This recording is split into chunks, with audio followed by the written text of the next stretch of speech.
Hello again. Thank you so much for staying with us. This is ChannelOne Television. I am Nana Tufo Boateng.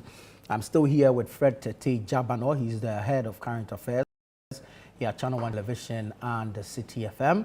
We're still bringing you extensive coverage of the flooding situation in Accra. Following hours of rainfall, several parts of the capital have been inundated with floodwaters. Several parts of the capital have been submerged in floodwaters. The Ministry for the Interior has, if you like, deployed officers of the various agencies under its ambit to ensure rescue operations and, of course, to protect and save lives.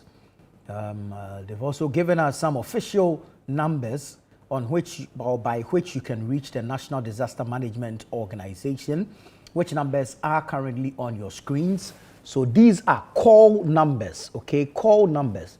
That's 0291 913 077, 0291 913 077, or 0302 964 884, 0302 964 884. So these are numbers by which you can reach the National Disaster Management Organization, NADMO. So please, if you are in need of any emergency assistance, kindly call these numbers. If you need to report any distress, kindly call these numbers as well. Fred, so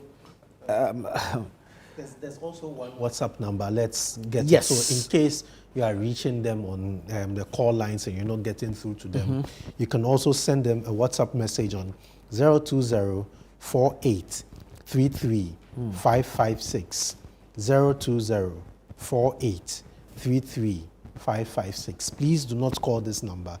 Just send a message with your location and your concern, and you'll be reached out to. So that's WhatsApp only. That's WhatsApp only. As for the call numbers, the two are on your screens now. So please pick them up and call NADMO in case you are in need of any emergency assistance. The situation doesn't look like it is getting any better yet. We still have our men on the ground who are gauging the various areas that we've reported on so far, and we'll bring you up to speed regarding whether there's been improvements or otherwise. But the caution remains same. Please stay safe wherever it is that you find yourself. If you are home and the water level in your home is rising, please find you a safe spot and don't stay in the rainwaters, because we never know what danger might be hidden in that water. The Minister for Energy announced to us the temporary shutdown of the Malam substation. Eventually, the Ghana Grid Company, that's Gridco, and the Electricity Company of Ghana, ECG, issued a joint statement announcing the shutdown of the Malam and Achimota substations. Rising water levels do not make it safe to continue keeping the substations operational or on, and for which reason the ECG and Gridco have shut down temporarily the Achimota station or substation, as well as the Malam substation. Now we know that whenever there's flooding, it comes with its own challenges. One has to do with the traffic situation, so we'll be gauging that as well. Hopefully, most people did not come out into town, and so there should be an improved situation as the day rolls by.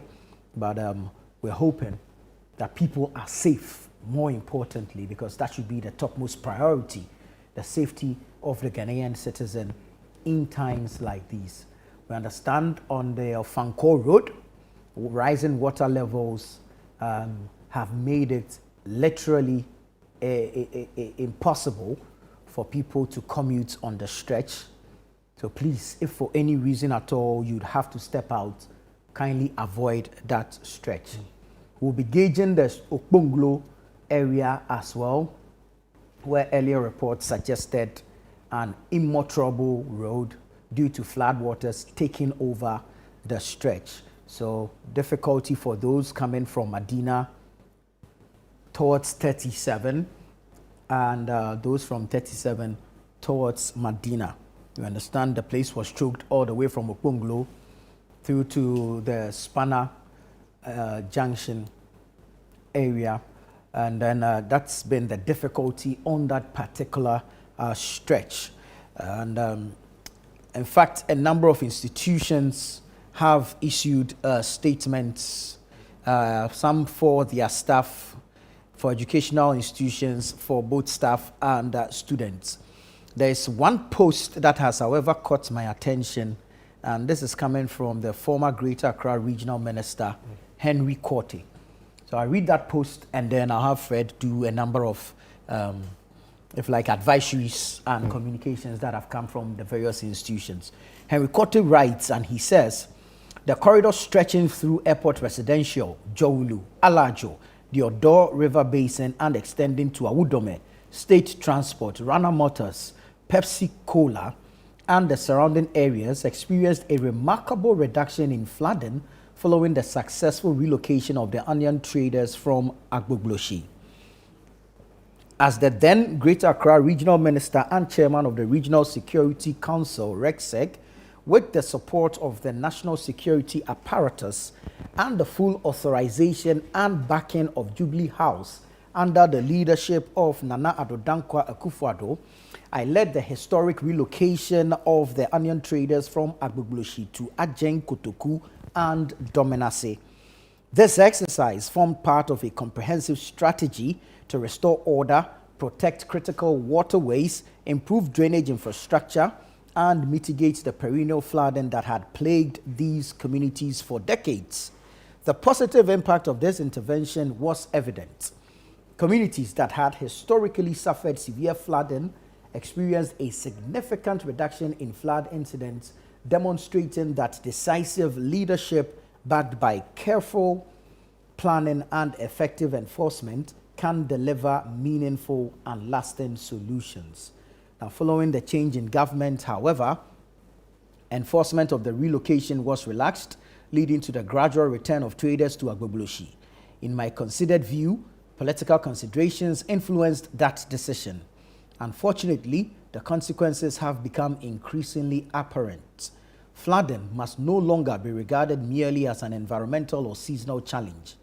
It is fundamentally a national security issue. The recurring loss of lives, destruction of property, displacement of families, disruption of economic activity, and the public health risk associated with flooding constitute serious threats to national stability and public safety. Addressing this challenge requires bold, courageous, deliberate, and decisive leadership. Strict enforcement of planning regulations, the protection of waterways and floodplains, the removal of unauthorized structures obstructing drainage channels, and the relocation of activities that impede the free flow of stormwater must become integral components of Ghana's national security strategy. If we are genuinely committed to safeguarding lives, protecting property, and building resilient communities, we must be prepared to make difficult but necessary decisions in overriding national interest, irrespective of political considerations. Prevention will always be more effective, less costly, and far more humane than responding to avoidable disasters after lives and livelihoods have already been lost. I made these observations and predictions in numerous media interviews during my tenure, explaining the rationale behind these difficult but necessary actions. I encourage the media to revisit those interviews as they provide important context to the issues we continue to confront today. Oh, Ghana, how did we get here? And this is from Henry Korte, the former Greater Accra Regional Minister. We'll go to other notices by the schools and tertiary institutions. We'll start with the Ghana School of Law, which says or has updated its students on the ongoing examination. So it says, further to earlier notice issued this morning regarding the heavy rains and flooding affecting parts of Accra, management has been instructed by the chair of the Independent Examinations Committee to inform all students that the alternative dispute resolution and Ghana legal system examinations scheduled for today, Monday, 29th June 2026, have been rescheduled. The examinations have been rescheduled as follows. Date, Tuesday, 30th June 2026, time 12 p.m. Venue remains the same. Any inconvenience occasioned by this decision is deeply regretted. We appreciate your understanding, patience, and cooperation. The decision has been taken in the interest of the safety and well-being of all stakeholders. So this is from the Ghana School of Law. We go to the University of Ghana, and this is a first release, a notice, an agent's notice to students. Right. It says, due to heavy storms and flooding across Accra this morning, stay indoors wherever you are now, in your hall or at home or current location. Do not attempt to come for lectures or travel until the rains and flooding subside. All lectures are suspended until the situation improves. Keep safe. This is from the Academic Affairs Directorate. Then we have one from the Human Resources Directorate. Yeah. It says, urgent staff notice, rain and flooding safety alert. In light of the ongoing heavy rains and reports of flooding in several areas, the safety and well-being of all staff remain our top priority. We strongly advise that all staff remain where they are. Please do not attempt to leave since the roads are flooded and may put you at risk. Supervisors are requested to check on their teams and to ensure each team member is safe. Provide guidance to staff who may be affected. Encourage calm and adherence to safety protocols. Staff are encouraged to stay indoors and avoid moving through floodwaters. Keep in contact with supervisors or team leads. Monitor updates from relevant authorities and the university. Further guidance will be provided as conditions evolve. In the meantime, please prioritize your personal safety and support one another where possible. If you require urgent assistance, kindly reach out through the established internal emergency contacts. This is from the Human Resources Department of the University of Ghana. Then the University of Professional Studies says the University of Professional Studies Accra wishes to inform all staff, faculty, students, and members of the university community that due to the persistent heavy rainfall and widespread flooding across several parts of Accra, safety remains our utmost priority. Accordingly, all staff and faculty who have not yet departed for campus are advised to remain at home today until conditions improve. Members of the university communities are urged to avoid flooded roads and other high-risk areas, exercise extreme caution, and stay informed through official university communications channels.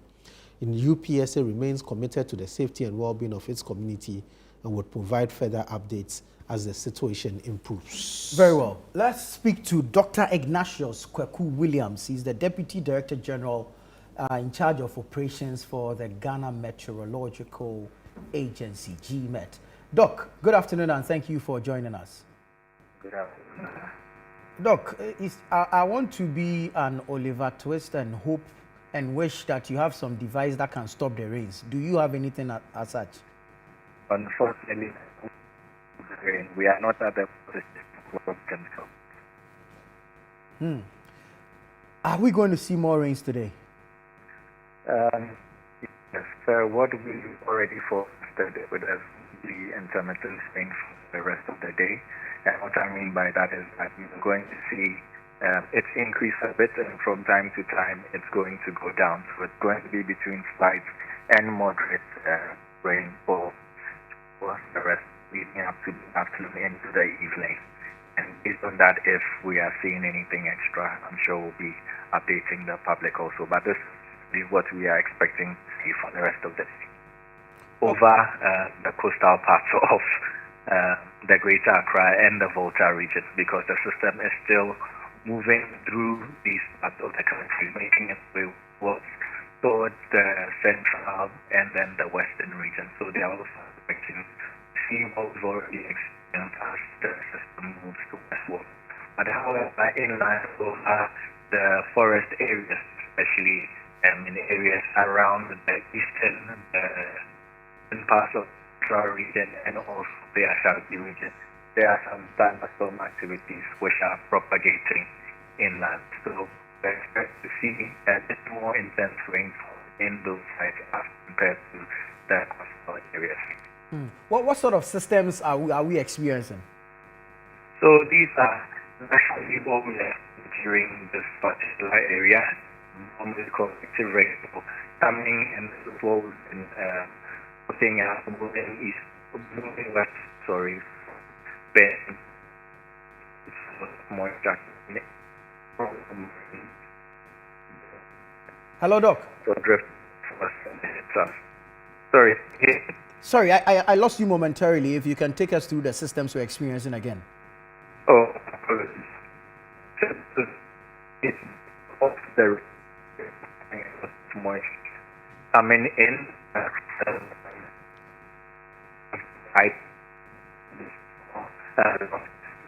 System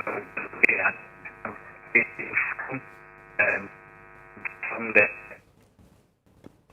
Doc, we seem to be having some challenges with the line. Let's rework the lines and get Dr. Ignatius Kweku-Williams back so we can have a clearer conversation and understand what it is that really we have to deal with. Dr. Ignatius Kweku-Williams is the Deputy Director General in charge of operations at the Ghana Meteorological Agency, GMET. And we're trying to understand the systems, where they are formed, where they are traveling from, and how much rains they are going to be unleashing on us, even as the situation in Accra is still being monitored closely by the authorities, the emergency response agencies, and the like. I'm still here with Fred Tete Jabano. We've been bringing you extensive coverage of the flooding situation in Accra all the way from morning up until now. And we want to look at the weather. Then we'll deal with the disaster response and management. And then, of course, we'll look at the situation within your area, how it is panning out, and, of course, whether or not it is getting better or otherwise. We have more statements. Yes, some updates. Updates, so, very well. People applying the East Legon area, which specifically the Lagos Avenue area, are being urged to be careful. We are told that there are 4 trees which have fallen on that stretch. Trees. As we speak, the MP for the area, and John Dumelo, and some other emergency response people, officers, are on the stretch trying to clear the trees off the road. So if you're applying the East Legon, Lagos Avenue area, please be very careful and know that there are some trees which have fallen and they are being dealt with. So drive carefully on the East Legon stretch. And whilst you are driving carefully on the East Legon stretch, also take note that there are certain parts of Accra which also have been inundated with water, and you need to be very careful. True. So you have the Ashaiman main station, you have Malam, you have Kokroko Malam, you have Apollonia Junction near Afenia, you have Israel Nava, you have Kotobabi down, Atani Park area, leading to the Aveno area. Then you have the Weja Kaswa Road, some sections of the N1, you have the Fiesta Royale area, you have the Ghana Standards Authority area, the stretch towards Shiashi, you have the Atomic Runabout, you have Legon Gempa Bypass near the New Law School, you have Alajo, there's Teshi and the Teshi Bush Road, Chado Runabout to Teshi Cave, and Chado itself, and parts of Chado. You have the Alogboshi, you have Taifa Junction overhead on the Achimota in Sawan Room. Then you have Spintex Polo Grounds. And when you are at the western part of Accra, headed towards the Kaswa area, you would have to also be very careful, because we are told that Peace Town, Dokuchekope, Iron City, Obom Road, in Sonano at the Gan South area, Kakraba down, Central Kaswa, Block Factory, Nyanyano Kev, Gao Line, and Awutu Senya, the Municipal Assembly area is also flooded. Please take note and make sure that you are safe. As the advice has been going on since morning, if you have nowhere going, just stay home. Even if you have somewhere going, you can't put your life ahead of wherever you are going. True. Please stay safe, stay home till the emergency and rescue workers could tell you that you can move out. But for now, be safe wherever you are, stay indoors whilst emergency services work to restore and get back our lives to normal. Indeed, it's quite important that we adhere to these advices, warnings, and of course cautionary statements that have been released from the government, from agencies of the government, and of course within our various localities. We should all pay attention to these and adhere to same. We're working to bring you back Dr. Ignatius Kweku Williams. He's the Deputy Director in charge of operations, Deputy Director General in charge of operations at the Ghana Meteorological Agency.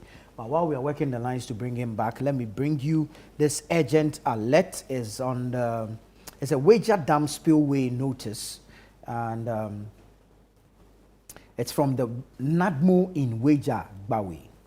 NADMO in Weija Gbawe. And it says, NADMO Weija Gbawe is appealing to all residents living along the Weija Dam spillway to move to higher grounds. And it says, it titles the second paragraph, What's Happening? Then it goes ahead to number it, and so 1. Heavy inflows from the Nsawam area into Weija Dam Reservoir is threatening to exceed the maximum level. 2. The management of the dam is spilling the excess water to protect the integrity of the dam. 3 spill gates are opened at 30 inches each, spilling at high intensity. 3. Communities downstream Weija Dam are likely to be inundated. Now, what to do now? And again, it bullets it. So 1, residents must leave low areas immediately. Don't wait to see the water. Move to higher ground. 2, alert neighbors, especially the elderly, children, and those without phones. Knock on doors. 3, carry essentials only. IDs, medicines, phone, charger, small cash, key documents in waterproof bag. And then 4, avoid crossing floodwaters. And here's where the danger is. 6 inches of water can knock you down. 2 feet of water can carry a car. So we need to pay particular attention to this. 6 inches of water can knock you down, and 2 feet can carry a car. And it goes ahead to give some contacts to NADMO in Weija Gbawe. NADMO in Weija Gbawe. So you can call the helpline 112, or you can call the office line 0302 964 884, 0302 964 884, or you can call the director of the local NADMO office, that's the Weija Gbawe director, on 0244 429315, 0244 429315, or 0244 480355. Now, these are some key areas that are likely to be affected. So if you live around Tetegu, Weija, SCC, Old Barrier, Oblogo, Malam Junction, Aplaku, Botiano, parts of Sampa, and other communities downstream the dam, please move now. Please move now. So that's how serious the issue is. Once the dam is being spilled, it adds to the already worsening situation in these areas. And so it's important that if you are able to, you move out of that area for your own safety, So very worrying scenes and Indeed. news coming from Indeed. there. There's some updates from Chad, which says that about 15 children and a month-old baby have been rescued with boats at Chado. So we told you already that Chado is one of the most affected areas. If I say parts of Chado is one of the most affected areas with regards to today's floods. And 15 people, children have been rescued, and 1 month's child baby has also been rescued. Whilst this was ongoing, we had the government and its spokesperson also issuing out some notices. The government issued 2 notices. One was on a safety alert. So the Minister for Government Communications issued a statement or issued a notice saying, with long hours of continuous rain, several areas are experiencing severe flooding. Do stay indoors if you are in a safe location. Do not attempt to cross flooded roads, whether on foot or in a vehicle. If your home is being inundated, move to higher ground immediately, or call 112 or 0302 964 884 or 0209 191 3077. It further issued another statement, this time advising employers on what to do. It says, given the sustained downpour and traffic disruptions, we advise employers to allow staff to stay to staff to work at home if possible. Safety of life precede work duties. Right. So these are some of the updates which have been coming also from the government spokesperson, Felix Kwachiofosu. Right. We understand some rescue operations are still underway. In Adabraka, people are being rescued via boat as well. Fred just mentioned that of Chado. But let's go back on the phone. Oh, no, this time via Zoom. Dr. Ignatius Kweku-Williams is back, and he's joined us this time via Zoom. He's the Deputy Director General in charge of operations at GMET. And Doc, thank you. Earlier, I was trying to find out from you what systems we are experiencing and what it means for us as a people, even as we continue to navigate the devastation caused by the floods. Thank you very much once again, and I hope I'm audible this time round. Very well so. Thank you so much.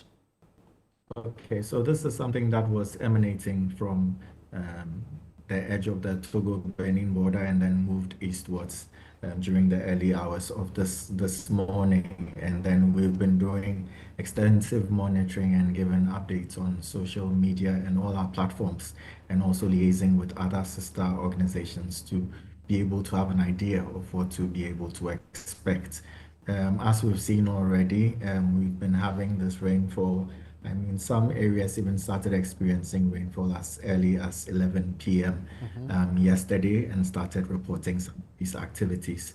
And we've been looking forward that since morning, we've been granting interviews and also alerting the general public that this isn't something that is over yet, because we are still going to be seeing some sort of intermittent rainfall as the system progressively moves towards the southwestern part of Ghana.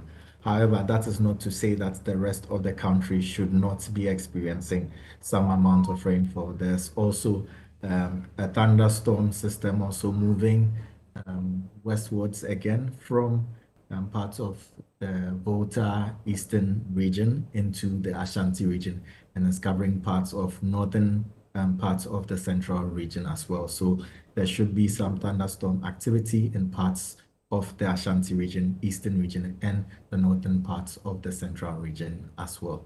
And during most of the day, as the rainfall, the rain clouds also begin to continue to drift westwards, we should see a bit more activity from the western to the central region as well. What really accounts for this type of system buildup? I'm asking because of the long period of rainfall that we've experienced over the weekend and even up till today. It's generally just convective rainfall. There's a lot of moisture that is available in the atmosphere this time round of the year because the ITB has moved a bit northwards, and so you have a lot of the moist winds coming inland towards inland. Doc, sorry not to cut you, but kindly speak to us as laymen. ITB. Okay, so I mean, you did ask a technical question, so that is where we are moving towards. That's why I was explaining that around this time of the year, you have your I think in social studies we had our southwest monsoon winds and our northeast trade winds, and at the place of convergence where these two winds meet, that is our ITB.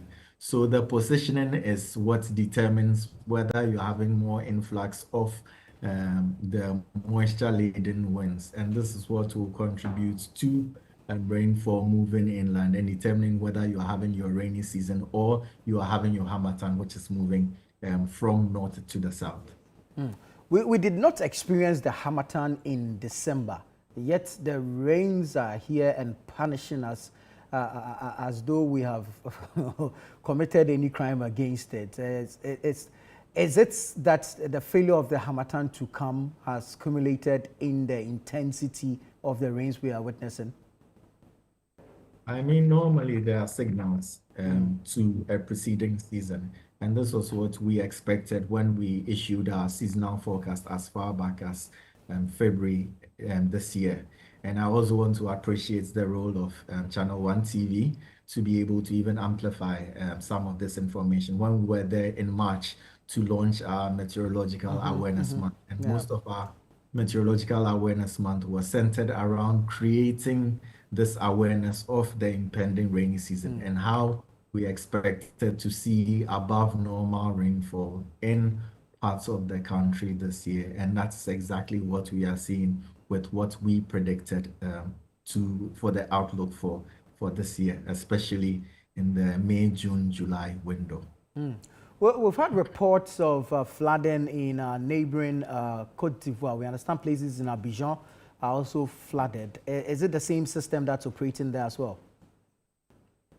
Naturally, you can have isolated systems that are moving inland from the marine space. This is not the same system. These are two different systems because, like I indicated earlier, we had our system which was moving in from parts of Benin and Togo into the coastal regions from Alajo to Ada, which is drifting now through Accra to parts of the central region, and it's making its way westwards. Same also, you can have systems also developing in parts of Grand Bassam and then moving into Abidjan, into Grand Lao towards the western part of Côte d'Ivoire as well.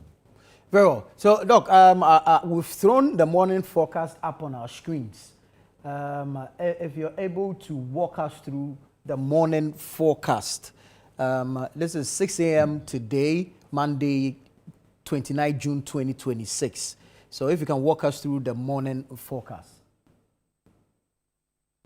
I think I like the graphics that you generated from our morning forecast, and I think it also helps with the communication. So I think generally the morning forecast, as we said, from the summary, normally you see a section which is giving you a forecast summary, which gives you what is expected of the day, and the part highlighted in yellow indicated what we're expecting to hit the southwestern coast of Ghana from the early hours of the morning. And that is why you see from the orange to red from your graphics there as areas of high risk where this rainstorms were supposed to impact.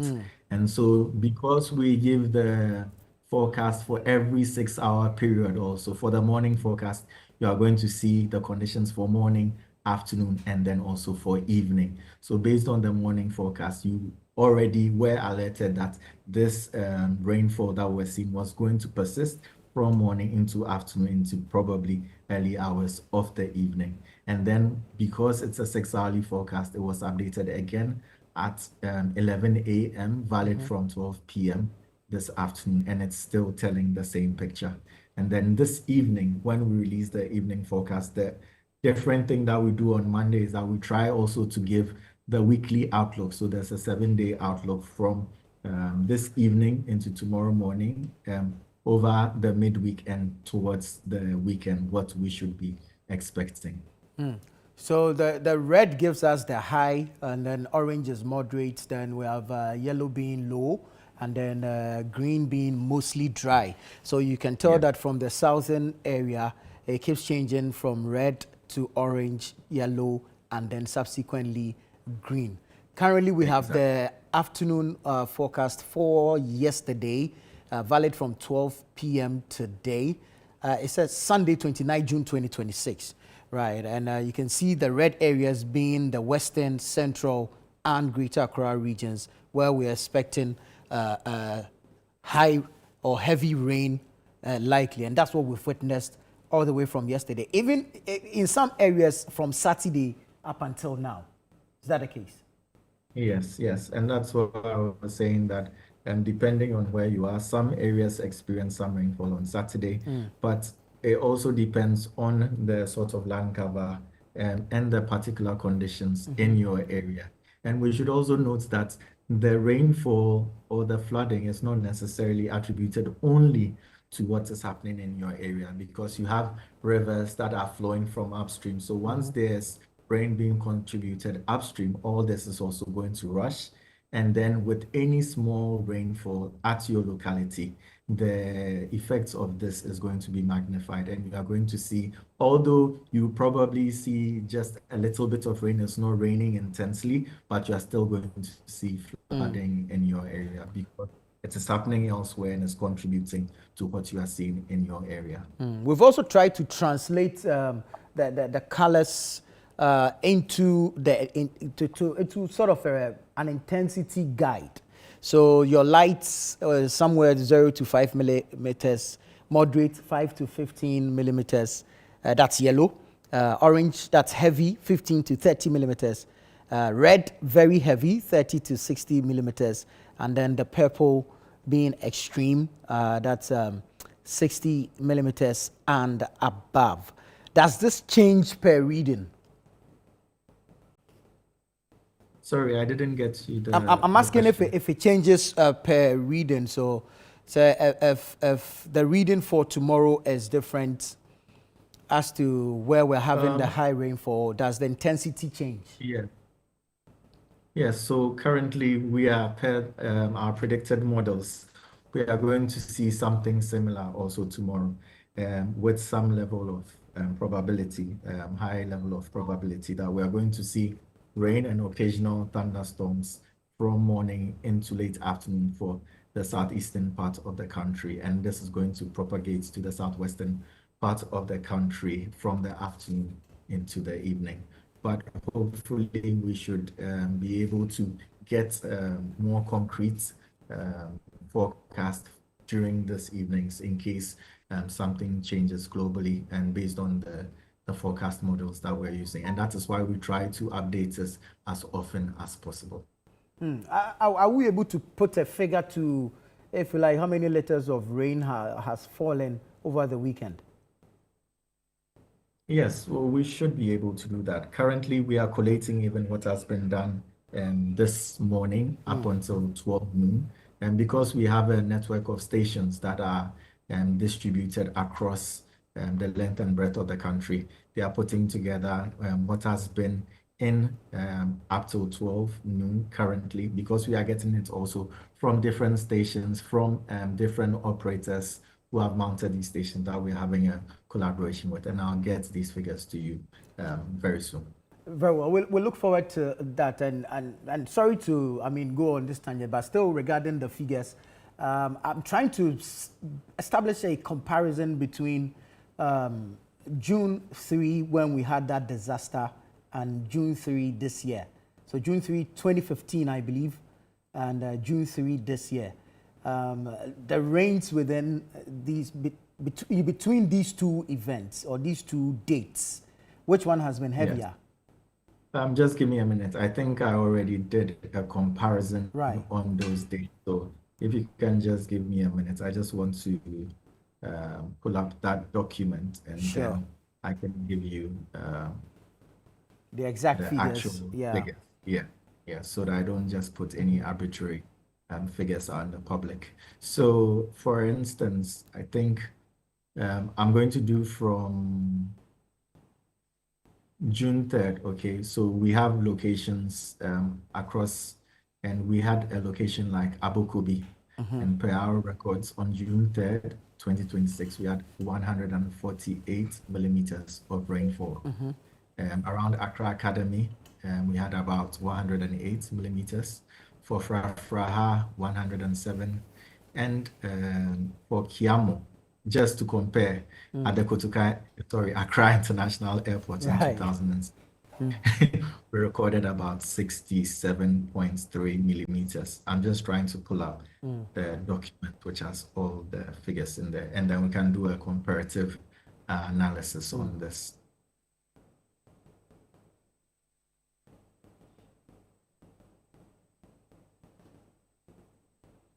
Okay. So yes, Doc. Let's say on June 3rd, okay, I'm going to run it through from 2006, 2015, and then 2026. So on June 3rd, 2006, we had 4 millimeters of rain at the Accra International Airport, recorded 8 millimeters at Tema, our station in Tema, and at PASEM, our headquarters, we recorded 7.1. which was giving you an average of 6 millimeters.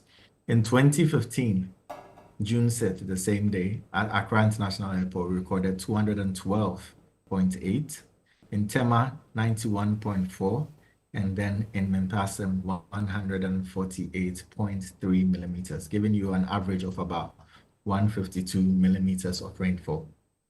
In 2026, on June 3rd, we recorded 56 millimeters at the Accra International Airport, and then we had 46 millimeters of rainfall at East Legon Mempasem, which gives you an average of 56 millimeters on June 3rd itself.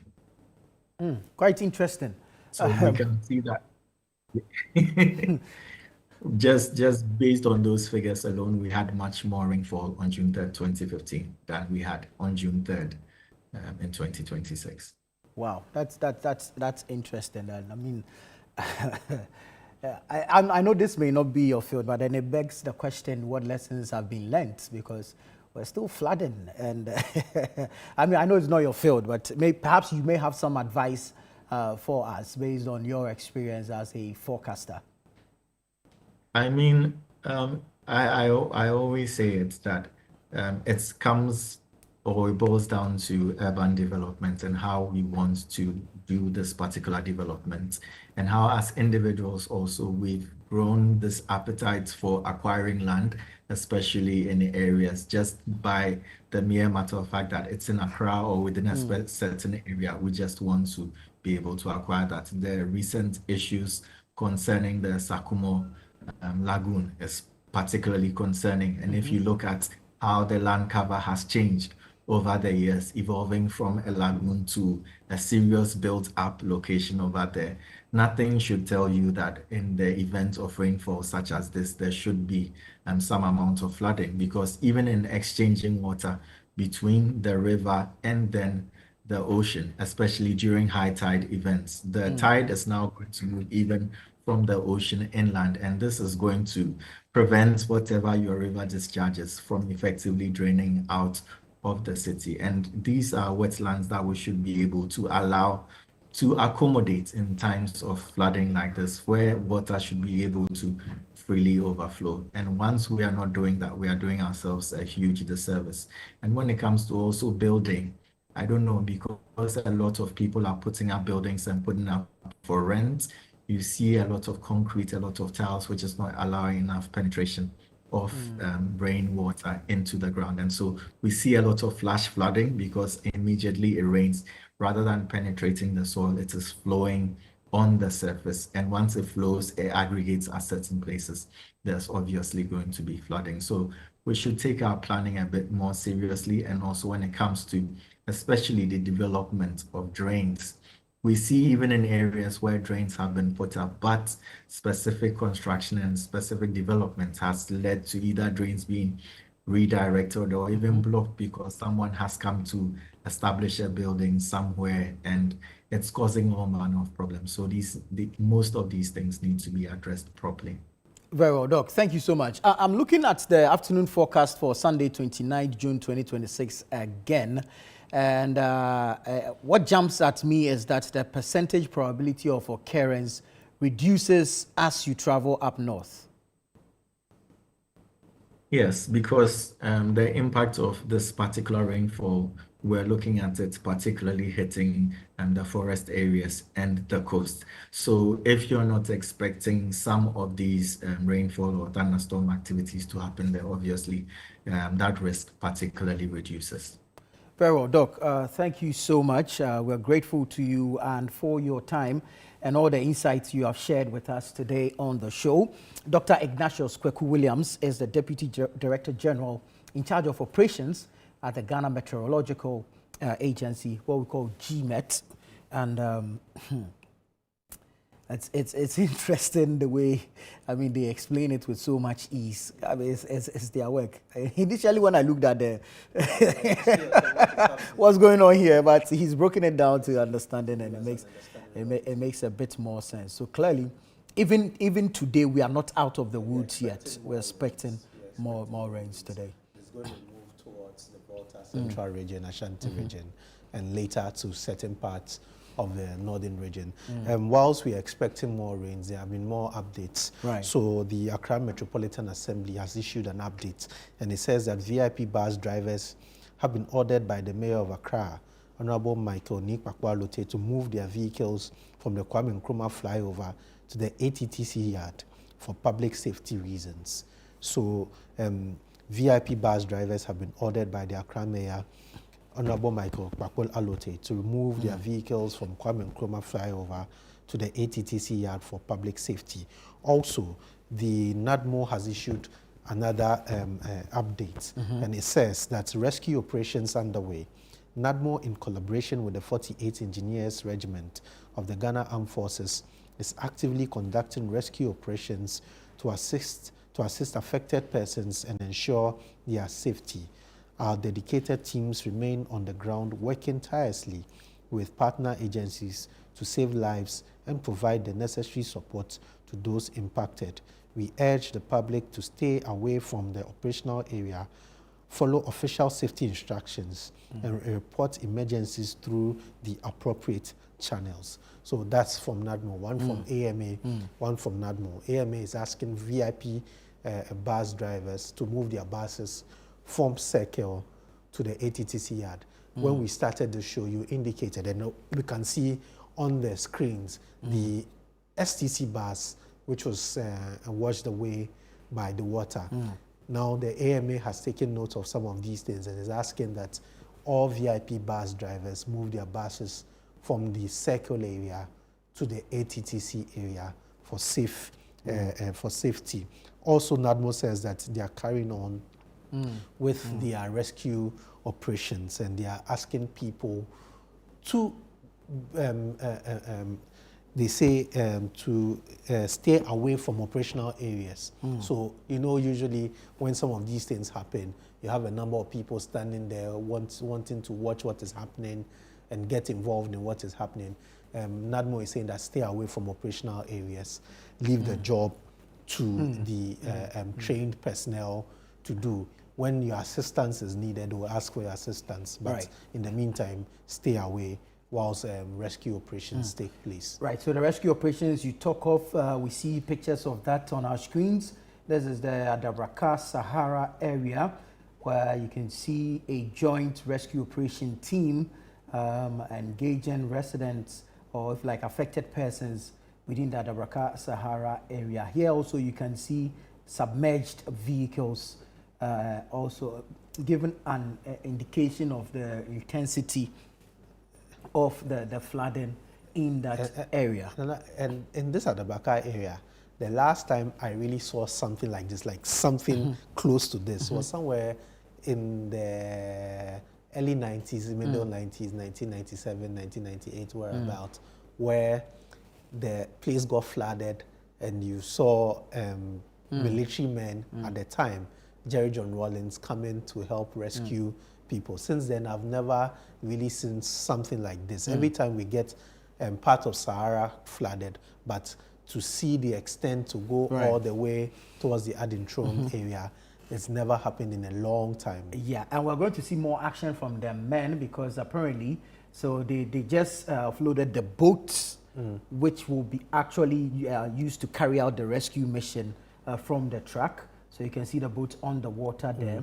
We understand some people are trapped in the Sahara area and into the Odorna side or some part of actually Adabraka. currently on their rooftops waiting for the rescue team. Well, another area where rescue operations is being undertaken is the Tse Addo area, where my colleague Hansen Agyeman is currently located, and he will be joining us with some updates from that particular area. He will give us a brief description of the situation and, of course, update us regarding the operations of the rescue team. Hansen, thank you so much for joining us. What really is the situation? So, Nana, is basically a quest for dry land, and if you can see my background, people basically are looking for places where there are no waters, and there you can see some community members have had to climb onto an uncompleted building. The problem being that the streets have been submerged, the homes have been filled with water, roads and bridges have been covered by water, and basically people have been cut off from the rest of the community here in Tse Addo. And shortly we'll be showing pictures of some rescue mission that is being undertaken by the Ghana Armed Forces. But basically what you can see is that community residents trying as much as possible to scoop water out of their homes as to salvage the rest of their properties. Now we're standing in front of this building because we're told that a cook who has about 80 bags of rice actually have had all the rice destroyed, and including shito, as we call it in the local parlance. They have been all of that have destroyed, and we're trying to see the extent of damage of the water. What away in so na guma na den. And so na guso. But so na my sister called me. No nim say so no be ni sa. I no call airport. O just mo o ton ade o airport. Your friend sister Fia or so no modu kama. O ton wache ana jollof ana bare mpesi na bodan mpesi. Ono o ton ono ye aduma. Na we na frato. Intenye nsuo. David e frato. Frato nkwa na gu ono. Opa yan bie na mo hwe. Wait, maybe about Kuba. Yes. I can open one.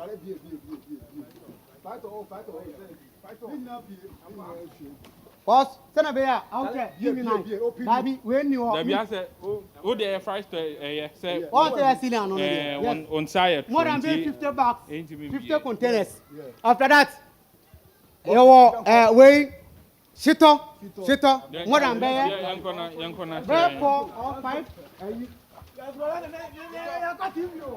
Oh, serious, boss. Mr. Mumbo, my sister, no. What brave ye? I know when you so yes, I do. Into Mr. Mo, or no, I say, and I get 2 bucks. Get 2 bucks. Get onion, 2 bucks. What's the sorry, what's 2 bucks. Now, say in so neguso. I say, I cry. 2 bucks, get 2 bucks, onion 2 bucks. What on crime you back? In so not for we call. It's not for you. And after that, what I am brand inside, the cylinder here, or fill it down inside. The more light and quantity. No, cylinder way there, so now I say gas room. Gas.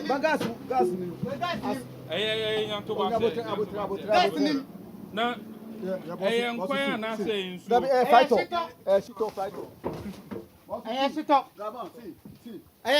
Shit on a chance in the Shit on any chance in the after that, come inside. Where Gary?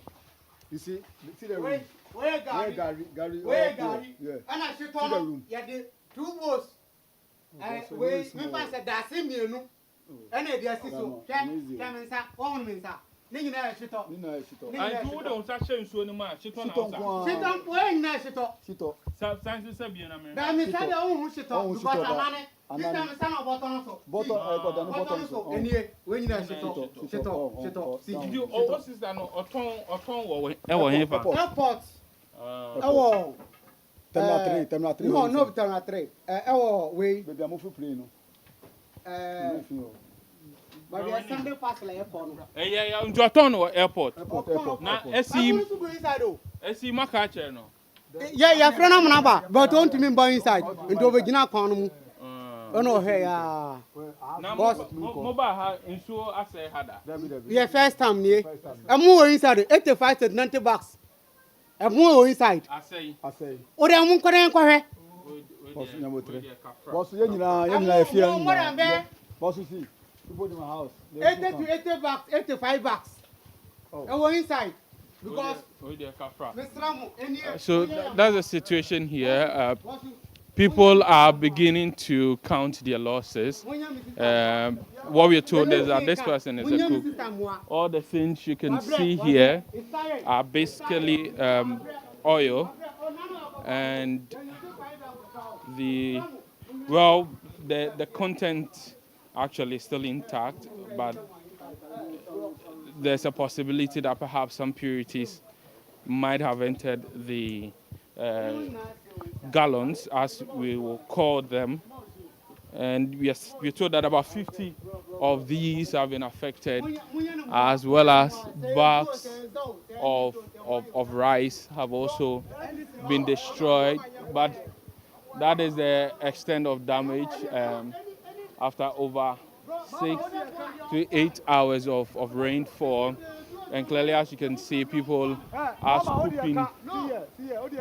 scooping water out of their homes. But the most important thing again, Nana, is that the police service as well as the armed forces are here and trying as much as possible to provide rescue efforts, and so we'll try to give you some views from there and get from the authorities if there's any really what has happened. But in the aftermath of the rain, we're told that a lot of people are now trying to at least make sure that their homes are livable, their homes are comfortable for them again. But at the moment, that is not the case.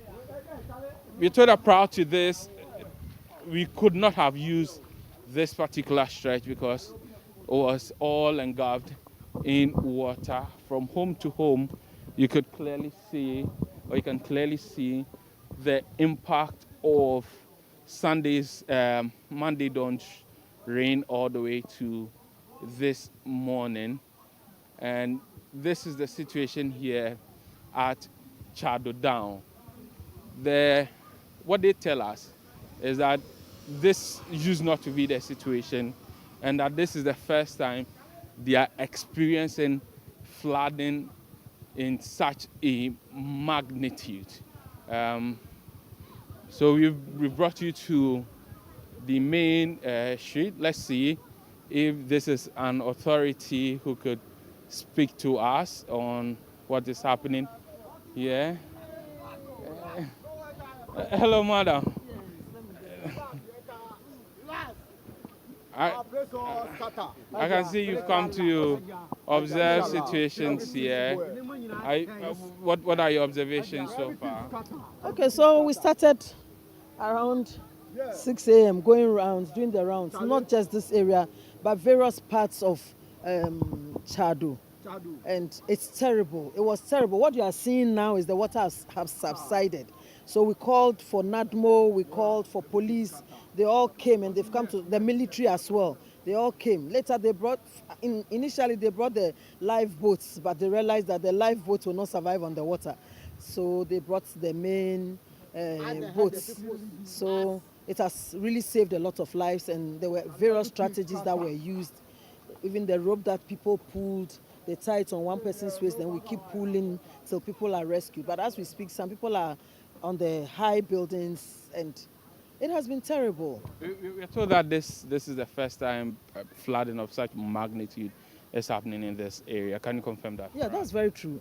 It's been happening, but not to this magnitude.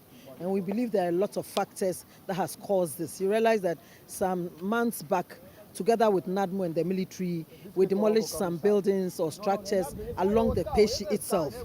But some people are still adamant. We've been doing the rounds with the MCE and the assembly and myself, and we've had town hall meetings with the residents along the river banks. And some of them are just adamant. They think that the silting the drains will give them some peace. But today what we have seen here, I don't think... We are told that it's because of building in waterways, and we're told because of buildings in waterways in some areas that the water is supposed to go to when it rains. In your understanding of the topography of this area, which of the place is supposed to be the receiving end of the water, and how come it is bouncing back to a community like Chad? Okay, so the water comes from the top, and then it has to go through the Peshi Lagoon. We have various streams towards the Peshi Lagoon. And the Peshi, we realize that a lot of people built along it. And then, so what we know now is the Peshi has to be dredged. But now when it goes through the Peshi, you go to the Laboma side. You go there now where the water will rest and then move into the sea. Those places have also been filled. Laboma has currently constructed a fence wall. And I believe that fence wall has to be demolished so that when the water flows from the Peshi into that area, it will be able to reside and then go into the sea. And it's not just the Laboma area, but when you go along the lagoon, there are lots of structures, and going around there, I really fear for the people, and I don't know why they are still there. Because we've seen in the past 2 years, and at least since the coming of this government, your regional minister has taken efforts at seeking to demolish buildings on waterways. From what you've observed now, do you think that it should be something that central government should take up? Oh yeah. This one is a central government issue. The assemblies will do their bit, but the magnitude of the problem, central government, like we see today, NADMO, the Director General himself was here, the military is here, the police is here, fire service is here, they are all here. So we need to come together so that it won't be just the assembly that the MCE, the MP and the assembly is demolishing structures, but we have to all come together, one force, and once and for all, we give the waterway to go through, and then the people will be safe. As representative of the people, from your own assessment, what is the extent of damage? Are you able to quantify the extent of damage? Today's damage, you cannot quantify it. People have lost everything. You realize that there were even cars that were submerged in the water, and you wouldn't even see. Now that the water has gone down, then you can see that, not knowing there were some cars there. The extent of damage, we cannot quantify. People have lost virtually everything. But for me, I believe that if you have life, you have everything. So if we are going to look at what we are losing and then we stay in the water for the water to take us away, I don't think it's the best. But I know that they will bounce back, and then for now, I think whoever is living along the riverbank should move out so that after the rainy season, if they have to come back, that is, if they are not in the waterway, that they might be demolished and they have to come back, they need to wait for some time. But how would they be able to afford it? Will your office be liaising with the assembly to support certain people like that? Yeah, so today even we have spoken with the MCE. We are trying to see, in the past weeks we gave mattresses to some areas where they experience flooding. It's not just there. When you go to La Town, to those along the beach area, they also experience it. So we gave blankets, we gave mattresses. So today we are also seeing how best you can get some clothes and then the mattresses and the blankets for them. NADMO Director General, we've spoken to him, and he's going to bring us some items as well. So we are working on it to ensure that. We're also trying to get a school around, if they will allow us to get some people to reside there for some time. So far, this is what we are doing. And we are praying that nobody should go back now. Let's all come out of the flood-prone areas to ensure that we are safe. What about the schools? Did your monitoring suggest that there were students in school at the time the waters had risen to such level? Yeah, there were students in school, but where they were at those places did not experience any form of flooding. But I saw some school buses taking their children home. So No, parents should monitor the situation, because one mother told me that where the child is attending school was getting flooded, so they called them to come for the children. So we need to study the weather pattern before we send our children to school. Thank you very much. Thank you. So that is the MP for the area, Rita Addo, speaking to us here. Let's speak to the MC. Honorable, is this a structural defect? Structural defects. I wouldn't say it's a structural defect. It's a combination of factors. Yes. Some buildings are obviously in waterways. Some people have also filled the lagoon and the stream that entered the lagoon. And some of our developers have also built beyond their limits. So there are multiple reasons for what we face today. Today has been phenomenal, historical. It has never happened like that before. Since you assumed office, you've not seen this. Today's flooding situation has been the worst I've ever seen in this municipality. It has never happened. So we can obviously see. Is it the worst to the extent of the volumes of water or the extent of damage? Yes. So for the volume, it's been tremendous because it started raining from dawn around 3 a.m. It's rained to about an hour ago and it stopped. Yes, but if we had also not sorted up the channels that enter the lagoon itself, I'm not sure we would have experienced this. Today has been very, very, very, very, very, very, very bad. People whose homes have never experienced flooding had water up to their chest level, etc. And I think that we have all seen, the residents, everybody have seen the effects of our actions. So I believe that when we're taking the actions the next time, they will not come and blame us for maybe destroying the property or anything. In the interim, what can the assembly do? In the interim, we are working closely with NADMO to ensure that the channels are open, structures are very close, in close proximity with the corridor and the other channels that enter the lagoon. So we have to remove them as soon as we can. Someone will say that we hear this every year. After the rains, authorities will say that we need to demolish these structures. But get into August, September, we forget until another June, July. Yes, for those who know us, in this research agenda, we don't want to do the usual. We want to do what we have to do to save our people. We can't tell the same story next year, not for the integrity we have. So this time around, action will happen, and I'm sure you come and witness it yourself. Can you hear about it? Yes, my name is Alfredo Senya, MC for LADMA. Thank you very much. So that is the MC for LADMA speaking to us. So we just spoke to the MP, and they came to monitor events here. And as you can see in your shot, military officers, and as the MP recounted to us, the military officers have been here trying as much as possible to conduct rescue missions and to take people who are actually caught up in the flood waters. We'll try to get closer to the waters and to understand what is happening. But we're told that there is some collaboration between them and the NADMO, National NADMO. We want to see if there's any commander amongst them that we can speak to. But at the moment, there's no commander. But it suggests that they are done with their work and leave it to another end. But they have been here trying to conduct rescue missions for the people. There's another vehicle ahead, which looks like one of the, which is sprayed the military colors. And so we'll obviously get closer to understand exactly what is happening. But the rains have really destroyed the property of a number of people's submerged homes.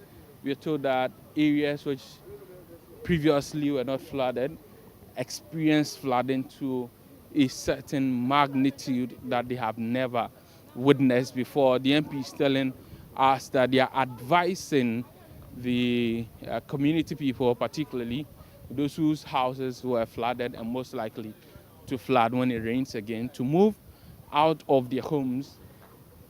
And she says they intend to provide them with support such as getting certain homes or schools where the people can temporarily use as a shelter.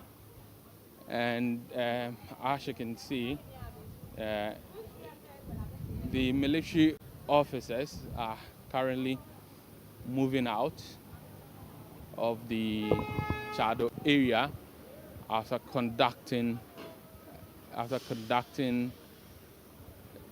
a rescue mission in Tse Addo. We're told that the waters were at unbelievable levels in the early hours of the rain, but now most of them have receded, and the military officers have been able to undertake their duty and are leaving the community.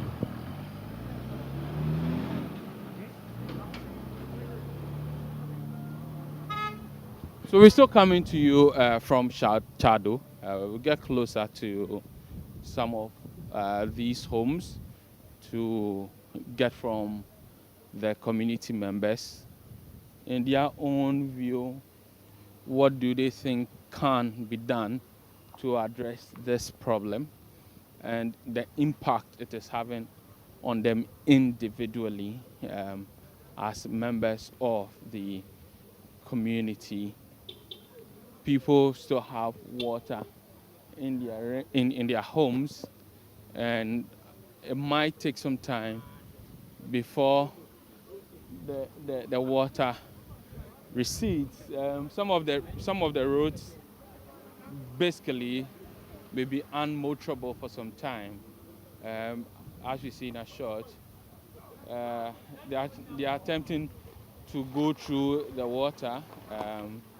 The locals appear to be cautioning them such that they do not have their car getting stuck in the mud, but they've been able to move. But in the homes around here, water still within people's houses. Now, anopa na start here na say na city here. Masa anopa no so start no there enye better. Ye bedu ha no enye level no so no ka we nyina ha nyina faso. It say car we say na into no afaso. Afaso. Cars no bear 20. Asisi omo nyina ko go down. Into go down. Mu dem ko sisi am be cars no. Wow. Ye da kan fra so na afaso ayes media. Na soldier for no mentimi antwe. Oh, omo abeye adwuma but omo ko. But cars need that. Cars no mutimi. Well, what the information we have at the moment is that the water dragged some cars into the channels of the river and into some ditches. So we'll take a walk through the community to observe for ourselves what happened for some of these to some of these cars. Did your house flood? Oh yes. So down there got flooded there. Which listen am I speaking This to? ChannelOne TV. ChannelOne TV. Yes, so our house got flooded. We are safe. Sorry. The story building, so the down floor, kitchen and the whole. Any things that were destroyed and valuables? Yeah, so much. So you can imagine the whole kitchen, the whole hall, and then furniture stuff. But we are safe. But you're safe. Yes, my laptop that's a problem, but I'm okay. All right, thank you very much. And so there are people sharing with us their stories. They have a story building, and so it was just the ground floor that was affected. But this is a home that has been impacted. Ofa, ma say mo pompa mo di twin so o hade da. Inda mo twin so no. Na twi. Now, inti pom ne wo hade da na say inso na ba no makofa ba. Na wo ha nti eta ho na twi bet na abru so ye ntimi ansa na ya ja akọ. Inti pom na say ana say den. O en say But they say they are not to meet you. Uchukran, baby, I have a couple. Into my ama in so now performance. Maybe Ochana. Just Ochana. It's Mumbetina Musea, just Ochana. Almost yes, so. Almost Romana more form. Now, a sida. When you first time. Into moment here. Yeah, the animal. I just send you when you start, when you do. Oh, say yes, say there, and you say that. But the back a clan were friend, I bet you. And they're not watching intent and I'm going on. But the abluso.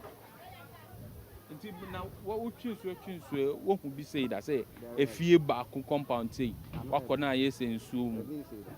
Now, who remember doing here? She said, I mean, really, I'm slow. They have a film, a woman system. Time move joining now, Bluso. No, a system TNT, mean a call. Oh.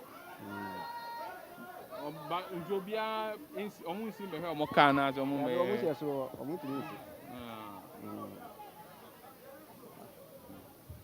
Those are the scenes here at Tse Addo. Even though we're told that the effect of the rains have gone down, you can clearly see evidence of the destruction, and so we'll still be making our way all the way to the end where the cars, we're told, were dragged into the water, and to see if owners of these vehicles are in any way situated or around, trying to make sure that they salvage their vehicle. Yes, sir.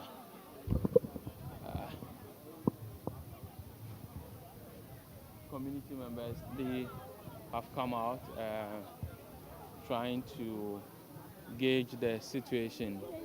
Pacho, Mama said, I said, Munina, my PA, Aden. And see, I quite them not stressing again.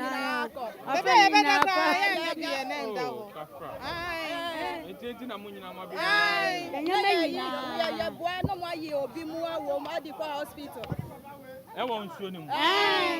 Baby, I want 37. Baby, I'm moving far coffee. It's almost I'm a person who pay. I'm since not in the screen, no go round. And some person who pay, someone to me. No, maybe you're in our hospital. And so that's another say. You have to say, cars be, I think cars be a go on. People crying a car, parking, and man, soon the Quebec in the kitchen panel. So, Cano, Echo Canada, and our battery was a 2 o'clock. I have said 3. I wasn't on the back 9 soon on the quay. No, bills in our park, and 1 and see a black pants, 1 more boy and I. Yeah, blabber papa, yet in swim. I know, glow. I know, but since here, who are some alcobium. A beautiful hobby, a fan of form, it's a fan of form. Obisuke saving a mammy. It looks scary. It looks scary, and I mean, it sounds scary as the people continue to describe to us, and we're still making efforts to get closer to the action itself and to get an understanding. And it's an action. Hey, man. Oh, because I'm what? No, share. What do you mean, Rampo? Now, we are there who said, say, yeah, Banny, do any more. I'm a who you now for the society. And you what do you mean, I won't mean, Mambo. Much I am an in our quarters. I could hear so. People continue to describe to us what the scenes were in the early hours of the rain. But obviously, as you can see in your shot, people trying to scoop water out of their homes. And let's see if we can speak to Senior. I'm from City FM ChannelOne TV. You're not ready. That's fine. That's fine. That's fine. That's fine. That's fine.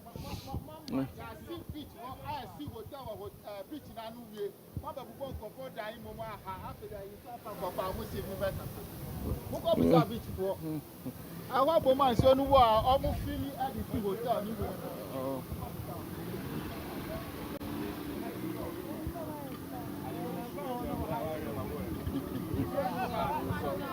Someone. How things they go? Not good. What is that man saying? I hear my head up. And then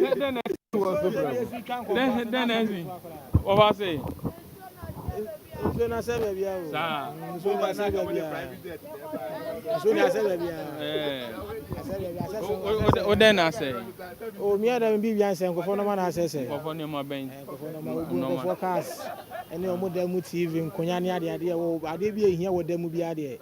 Asese ade nsu betima ase ne da mu bi ade asese. Asese.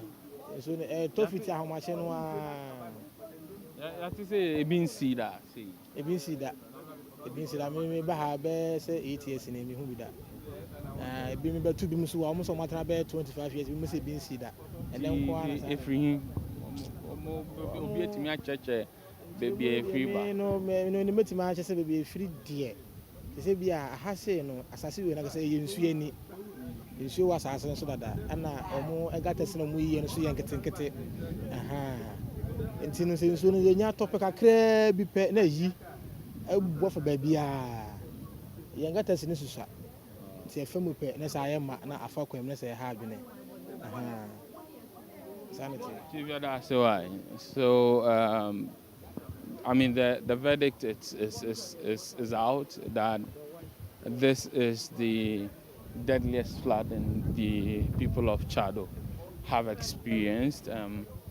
People are beginning to apportion blame to say that it's because of the buildings on waterways.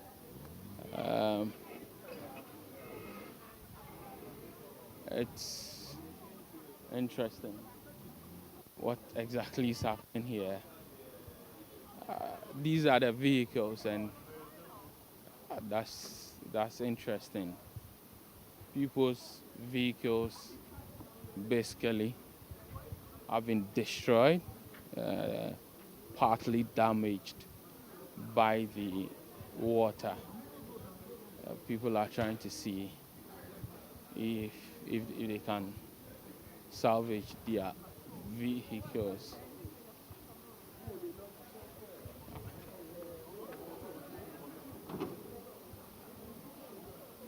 Chief, well, he does not intend to speak to us, but that's a Toyota car. Again, the streets are covered in water, and people who want to come to the main streets will have to walk through the rains. As you can see with this car, quite disturbing scenes here. The rain seems to have destroyed a number of cars. Chief, you need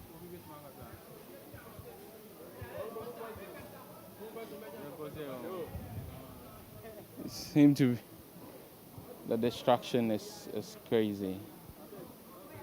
Chief, what do you say? Maybe two flooding.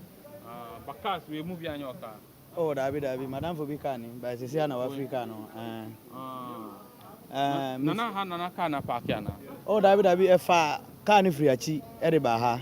What parkicana? What parkicana, see you, and I'm soon Fabetua. God, none soon flooded, die, bear, and San Eura, them go ye in Yamabi. Soon I flooded. But what happened on the tea? On the tea, Chaduha, but Nekani. Siciano Ura, Finim, until you be a canon, until soon as the Sakas in Friachi.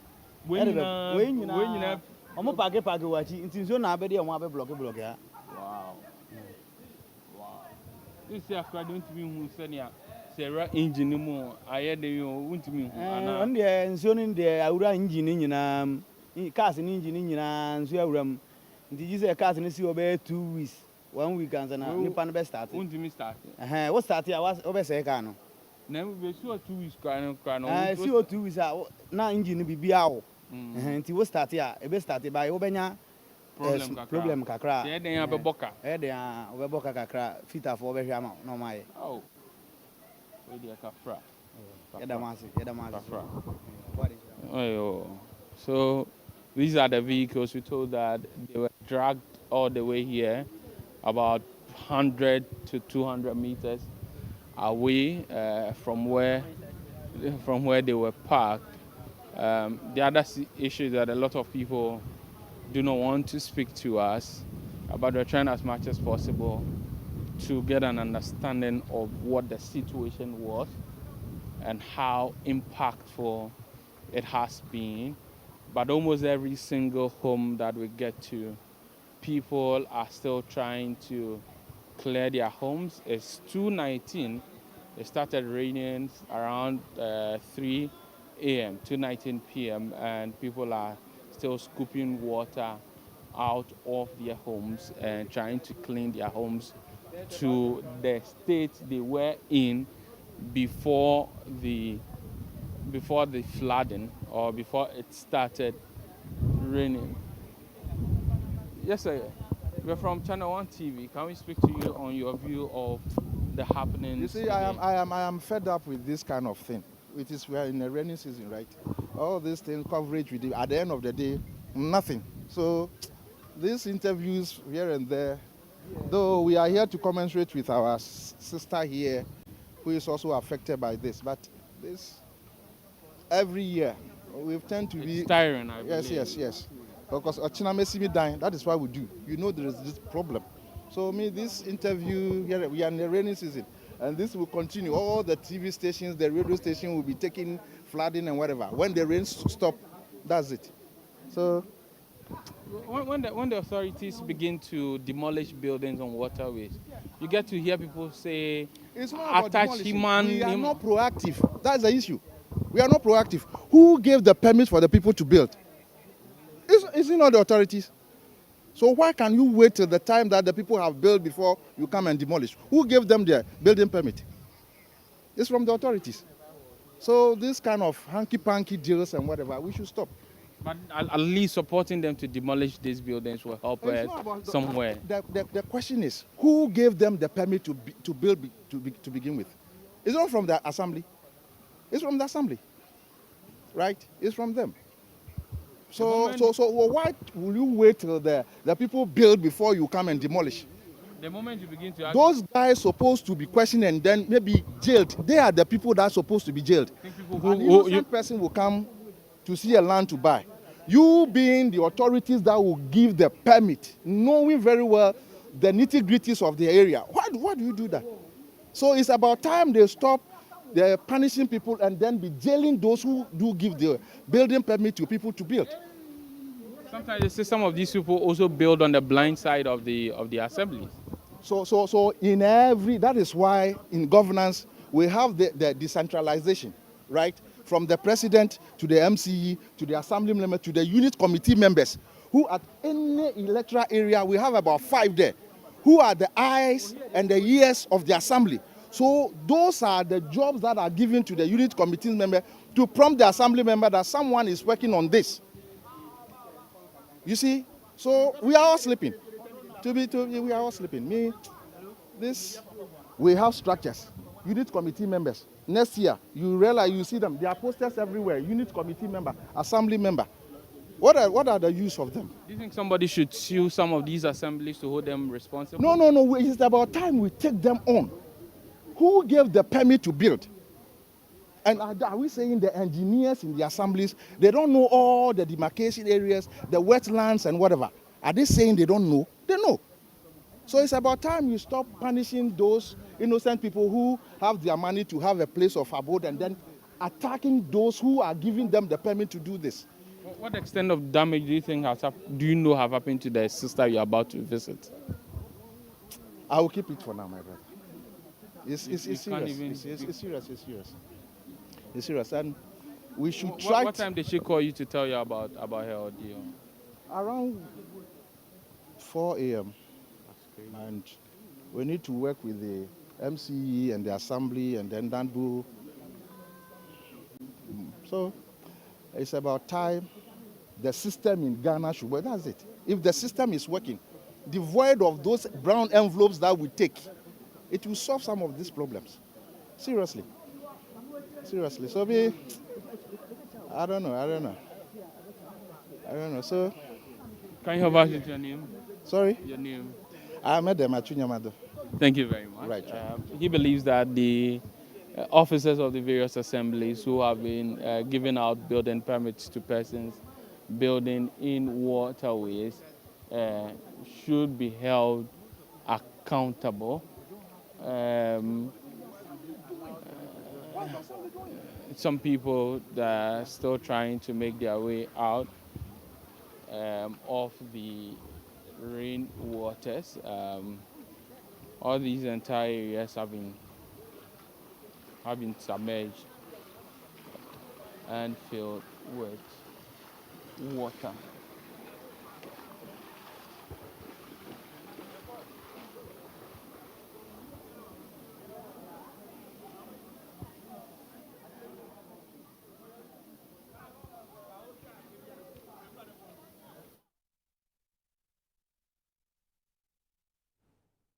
All right, Hansen Agyeman coming to us live from Tse Addo down, bringing us live pictures from there. At least the waters now are receding. That gladdens us. No casualties reported, at least from what he's been telling us. We are happy to hear that as well. However, there's been damage to property that will, of course, come at some cost. We're going now to Circle. My colleague Charles Owusu is at Circle. Let's find out what he's up to at Circle.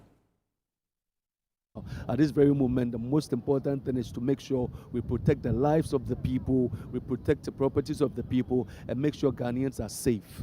Well, Betio says that it is even going to rain even harder. So, I mean, are we prepared for what's to come? Are we prepared at all? As it stands now, I must say we are some way, somehow prepared.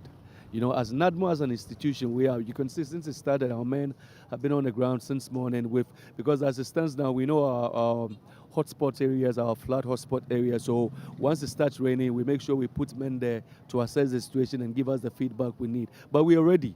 But we might not be able to salvage all the situation, but in our low capacity as an institution, we'll do our very best to protect lives and to protect properties. Thank you very much, bro. Thank you. I got you. So we are go count. Go count.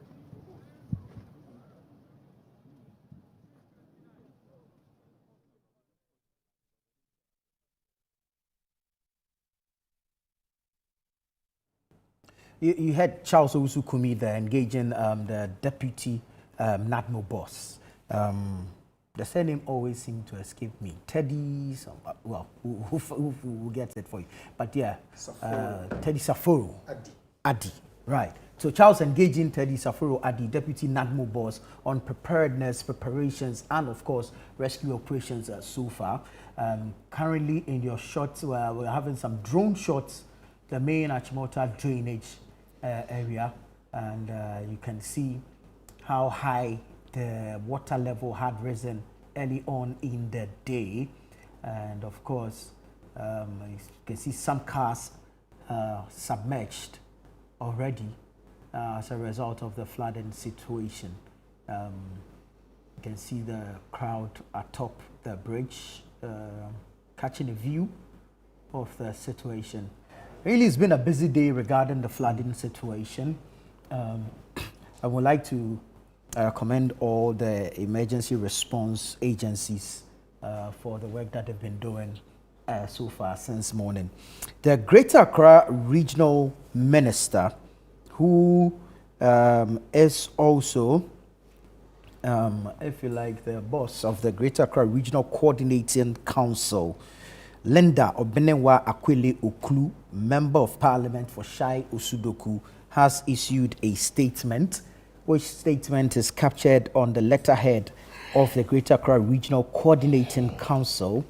And I'd like to read this statement. It's a statement by the Greater Accra Regional Minister on the flood situation in the region. The Greater Accra Regional Coordinating Council is deeply concerned about the flooding that has occurred in several parts of the region following today's heavy rains. My heart goes out to all individuals and families who have been affected by this unfortunate incident. I sincerely sympathize with those who have suffered losses, displacement, and other hardships, and I want to assure every affected resident that you are not alone. We stand with you during this difficult period. The safety and well-being of every resident remain my highest priority. I have therefore directed all Metropolitan, Municipal and District Chief Executives, MMDCEs, to immediately move into their communities with their emergency response teams, NADMO officers and all relevant technical officers to intensify rescue operations, evacuate persons trapped by flood water where necessary, assess the situation on the ground, and provide immediate relief to affected residents. Every MMDCE is expected to remain fully engaged until the situation is brought under control. This is a time for decisive leadership and swift action. The Greater Accra Regional Coordinating Council is working closely with the National Disaster Management Organization, NADMO, the Ghana National Fire Service, the Ghana Police Service, and all other emergency response agencies to coordinate response efforts and ensure that lives and property are protected. The Ghana Meteorological Agency has indicated that more rainfall is expected. I therefore urge all residents to exercise extreme caution and avoid unnecessary movement. Where possible, remain indoors and keep away from flood-prone areas, drains, and fast-flowing flood waters. I particularly appeal to parents and guardians to ensure that their families, especially children, are kept safe at all times.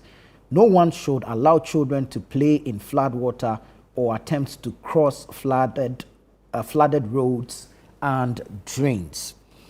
Residents requiring emergency assistance should immediately contact NADMO through the following channels. Emergency lines 0302 772395, 0302 772395, or 0299 344 030, 0299 344 030, or WhatsApp, and this is a WhatsApp number only, 055 160 9393, 055 160 9393. I further appeal to all residents to cooperate fully with emergency response personnel and comply with all safety directives issued by the authorities. To everyone affected by this disaster, I assure you that I stand with you.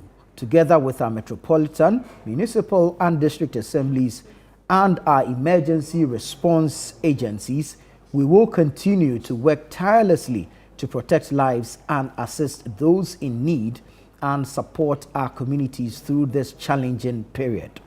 May God continue to protect the Greater Accra region and keep us all safe. And it's signed Honorable Linda Obenewa Akwele Oklu, MP, Greater Accra Regional Minister. So Fred, that's the statement from the Greater Accra Regional Minister, Linda Obenewa Akwele Oklu, regarding the situation. Directing our Metropolitan and District Chief Executives to move in with their teams, emergency teams, to ensure that people within their district and municipalities are safe. That's a good directive. As we speak now, I think that's what we are all looking at. That's all everybody's attention is getting to. For now is not the time to be criticizing and asking who and blaming who did what and who did not do what. In terms of people in authority, we would need to ensure that the people affected by these floods first are safe, secondly are given a place to be able to survive and stay on. Then would continue from there. Very well. Let's go back to Circle. Charles Owusu-Kumi is standing by. Charles, good afternoon. Thank you for joining us.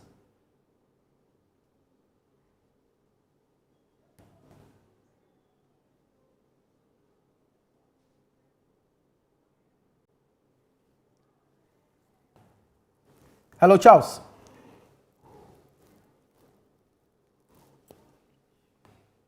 Well, still working the lines to get Charles Owusu to join us.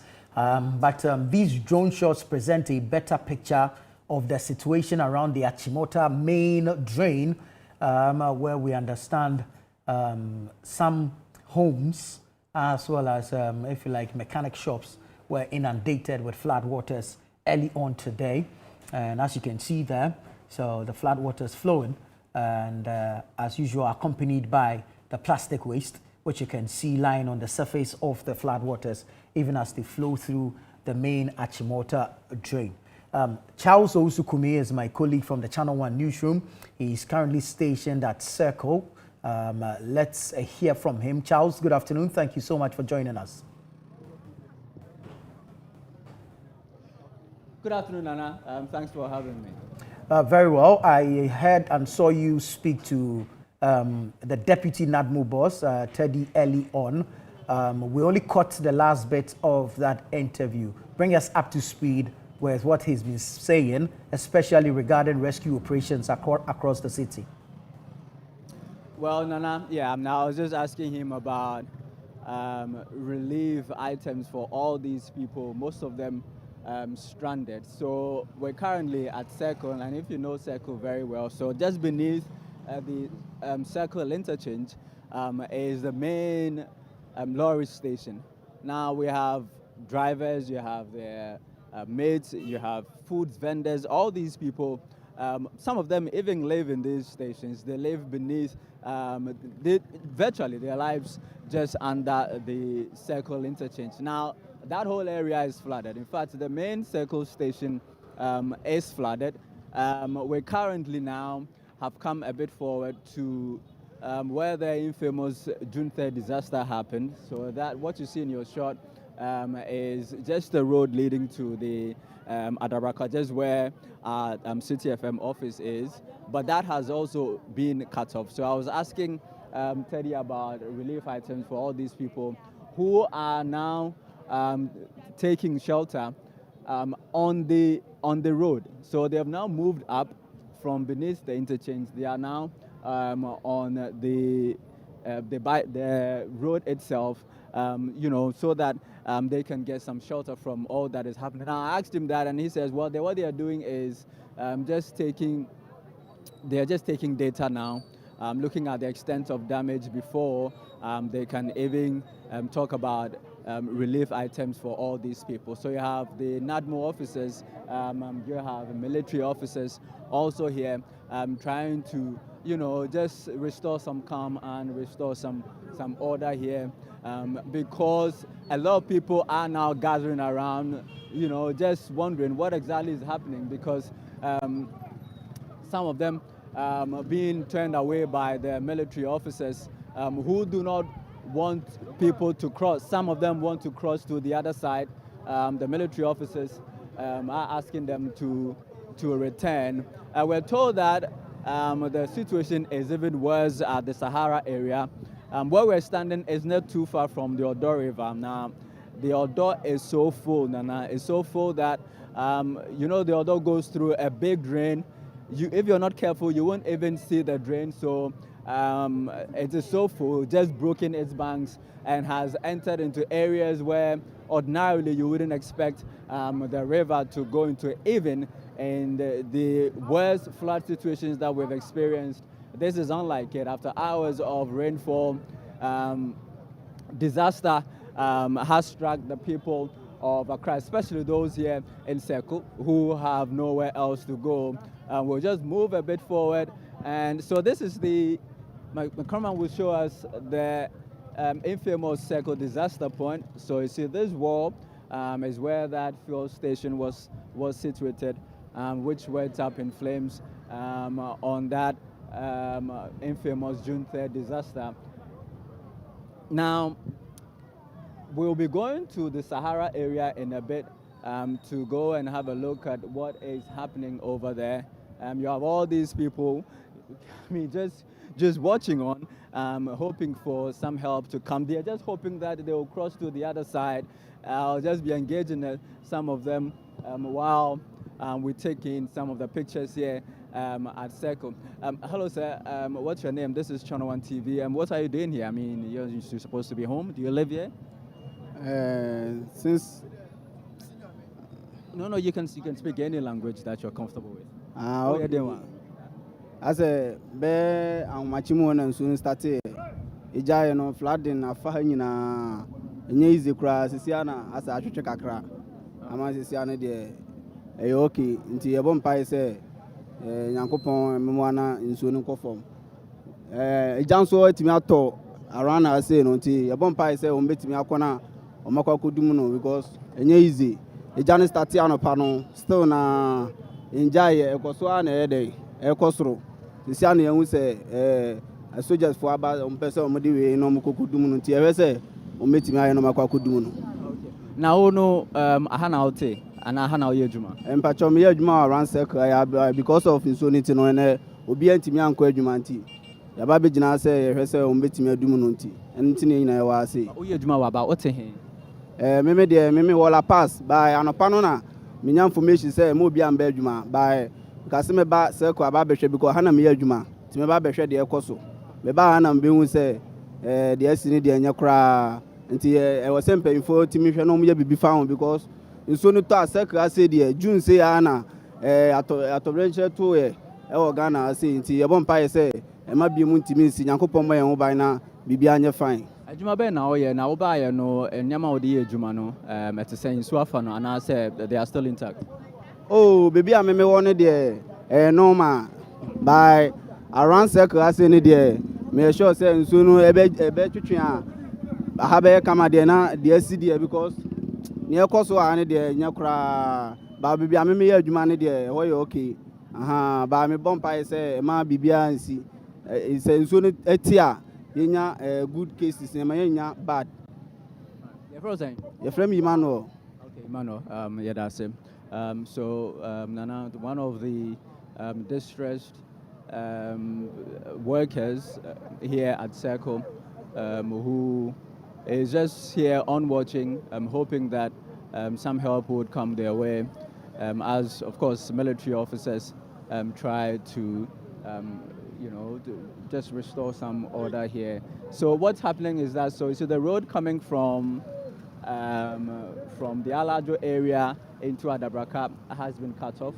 The vehicles come, they're unable to go any further, and then they have to return. And then you have even pedestrians and normal people also trying to cross to the other side, but the military officers asking them not to go beyond this very, very point. So you see the track over there is the NADMO track. It is also doing some assessments over there, and then we'll just go a bit further and see for ourselves what exactly is happening. So after just a few hours of rainfall, Circle is in the news again. The Odorna River has overflown its banks, broken its banks, and flooded the entire Circle. In fact, the main Circle lorry station getting flooded is quite a surprise. Hello, sir. I think we've spoken before. Yeah. What's your name, sir? Tse Addo. Tse Addo. Yeah. Okay. How are you, sir? I see you're trying to comfort some of these women. Since when have you been here, and what did you notice when you got here? I was there before the rainfall. The time the rainfall, you see the rain come here is very too much. The time we come, this fire service people come, they can't get way to go there. Where? To go the place where the fire. Where the fire? Yeah. So we all stand here. Now before we see say the water they go small. We see what they are come to do. The rest. That thing I can talk to you. How did you feel seeing this place getting flooded, and then, having in mind the incidents of June 3rd, 2015? Did you have any flashbacks of that incident? Did you have any concerns? Oh, I can't tell this thing. Yeah, this in the town they are doing this road. the gutter is too small. So of that thing that creates the everything. If the rainfall always, you see, say, water is coming here all the time. All right. Thank you, Sam. So you see some women trying to cross to the other side. And then you have some Okada riders also trying to do some brisk business, trying to convey people from one side of the road to the other. There's an Absa bank on my right. Its premises also heavily flooded. Fortunately for the IPMC here and this, their premises looks like the floodwaters have receded quite a bit. So some people taking shelter over there within the IPMC premises here at Circle. Now, I'll just engage this gentleman in this wheelchair. Hello, sir. About your browsing? No, I can't hear this language. You don't speak Twi? You don't understand what I'm saying? I don't understand. Do you speak in English? Sumo. Okay, what's your name? Jacob Samaila. Jacob. Yeah. Jacob, what are you doing here? Yeah, I doing my business Sumo. Okay. What kind of business do you do? I sell polish and wasu and sometimes the people want traffic. So okay, so you sell general merchandise depending on what's in demand. Yeah. Okay, but it's been raining all morning. So I mean, why aren't you home? My home is here. It's not far. Past IPMC. Yeah. You live in the IPMC building? Yeah. Okay. So when the rain started, where were you? The one the rain started, I'm there inside. Yeah, I'm there inside. Okay, and then you came out when the rain subsided? Yeah, when the rain finished, I come out for see watching the happen. Okay. Yeah. All right. Thank you very much. God bless you. Thank you. You have a nice day. Well, he says he lives in the IPMC building. But I mean, how do they allow you to live in the building? No, because it's only me, so I have the place to stay. Small. Yeah. All right. Thank you. Well,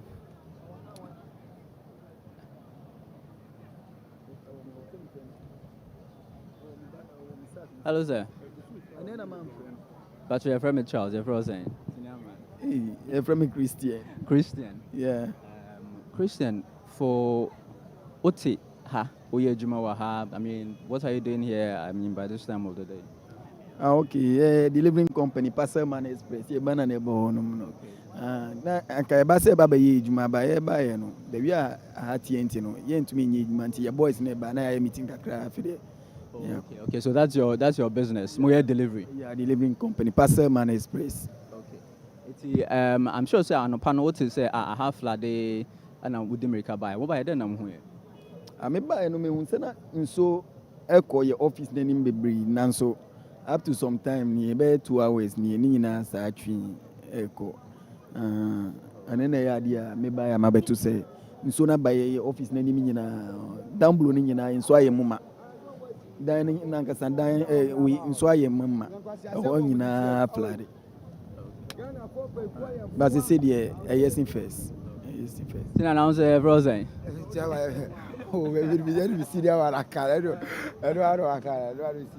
right, thank you very much. Well, they have a business here. They came to do some work, but unfortunately, their premises had also flooded, so they were unable to conduct today's business. Of course, the floods have disrupted a lot of business activities here at Circle. So here is the first African Forex Bureau. Its premises heavily also inundated by the floodwaters here at Circle. I mean, hello, sir. Me patro your friend me Kovikum, your friend Oscar. Now Oscar, but you're free now, coin. Omimi fra Accra mum, and I be seen ako Asaraja. Saraga. But in your baby, come go for carnation, so a horse where you horse, and a madam and the other vessel me fast, be a mania. To call Seka. Me mania cow. Well, unfortunate. So, thank you very much. Well, very unfortunate situation there. Looks like they need some help. Chairman, oh,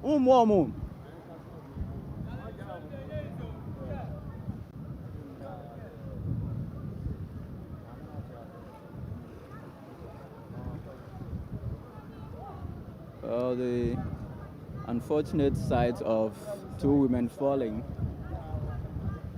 into the water. I'm just trying to cross to the main circle area. The gentleman I just spoke to says he's on the way to Salaga. So, Mumefa. Cinema net saying.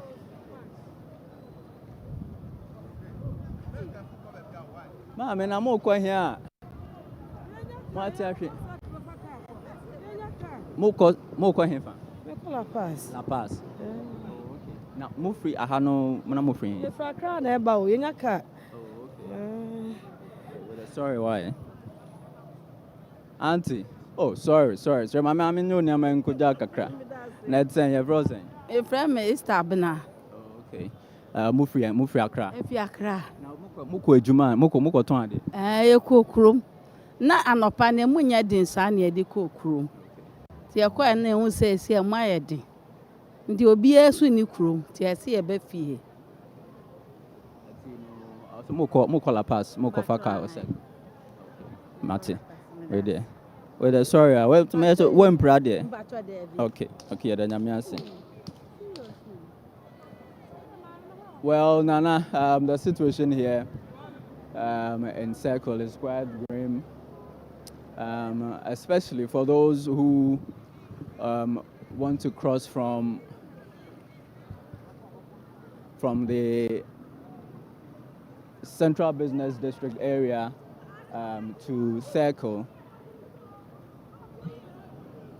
The entire stretch is cut off by floodwaters, and so, I mean, they may have to, you either wait, or just like those women we just spoke to, walk through the floodwaters. Unfortunately for them,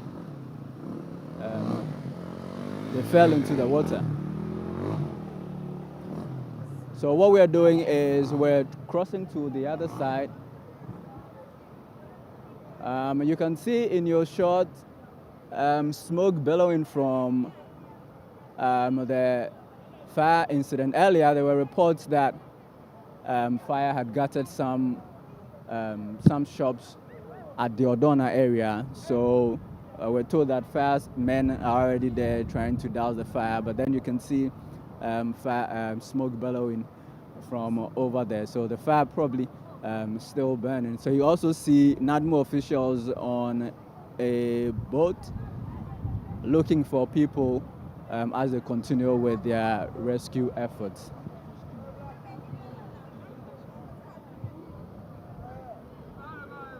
Now, you can also see in your shot some people swimming their way out of the waters. Someone's holding what? Is that like a rat or some grass cutter?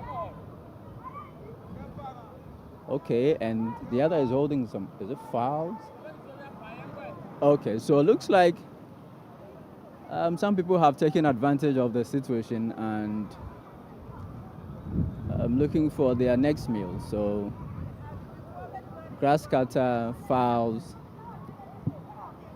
All right.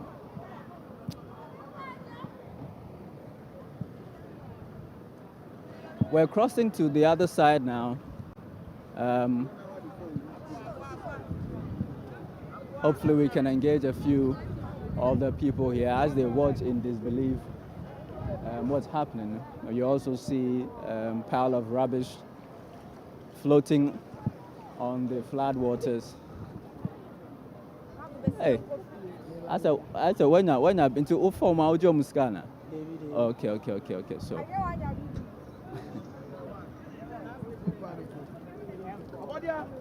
All right, senior man.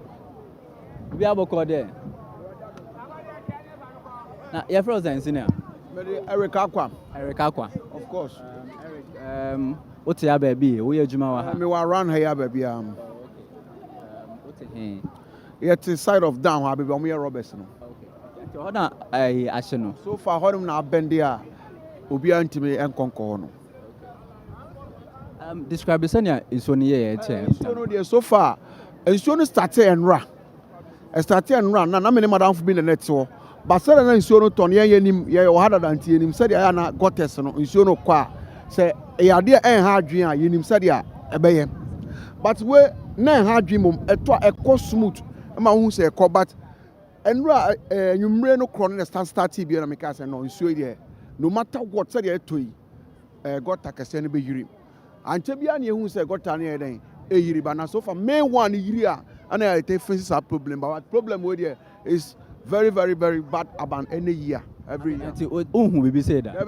The sense Sec has said, yeah, I was here. Even disaster crown hard, but so far this one is very, very, very hard than every. So disaster any time, no, not and you say. Oh, I don't know, a jano, and you say that be and you say, and you say, and you say, and you say.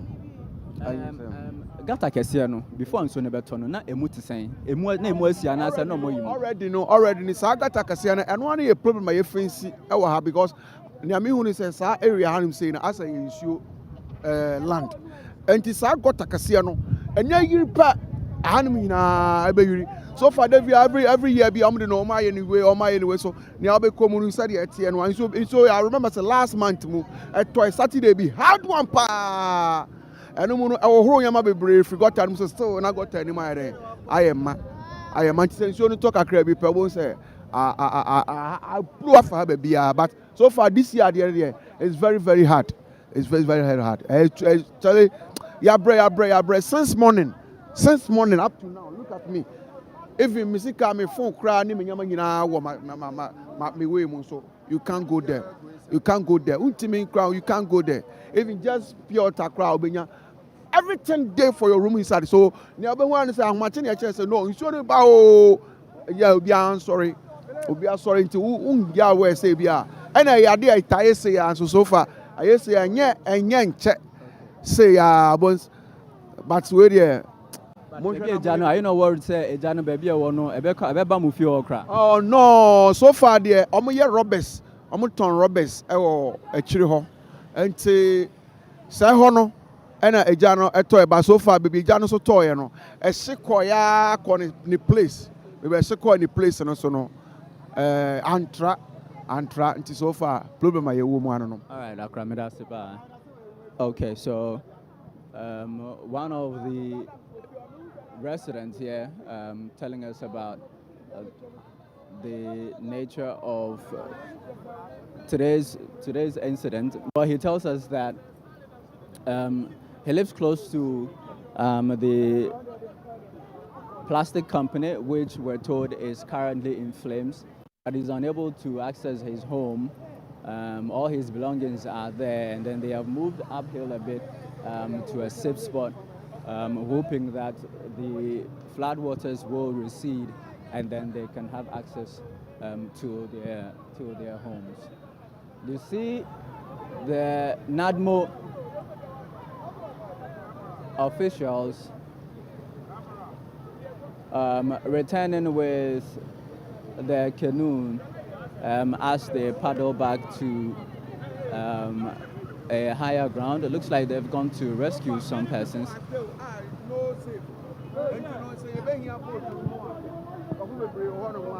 So there you have a rescue operation with some men paddling. But it looks like they've gone to rescue a lady. say I'm for what? Oh, plenty people was here, Uncle for was here, pa, John, who tina ejina hanum say crano. I did we see so far say baba bam na basi, baba bambo for bamba so say. And chebia no mobile, run, but mobile run, you can't go. You can't go.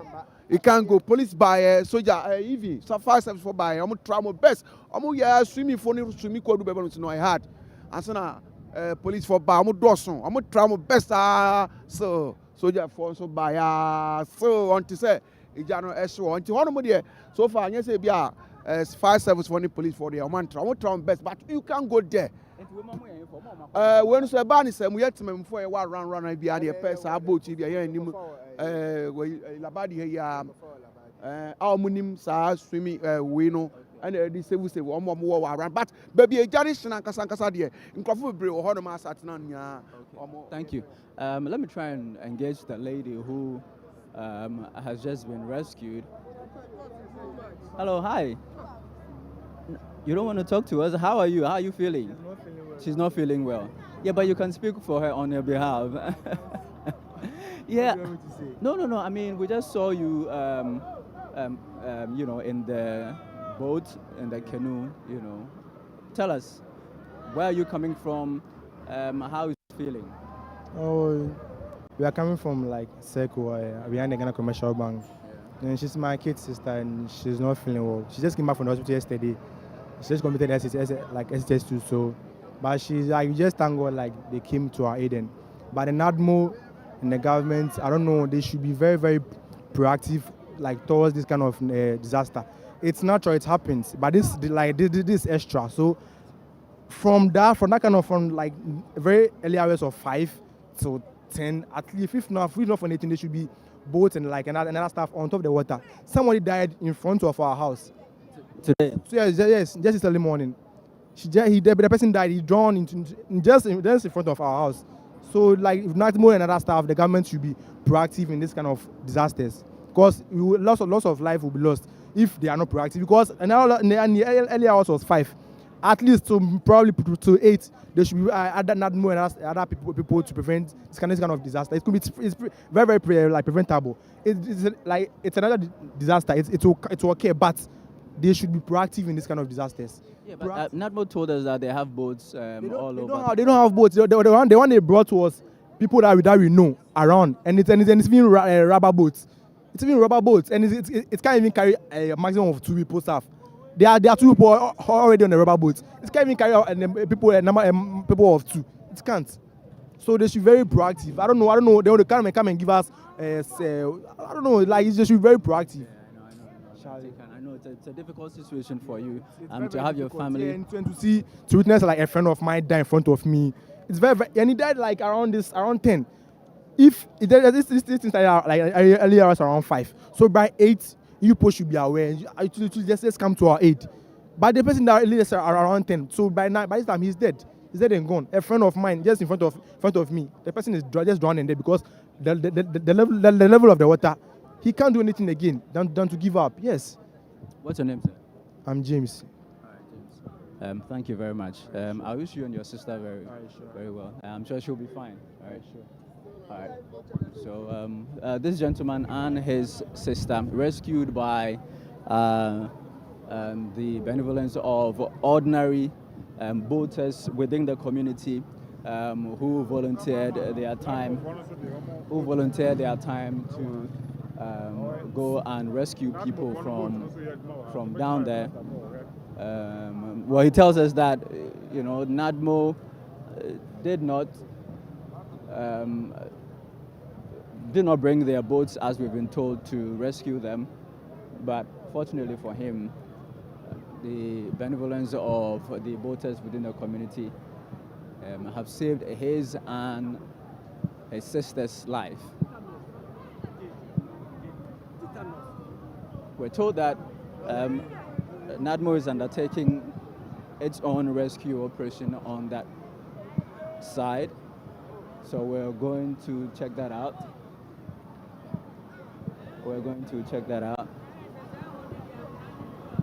Hello. Senior man, I said, Oh, you are trying to make some business out of it. What the amount for crossing? The situation here is too much. It's too much. There is no way for us to pass. There is no way for motor or human being safe to pass.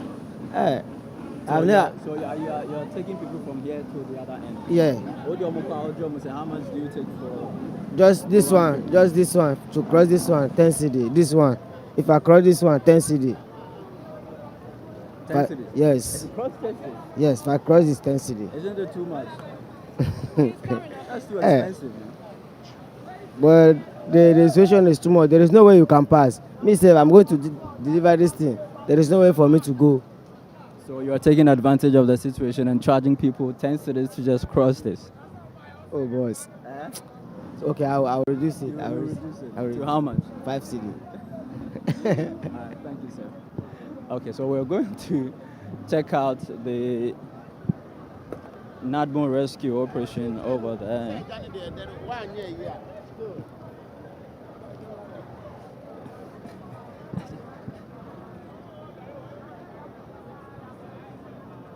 Hi.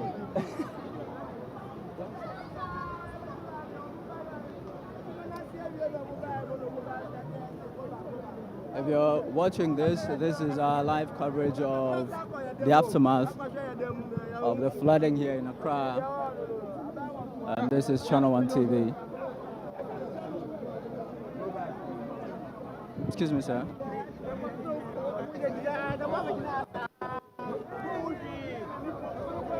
Okay, so here you have another boat. This time around, I see a NADMO official in the boat joining the rescue operation. And then you have a gentleman scoop water from his boutique.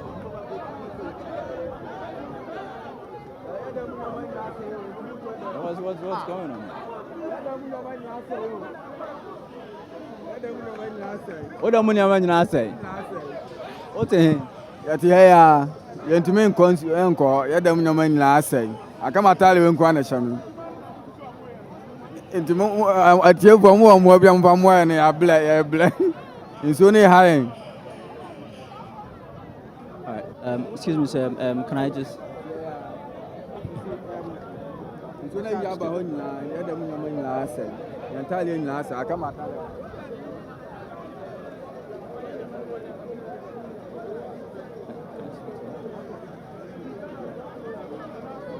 Hi, Honorable. I understand that the Honorable Member of Parliament for Clotokole is here. The Honorable Adabraka is here, watching on keenly as NADMO officials and people from the Ghana Maritime Authority. I can see that inscription on their vest. Try to rescue as many people as they can. Honorable, if we can just engage you briefly. I know you're in a pensive mood trying to assess the situation, but what has been your assessment since you've been here? This is ChannelOne. This has been quite devastating. I mean, the rainfall has been quite torrential, to put it mildly, but the flooding is on a level that I don't think we've witnessed before. We've had the police, the fire service, the 48 engineers and the Navy, as well as the fishermen who came over from Usu and brought their canoes to help in the rescue efforts. Unfortunately, there are some people who are refusing to leave their premises, and some are saying because they are afraid that there'll be looting if they leave their premises. But there's also a fire that's raging through the Odorna market, which seems to be out of control. But unfortunately, the fire service is not able to access the location because the flood water is quite deep, and it's quite devastating to actually see. I mean, we've engaged some of the residents as they are working with boaters within the community who are volunteering their time and their resources to do this, and that NADMO hasn't done enough. NADMO is present, but NADMO did not have the relevant equipment that was required. That's why everybody has been pitching in. It's rather unfortunate. It's rather unfortunate, yeah. I mean, for a member of parliament, isn't this worrying to see that the National Disaster Management Organization goes to a disaster scene and is not well equipped to execute its mandate? I think this is an issue that certainly I'll have to raise on the floor of Parliament, but I think it's obvious enough that there is an issue, and I have no doubt that the government is going to actually act on this quite urgently, because the mandate of NADMO is to be able to deal with all of these as an agency that should be coordinating all the other agencies in a situation like this. They do need the resources, and I think that we have to be able to approve the budget that is of the right level, for what they need to do. Yeah, you sound really devastated, ma'am. This is terrible. It is. I mean, usually you're a very strong person, but I can see in your face it's difficult for you. You have a fire that's raging. Fire service can't get access to the location to even put the fire out, which means that on top of whether we've had loss of lives, on top of all the devastation, you also have people who will now have to deal with the damage, the loss to livelihoods afterwards. This is a serious issue, and we're really going to have to sit down and have a real conversation on the action moving forward on how to address this. Thank you very much, ma'am. The Honourable Member of Parliament for Clotter, the Honourable Agyeman-Rawlings, disappointed in the efforts of first responders.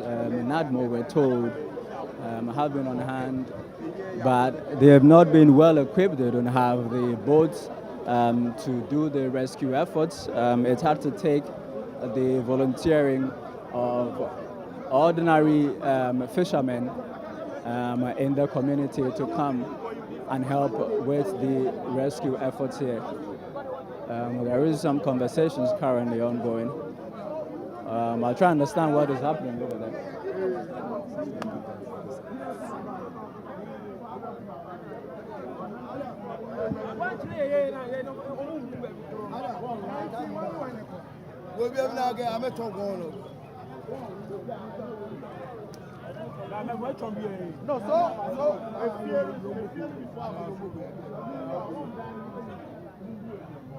No, so one person can go with them.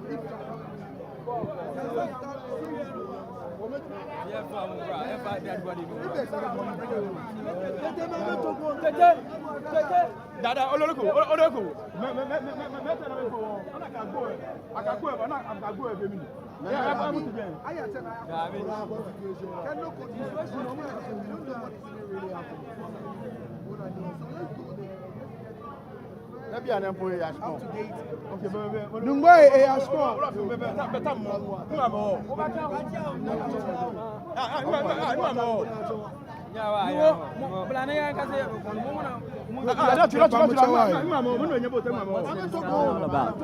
No, we have information some people have been entrapped inside, and then there is a likelihood that some lives have been lost. So what we are saying right now is that they should get there and get a first-hand information if it needs to break the door, so that we'll see if the people are not dead or they are alive, so that at least we'll bring them out. So that's the assignment you're given? Yeah, that's the assignment that they are taking it back. It's rather an unfortunate situation. Yeah, but I just spoke to the Member of Parliament. She sounded very disappointed that NADMO was not even well equipped to do this. Now you've had to use ordinary fishermen in the community. Yeah. So here you see a woman being carried on a man's back. And now that is what we're having to do because the state agencies are not well equipped. It's rather unfortunate. I mean, this morning when we came here, you're looking at what is happening. My madam with my MC, I'm the presiding member of the assembly. So my MP, my first boss, and my second boss is the MCE. I was asked we should get this wooden boat, and we brought it to rescue the situation. Earlier on, it was not easy. Now I was even telling my boss that we need to, even at the district level, get some equipment to salvage that situation in the near future. Because sometimes if you are going to wait for NADMO at the national level or regional level, before they come, the situation will get bad. So you think that the assembly itself should get? Oh yeah, yes. I mean, wherever I stand, I will say it, and I will say it without fear or favor. There are some equipment that the assembly should get it. In case of like this, you know what is happening is that this is not the first time. Preventive measures should be, and one of the preventive measures is getting the right equipment as a standby. Because if we had earlier on improvised these things, I think we will not get to where we are right now. Thank you very much. What we have now is one of the boats from the Maritime Authority, I guess, the Maritime Authority bringing their boats to help with the rescue efforts.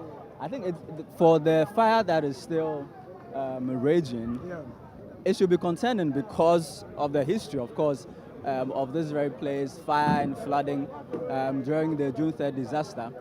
Your madam tells us that the fire service are unable to go to that side to put out the fire. That should be concerning. Yeah, so right now, after some deliberation with the fire service, they've been able to get a pumping machine, which they are going to use with one of the boats to get there. And we are going to use the same water to try to bring the fire under control. How would the fire service get there? No, the fire tender is not going there. Okay. We are getting a water pump. Okay, to go there with a boat. Then we'll use the same water that we have here to try to put the fire under control. I hope you are getting what I'm saying. I get what. We are trying to improvise a way out. You get me right? We are improvising using the water to quench the fire with a pump. Yeah, but where are the fire officers? Okay. They are all around. You can run around. And there's a number of them who are around here. And then, I mean, it's also going to help. Okay, so you have the maritime boats that have now arrived. He tells us fire officers will now join the boat, go to the fire scene and try and put out the fire with the same floodwaters. So they'll be going with a pump and use that pump to sort of put out the fire. They are all trying to improvise now because the fire tender obviously won't be able to reach the fire, so they've had to improvise using the boats. You have residents who have gathered en masse watching closely. We have receiving reports that there are fears that some people may have perished in their homes.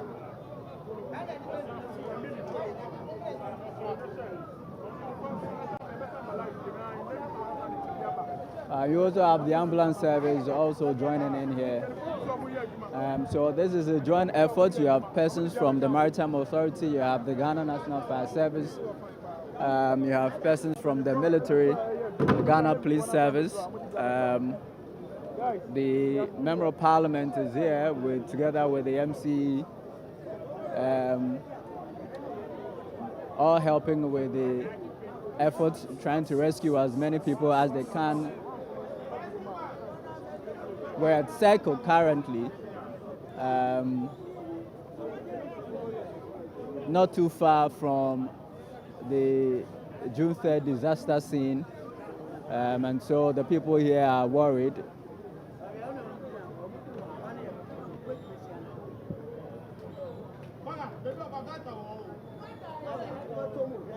There you have a rescue team on the boat, going deep into the waters and trying to see if they can rescue as many people as they can. They've rescued a few people. Earlier, we saw the combined actions of volunteer rescuers rescue a young lady and her brother. The brother told us the unfortunate death of his friend right in front of him. Was quite disappointed with the efforts of NADMO, which is not far from what the Member of Parliament has told us, that NADMO does not did not come to the disaster scene with the boats and the necessary equipment to be able to do what it is mandated to do to rescue people in disaster. So the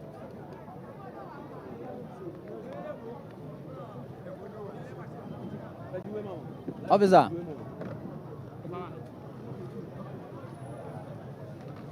So you have those men you see from the Maritime Authority. So you have one fire officer who will join the boat.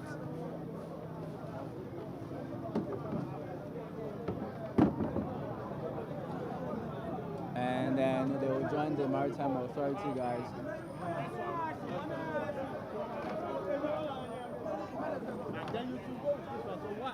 The other one is going to do.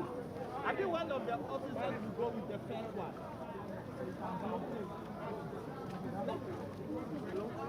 He's going to. Okay.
Well, unfortunately,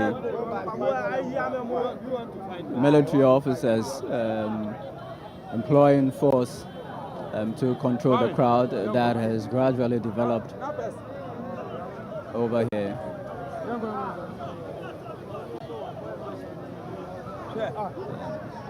Slapping the gentleman in the short.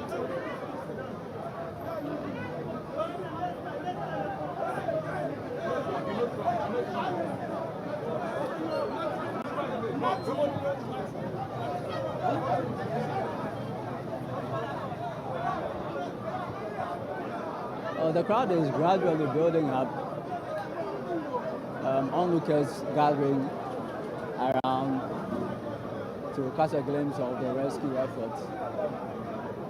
Now, the soldiers, in trying to control the crowd, have resorted to the use of force.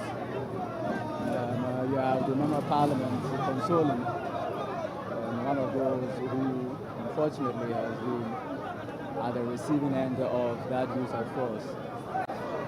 The gentleman shedding tears that haven't been slapped by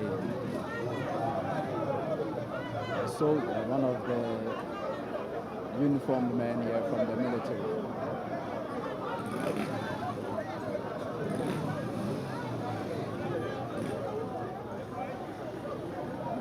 If you just joined us, this is ChannelOne TV. This is our live coverage of the aftermath of the flooding incident here in Accra. This is Circle,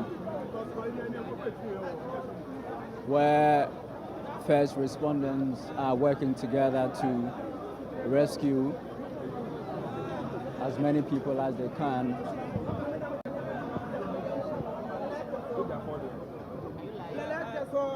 Most parts of Circle currently underwater, and then you can see in your shot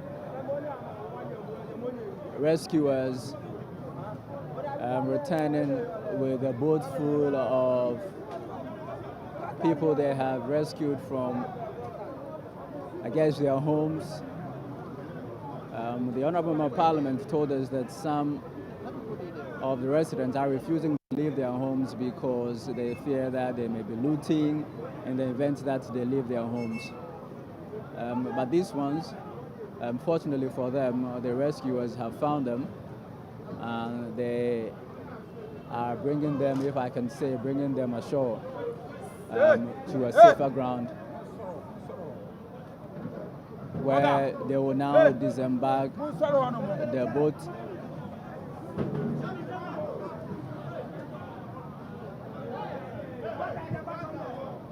Well, these ones, they were able to give them some life jackets.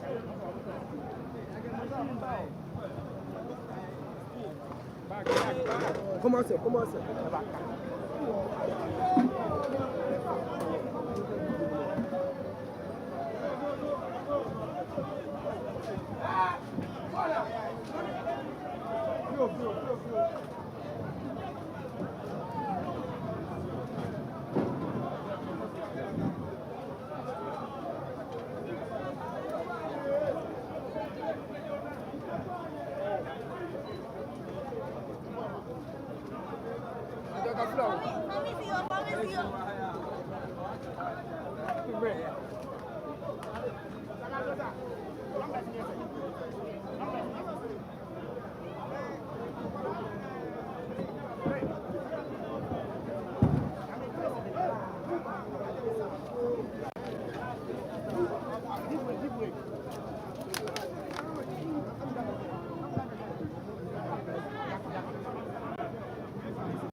Hey, mommy. Congratulations.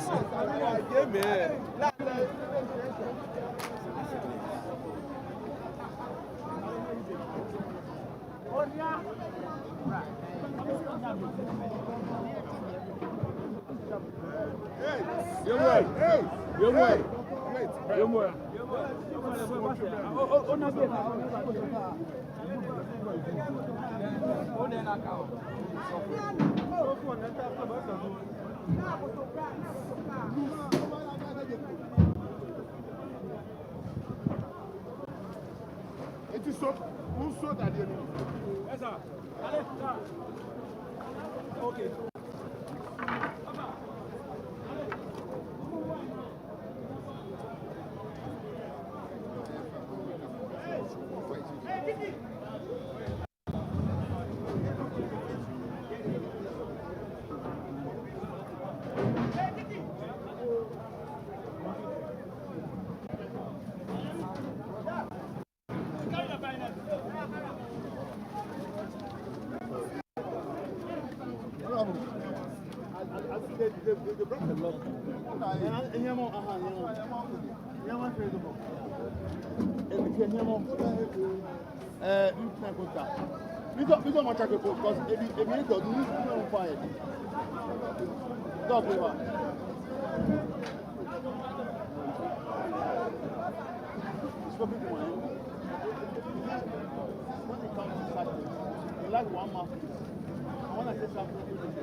Go back, you won't go.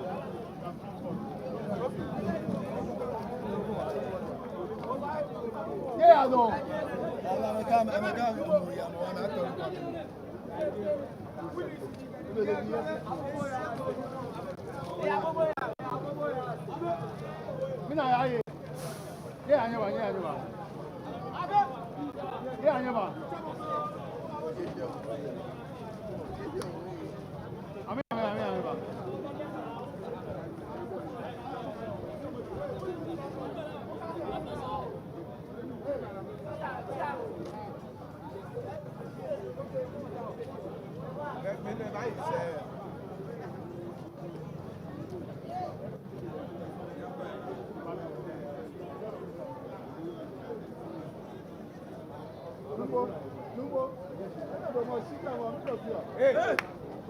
Hey, what a hole, what a hole.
Okay, Ben, I'm going to go back to the time of Charlie.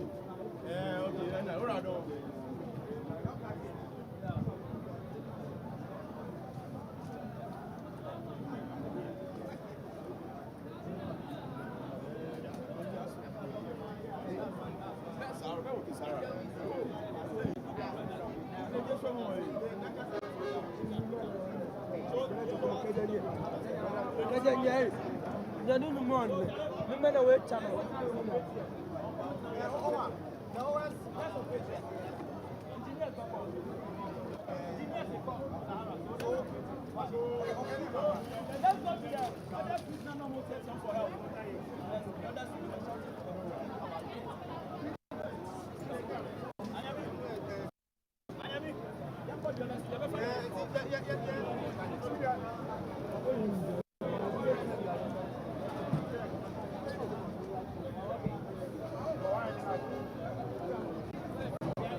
It is stomach level. So let's operate here. Enough men. And some people will take over the store. And some people will take over the store. Then the rest will move to the store.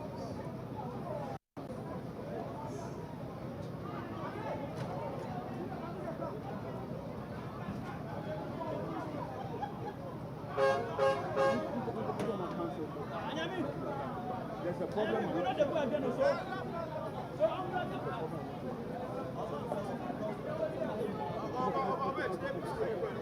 I'll deal with that.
It was just a craft. So let's talk tomorrow. Yeah, sign this.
So rescue efforts are still underway at Circle, where my colleague Charles Owusu Kumi is reporting from. We can see officials of the National Disaster Management Organization, the Ghana Armed Forces, and they are there at Circle. Earlier we had some officials from the Koliklote Municipal Assembly sought to suggest that some persons are reportedly trapped in their homes, and so they are sending officers to go verify, and if indeed, then they would have to break into those homes and rescue those persons. However, there are fears, there are concerns that some may have unfortunately lost their lives. We're praying against that, or hoping that the rescue efforts will be successful. All persons will be rescued alive. So, Fred, if you can give viewers an actual description of this area, so they know exactly where the efforts or the operation is being carried out. So this area is when you are heading from Circle to Accra. Right. So after the sites of the June disaster, where you had the former Goa filling station, you move a bit forward, headed towards the traffic light. You would realize that there's an Ernest Chemist warehouse around that side. Right. So this is the turn to that Ernest Chemist warehouse, leading you to the back of the market. Behind Circle and Adabraka. So this particular shot we are seeing, it's between the Adabraka area headed towards Accra into the market. We haven't even gone to Sahara yet because we are unable to get to Sahara because of the level of the water in the area. So, like you said, there's been a lot of efforts by the various security agencies. So you could see the military, you could see officials of NADMO, officials of the fire service, even the police service are also there.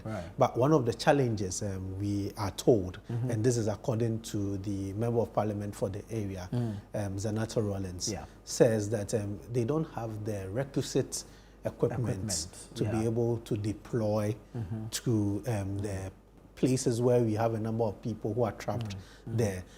Some few minutes ago, we saw that there was now a speedboat which was brought. That speedboat, motorized one. the motorized one, that's belonged to the police marine unit, which is now being deployed. Otherwise, you see the regular canoes. As we speak, on our shot, we have children being rescued from the water in there. So there are a number of houses when you go in there. So outside the NS Chemist, and there's a particular hotel around that lane. There are also a number of residential buildings in that place. And we are told that so many people are trapped there. Some of them have moved up to their buildings. Others, we are also told, we cannot confirm, according to the NADMO official who spoke to us, is that there are others who they believe are still down there, and they would want to check whether everything is fine with them and whether they would have to break in and get them out. So in the last few minutes, about an hour, it's been an issue of rescue, sending in boats to bring people out. We've seen the aged. At a point, we saw about two very old women being rescued. We've seen children being brought from that particular area. On the other side, we are not able to tell because we don't have eyes there. We don't have eyes there because it makes it difficult. We are unable to. But even with the shot, you could see the fire still, the flames still burning behind the market, where we are told that there are rubber companies, plastic market over there. You could see that the flames are still burning, basically because the fire service has been unable to actually access it from where we are watching from. So far, the security agencies are putting in their very best and to see how they can rescue all the other people trapped in there. So in our shots, a little boy, children so being another brought boat out has returned with kids. With kids, and if you like, some fairly young men. And you can also tell that the efforts of the security agencies is being complemented by some community members. Yes, because they know the place exactly. better. They know the place better than the security officers. So a lot of the community members, young men, are helping the security agencies, showing them where people are, directing them to places where so they think people are another trapped. elderly lady having been rescued, being brought to the roadside. And clearly, I mean, it's difficult to tell, but you can hazard the guess that these persons may need somewhere to rest, somewhere to spend the night tonight. And it's not that they may, they would have to be given places to spend the night. Because looking at the time now, 3:44, and looking at the level of the water, you ask yourself that where are the people who live in this particular area going to be sleeping? Obviously, they cannot be sleeping in their homes today. Definitely not. And right now, I think that everybody's mind and concentration is on the rescue efforts. Right. I'm sure by the time the water recedes and a lot of people are now taken out from the trapped areas, what we'll now be thinking about is where to put these people over the night till the water finally recedes from their homes. It's been a long day filled with so much water across the capital. This is just one of the places we are showing you, Adabraka. Earlier on, we were in Tse Addo. And in Tse Addo, we could only access the places where we could see. The other places we couldn't access. Information from NADMO is that rescue missions are also taking place over there to be able to rescue people who are trapped in their homes. We saw in Tse Addo vehicles which had been moved up over 200 meters from where they were stationed before the rain. We've also seen videos of vehicles which have been covered totally. So, I mean, today's flooding is something else. Like the Member of Parliament for Clote Kole says, this is something they have not witnessed before in a long time, unless you've been at the place for a very long time. In years, I don't think that Adabraka has, and the circle area has witnessed this kind of floods. June 3rd was a flood with fire, but this flood is a bit different from what happened in June 3rd. June 3rd, It's the magnitude of the flooding, or if you like, the intensity of the flood waters that really makes the difference if you want to do that comparison. And as you can tell, even this canoe, if the water levels were not high enough, I don't think this canoe would have survived. No, not at all. And so now that the speedboat, or if you like the motorized one, the one with the outboard motors, has been brought, hopefully it increases the rescue time. So from where the people are trapped in their homes back to the main road, I'm sure the exercise will be more swifter, more faster, and smoother now going forward. But of course, they'll still need the help of some local, or if those we call the area boys. You see, Nana, this particular place we are showing now, when you go down, it can lead you to Sahara. Right. So you drive down, it takes you to the end of the GCB building where the market is.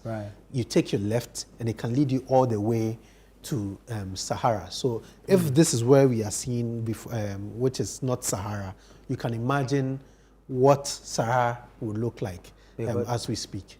Right, because Sahara, as we know it to be, would be more impacted than this area. Yes. It's a situation we're dealing with, bringing you pictures of rescue efforts ongoing at Circle. Emergency response agencies combining the National Disaster Management Organization the Ghana Armed Forces, the Ghana Police Service, the Ghana National Fire Service, frantic efforts to rescue people trapped in their homes by floodwaters. Reports indicate that some have had to climb onto the roofs of their buildings because the floodwaters are yet to recede. And so the National Disaster Management Organization has brought in a motor or a boat with an outboard motor now to intensify the rescue operations, which we're seeing being done in collaboration with some community members. The situation is peculiar here because just behind where the rescue efforts are being undertaken is the plastic market, which went up in flames in the morning of today. Yeah. However, the Ghana National Fire Service has not been able to access the scene of the fire due to the floodwaters, which is impeding their way or their efforts to go attend or go fight this fire. And so clearly the fire has been raging.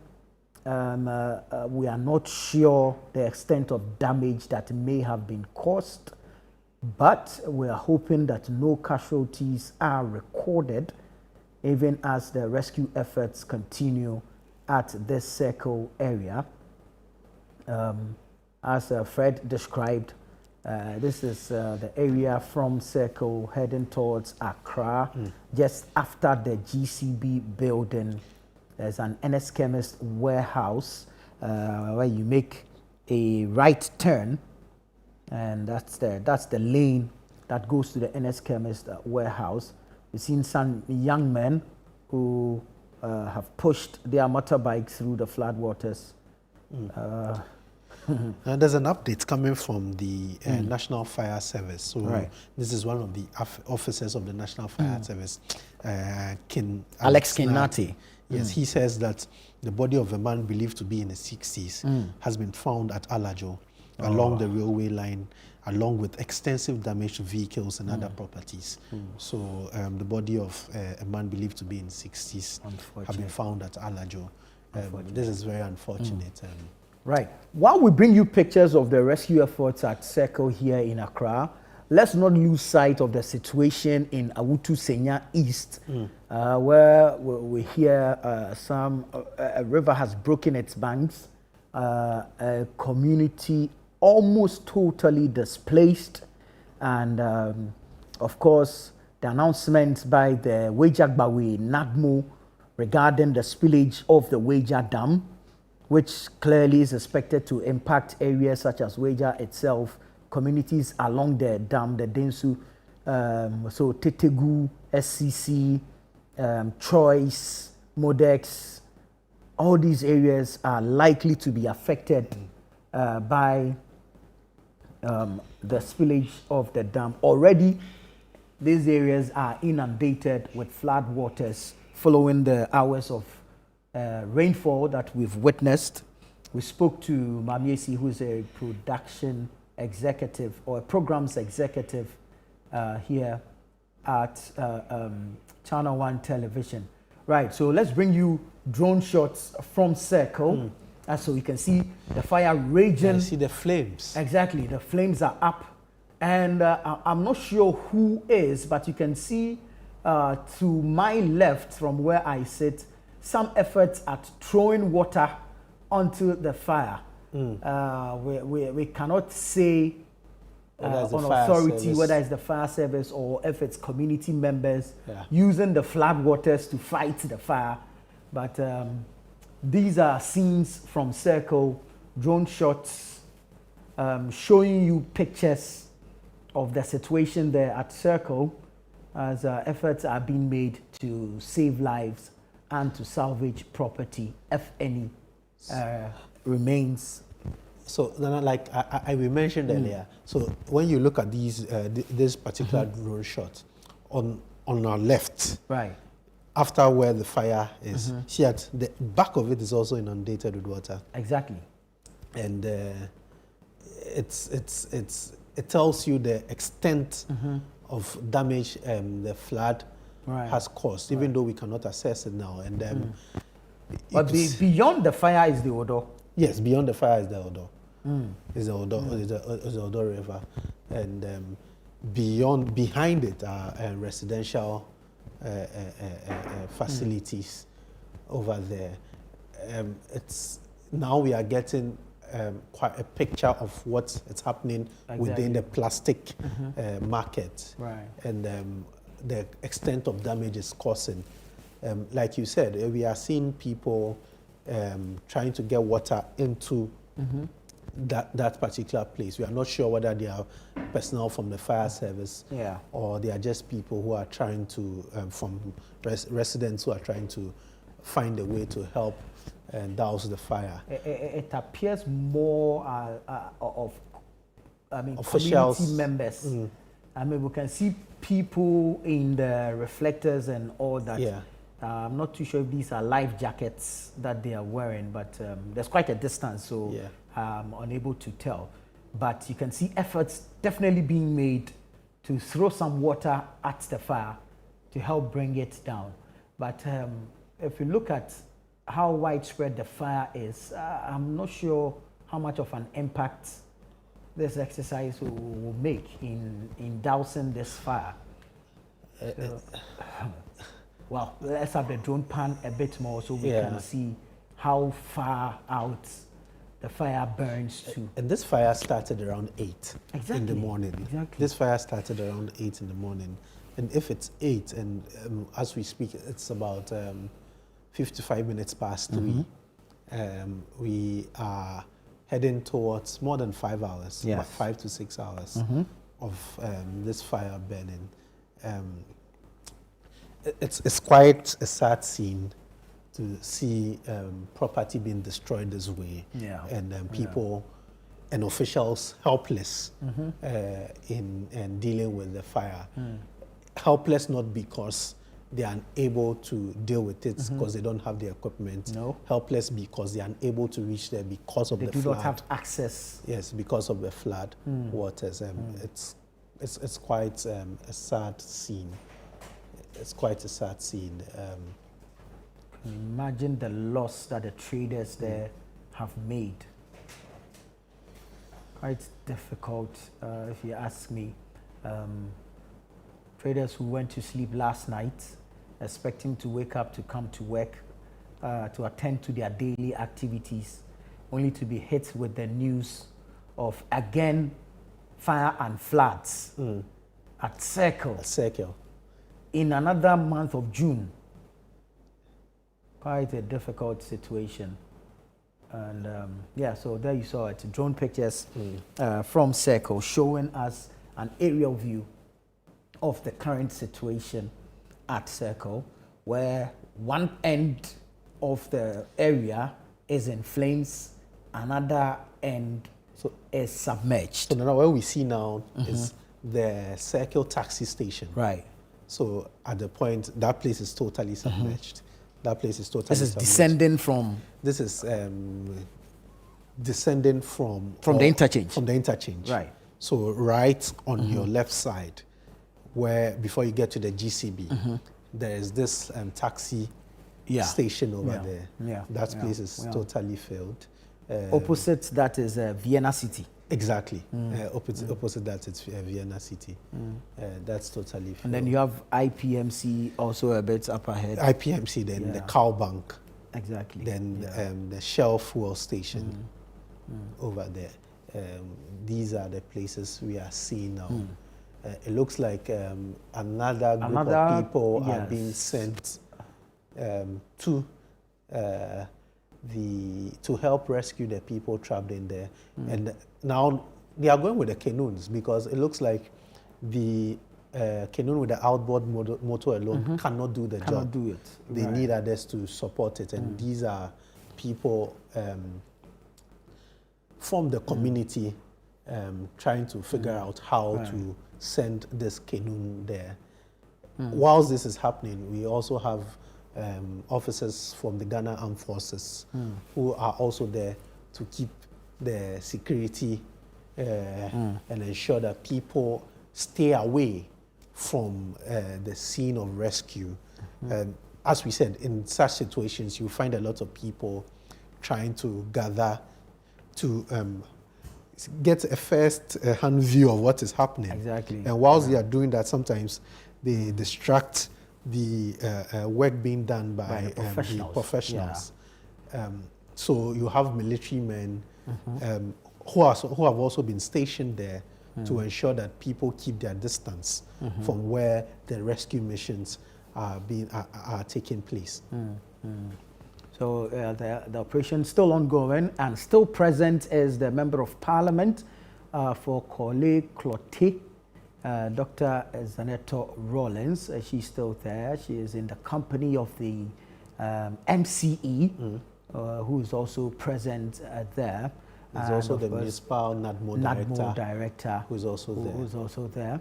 And so they are helping, if like, assist with the rescue operation while assessing the situation, and hopefully some recommendations will be made after a proper or a thorough assessment is done regarding the flooding situation at a circle. It's been recurrent, it's been happening over the years, and I do not want to throw my hands in the air in despair and give up, but we are hopeful that really there will be some innovative ways to deal with this matter once and for all. But for now, the most important thing is to save lives. And so for all those that were being told are reportedly trapped in their homes, we are hoping that the emergency response agencies are able to retrieve them, to rescue them successfully and alive. And no casualties are recorded in this area. The rescue efforts still underway. You can see officials of NADMO still engaging. I am sure they've probably... So the boat with the outboard motor has returned, but I'm not too sure what the issue is, because you've noticed that the canoes that are being paddled have gone back. Yes. Into the thick of events. But water is being scooped out of the one with the outboard motor. Look, it's quite interesting. I mean, for 9 hours we've been bringing you coverage of the floods, and if 9 hours you have these floods, it can tell you the extent of floods or floodwaters at the place. If the boats or the canoes we have are not strong enough, obviously you find water going into it. The security officers of the security agencies are going once again to see what they can do. And it looks like they are going to paddle now. Yes, they are going to paddle. The motor might not necessarily, or perhaps where they are is too shallow for the motor to work. So they are paddling now. But then again, we see a young man in the boat scooping out water. Charles Owusu is back on the line. He's a man on the ground. Let's engage him and find out exactly what is happening regarding this new boat that was brought in to augment the efforts of the existing ones there. Charles, thank you for staying on with us. We noticed that a new boat was brought. This had an outboard motor. However, we're not seeing this outboard motor in use. Are you able to speak to this? Are you able to tell us what is happening?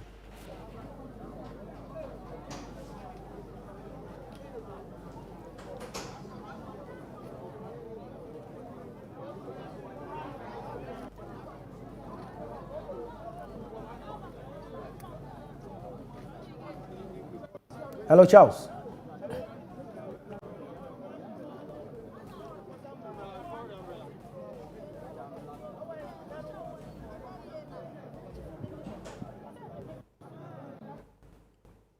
Right, so we're still holding on to hear from Charles Owusu. He's my colleague at the ChannelOne newsroom.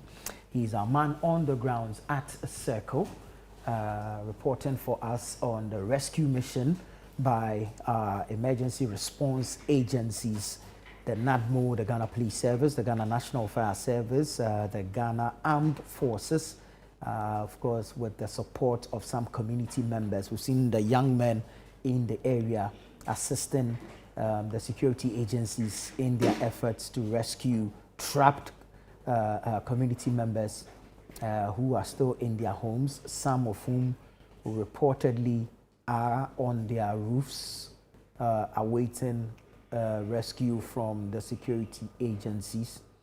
So that operation is ongoing at the Circle area behind GCB, right in front of the NS Chemist warehouse.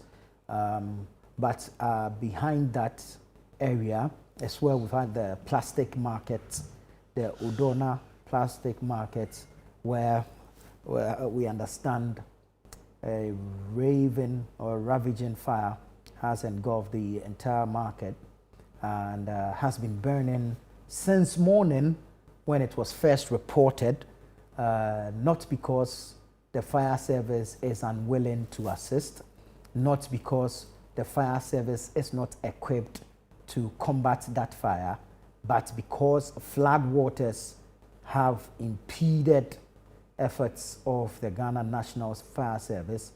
Floodwaters have prevented the Ghana National Fire Service from accessing the area of the fire, because all tenders deployed by the fire service to douse or to fight the fire have not been able, will not be able to access the scene of the fire until the floodwaters recede. So that's the difficulty the Ghana National Fire Service has had since morning in trying to combat that fire. However, rescue efforts continue at Circle. Charles Owusu is back with us. Let me find out from him what has changed since we last spoke. Concerns raised by the Member of Parliament for the area regarding the requisite equipment to help expedite the rescue efforts. Subsequently, we saw a boat, or if like a canoe, that had an outboard motor attached to it being brought in. However, we've not seen the operationalization of this outboard motor, despite the boat being placed on the water.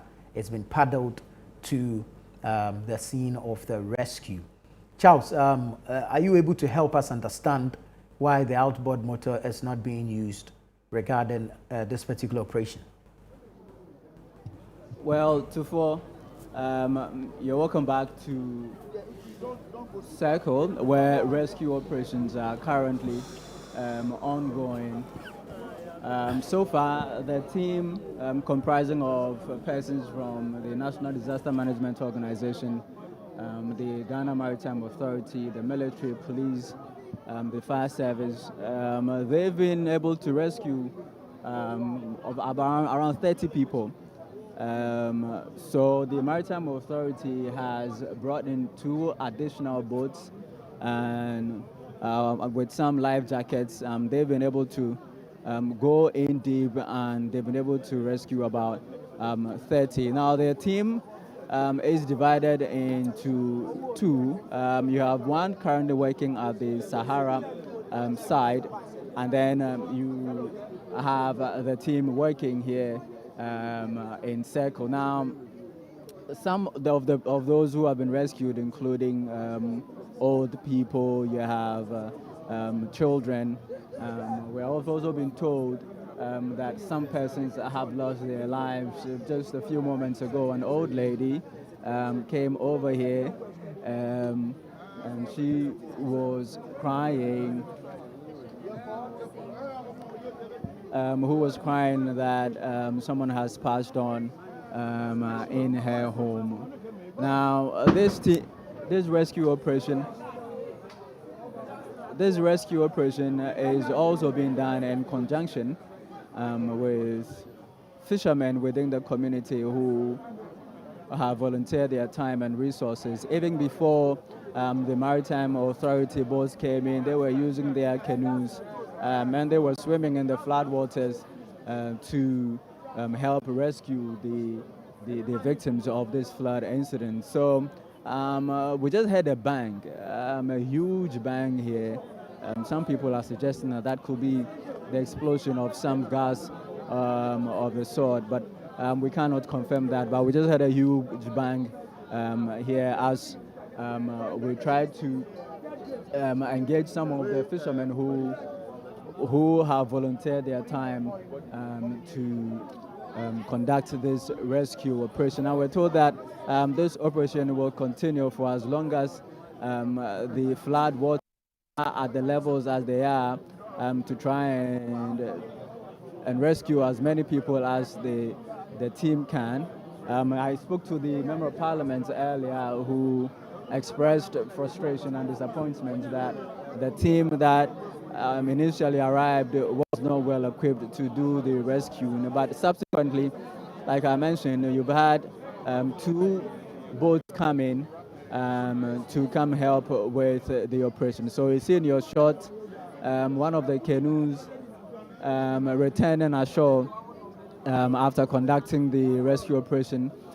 You also see the smoke still billowing from the incident, the fire incident. Earlier in the morning, we received reports that there was a fire outbreak at a manufacturing company, a plastic manufacturing company here at Circle.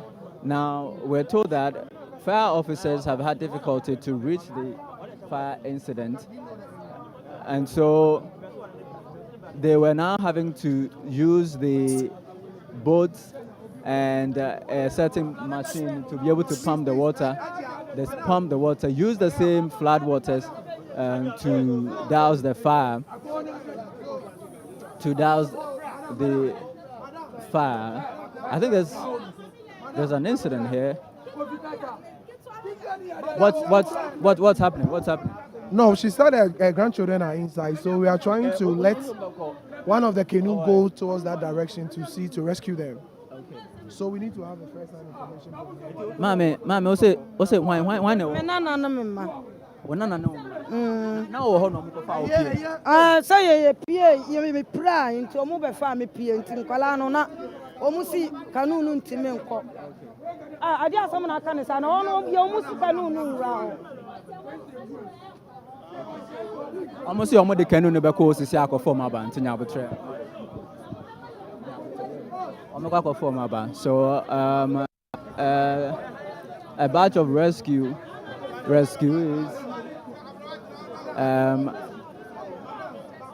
have just arrived here.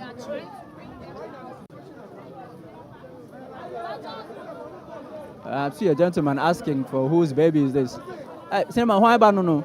Oh, she's showing mom. Well, unfortunately, this baby crying is still yet to find the mother of the child.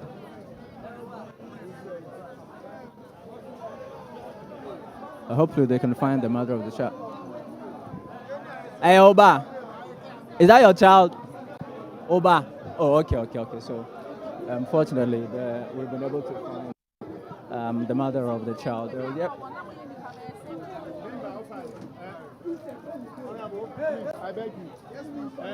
They need water.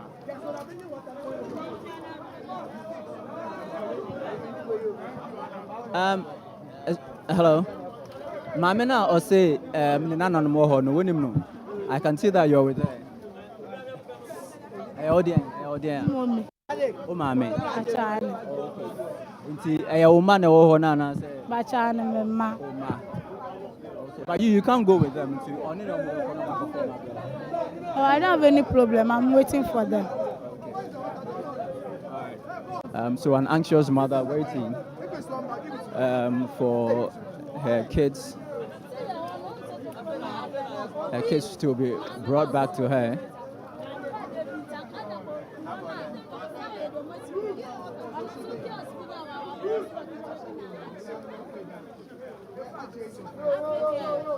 Well, the grandmother has volunteered to go with the team.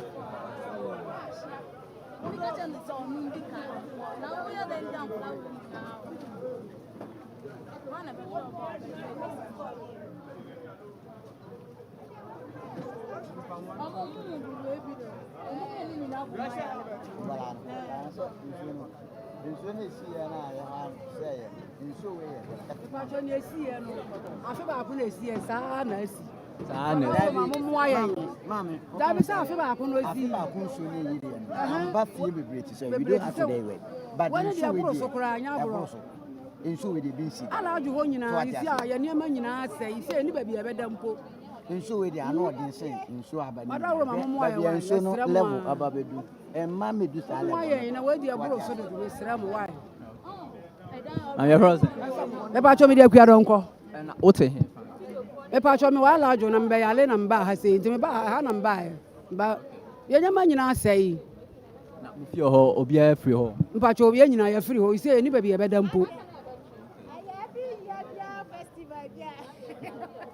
ye bibia say Alajo me baba ko ono so ho no ye nyama nyina e ho na me nyama kora wo ye nyama nyina say so betime yiri so 2 minutes aha de nso nta ma ha but ene nso na aton frite no abeton de ano odin pa se hwe se kora ha na e wo so de bia nso to a entimi no ha na enuanu mo mo down no nso kora on be ye den nti ano odin pa nso na hire ene de ye hu bi sada anytime bia yetana nsuo yiri a eba bepem but omo mo ase no na nsuo e kan but ene nsuo ne de abroso pa odan so no ye ballers no so ye ballers no ye mo ye nya oboko joint ni aso baller de begu oboko joint na baller gu ha ye nya omo mbeboa edu anadwo a amanfo mbe so baller de begu kwan no unhu omo bo so na pa na baller gu ni nyina ka ho na gates etimachoke a edisa aye ne nyina ba nti esere mpanifo so ombetima boy ho kakra mommoe ne ni nsuo to a ye nsuo nye free awo man mu so what ase ye nyina ya agu ekwan nya ebia ese nkran abrabo unye baabi da na usoro na hoden wo ho a ene otim kokwan so ekoye adwuma nye ska kakra de guboto na obo sore ne wenye baabi ne nsuo nso be yiri hiro dan na ede na woka ye sere mpanifo no omo nka bi maye Are frozen? Mi den Kwame e Japan mi din no Kwame Japan ya da say. So They should be ready. Ambulance should be ready. you have another team returning with some of the victims. They are calling for the ambulance to be ready. It looks like they have some emergency on board, so they're asking for the National Ambulance Service to get ready. Hopefully it's not.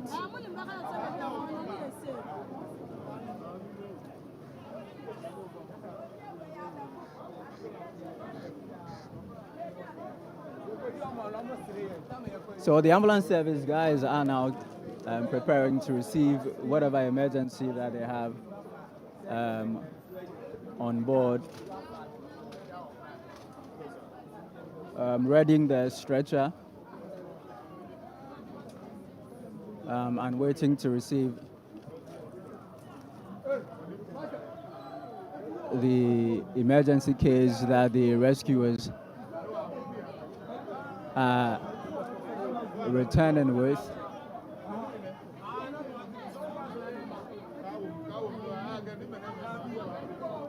You have women, men, old people, babies.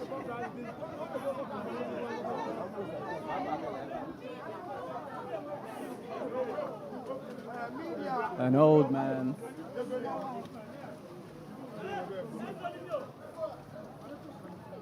Seems to be the emergency, the ambulance service.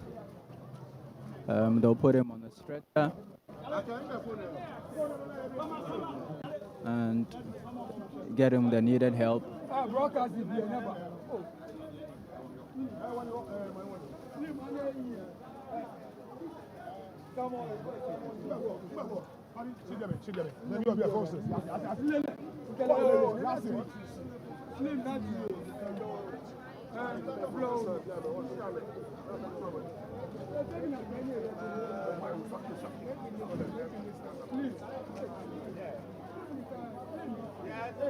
The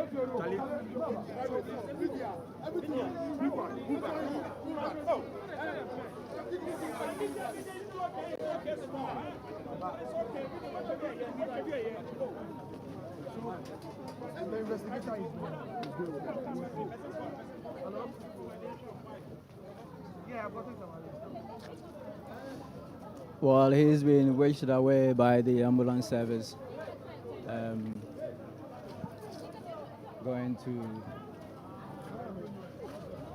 get him the needed help.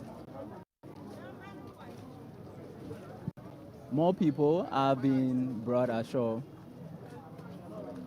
to safer grounds.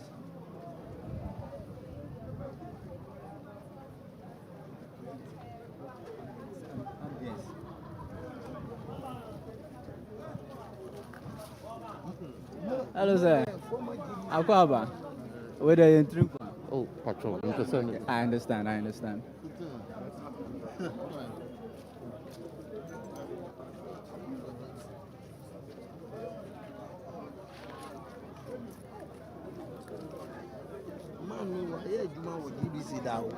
Man, no more rescue.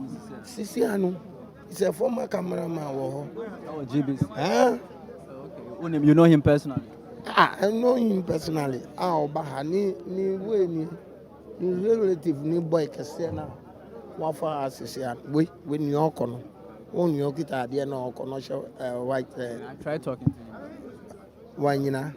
Wanyina okoye. Omuwo got ananu. There's a story building there. Name say insunu alcohol. Na say wa yara for some time. Well, yara yache. No sure now. Di me bo minim say doing to na say na yehu say oyo no. Number 2 first. FM Gideon. What's your role here?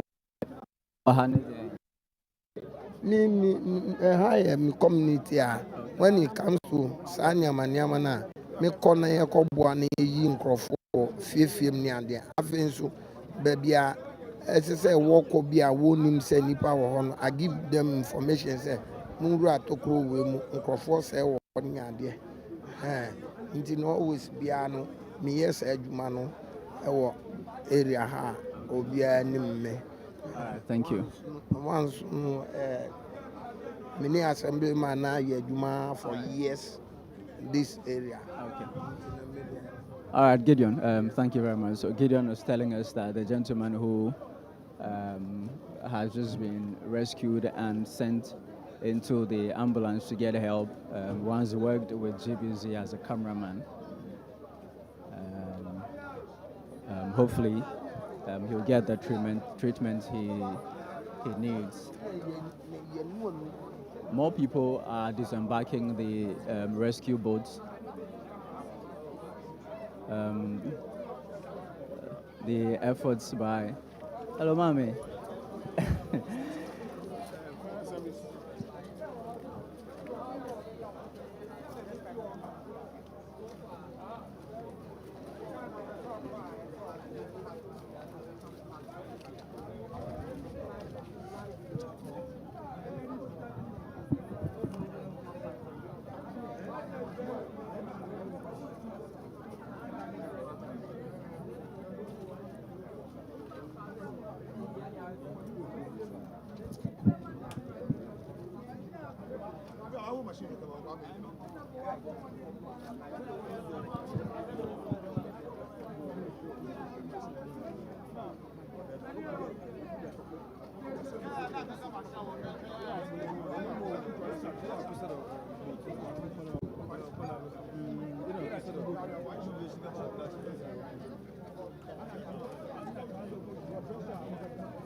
Hey.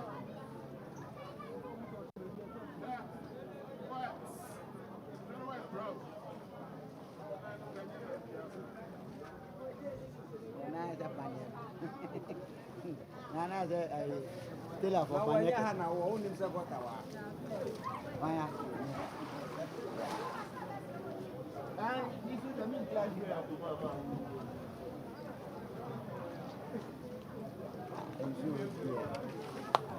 Eh, me kai dun te where you pay you but you show it here. No, we are different from.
This is still a live coverage of the June 29, 2026 flooding situation in Accra. Currently, we're stationed at Circle in Accra, where rescue efforts are underway. However, throughout the day, we've been reporting from different parts of the capital regarding the flooding situation in all of these parts. We hit Tema at some point where we spoke to head of production, Victoria Dogbe. We hit several other parts of the capital where we spoke to different persons. We actually opened the phone lines and gave you the opportunity to share with us the situation in your communities or your areas, and you did so. We're grateful to you. We touched base in the Awutu Senya East constituency, where our central regional correspondent, Tse Addo, brought us up to speed regarding the situation with the Okurudu River, which had overflown its banks in the morning.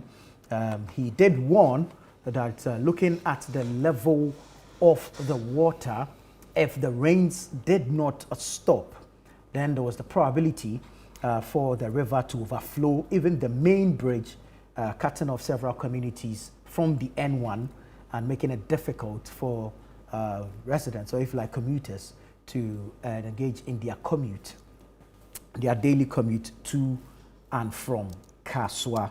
So that appears to be the challenge regarding the flooding situation. But pictures in your shot, live from Circle, Kwame Nkrumah Circle here in Accra.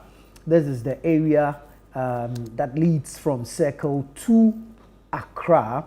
However, where the operation is, if you like, being carried out from, or if you like, the operation point is the lane that leads you to the NS Chemist warehouse, and same lane will take you to where the plastic market is, which market we've been reporting caught fire in the morning and is still burning all the way up until now because firefighters are unable to access the fire scene and to bring the fire under control.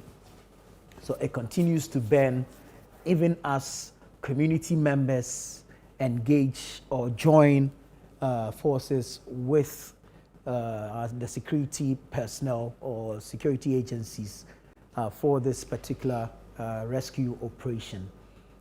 For the firefighting, from all indications, nothing official, or if you like professional, has been done yet because the firefighters really have not been able or do not have access to the fire itself, the route or the scene of the fire itself to be able to combat that fire. So several boats, canoes deployed at Circle to help rescue trapped victims who have been stuck in their homes since morning after floodwaters took over their homes and locked them up indoors, cutting them off from accessing the major road. So we see efforts, and like we said, and Charles clarified that indeed these are fishermen who live in the community, and they have been assisting the security agencies, or if like the emergency response agencies, to embark on this rescue operation. Clearly not an easy job, of course, having to paddle to and fro to rescue trapped people. It's been difficult, you can clearly tell, but these young men have been going all out to assist the officers in these rescue operations, and I would like to congratulate them as well. So these are pictures you're seeing from Circle, live pictures from Circle, where we understand that people remain trapped in their homes along the Odorna stretch. And of course, behind that or beyond that is where the plastic market is, which market has caught fire. And also beyond that market is the, where you see the Odor itself flowing in that drain there. So these are drone shots showing you how the smoke continues to billow in the air or in the skies, clearly telling or depicting the picture that the fire continues to rage at the plastic market at Odorna. Efforts by the Ghana National Fire Service thwarted by the floodwaters because they are unable to have direct access to the market where the fire is currently burning, making it difficult for any sort of control mechanism or any sort of firefighting to even be started. And so, yes, thick smoke billowing into the air from the plastic market at Odorna, where fire has ravaged the market since about 8 a.m. today. However, access to the market blocked by floodwaters, making it difficult for the firefighters to be able to access the area. However, as we have established, the most important thing is for the rescue operations to be successful, to ensure that no lives are lost. And at the end of the day, affected persons will count their losses rather than put a figure, or if you like, count a toll on number of persons who have passed.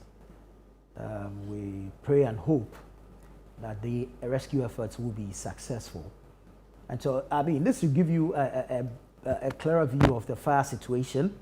So floodwaters blocking residents from accessing the main road, and then behind them or beyond them is a fire at the market. And so it's like you're trapped between fire and water. Trapped between fire and water, not knowing where to pass, not knowing where to go, just hoping and praying that rescuers would reach out to you, get to you early, and save you.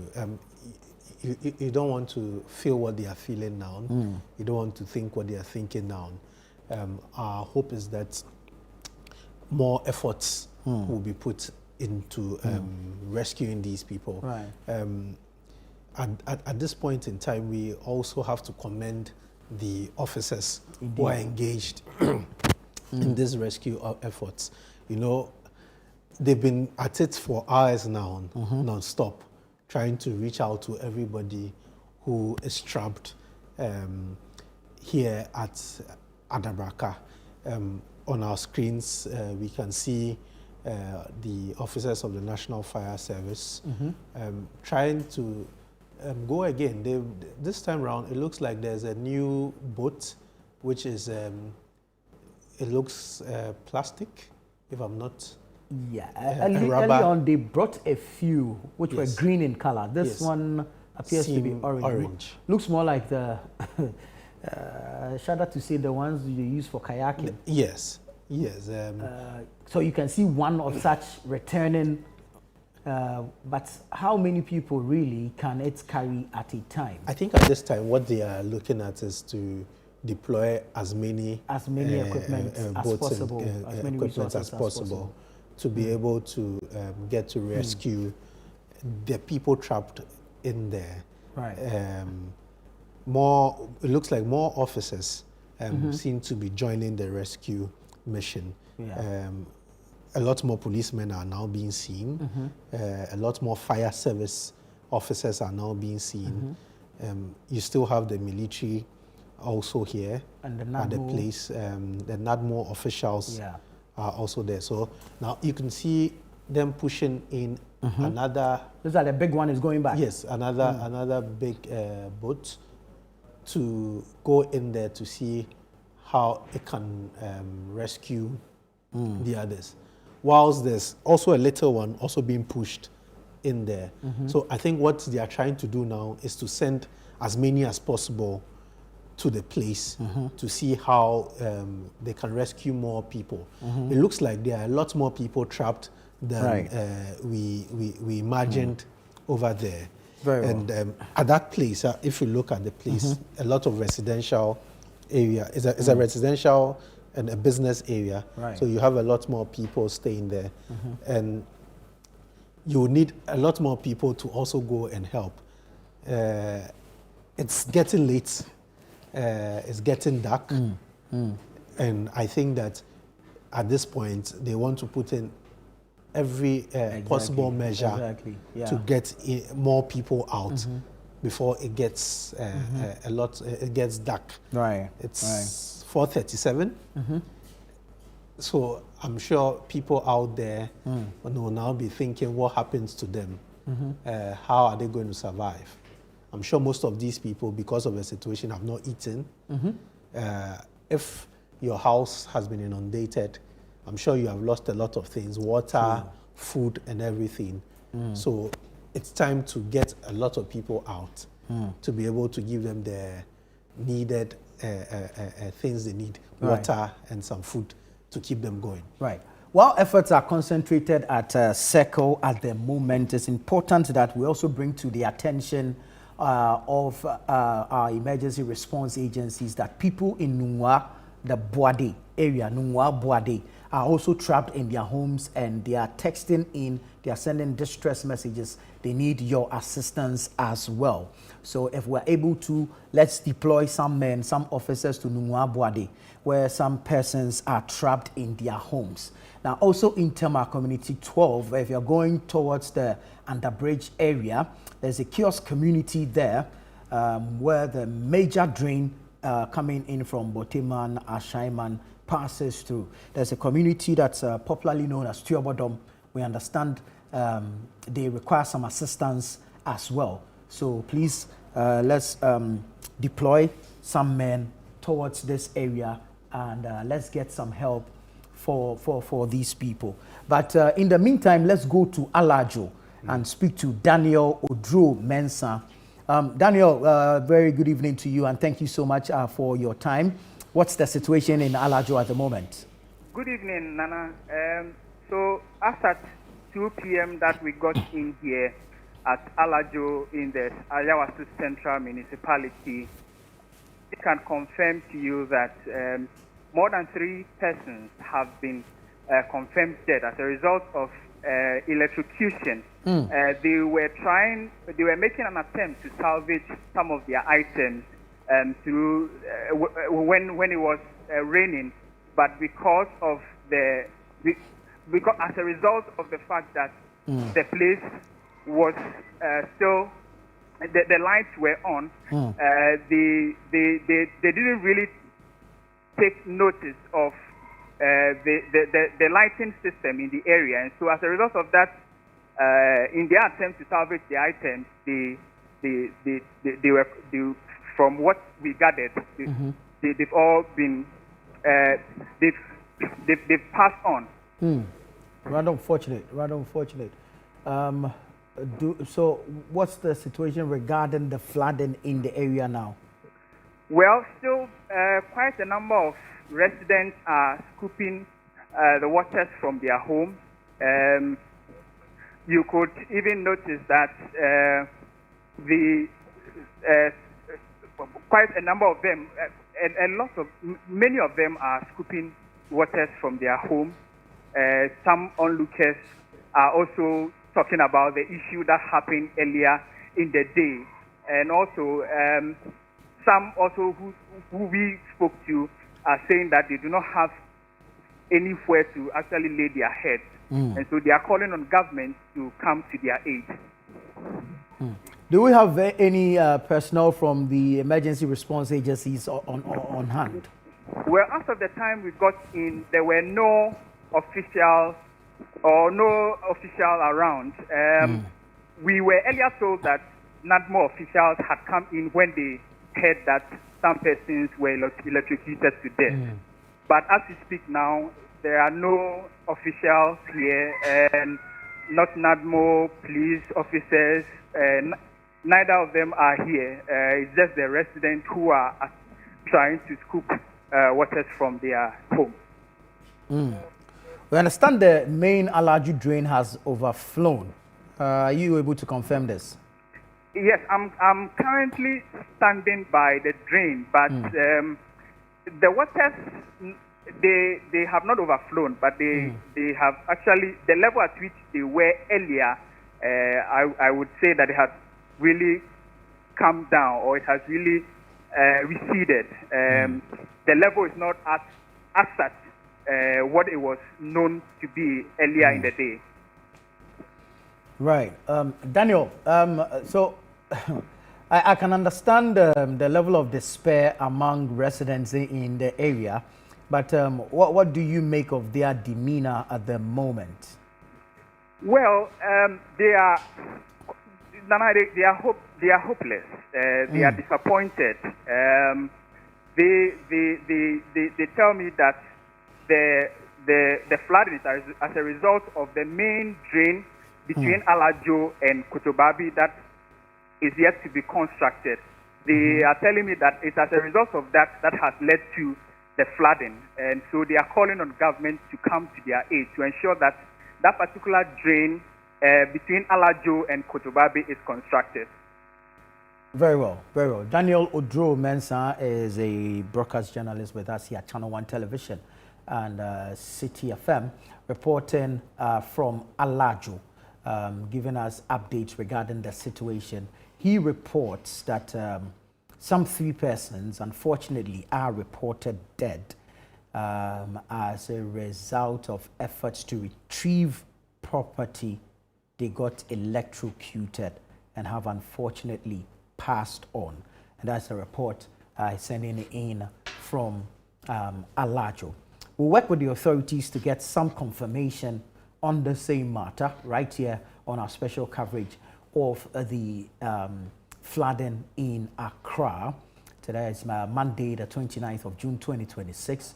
We've been here from 7 a.m. in the morning, bringing you pictures from various parts of the capital, bringing you interviews regarding the flooding situation, and of course, giving you updates regarding the do's and don'ts, the routes to use, and of course, how important or imperative it is that you remain at home if you really do not necessarily have to step out.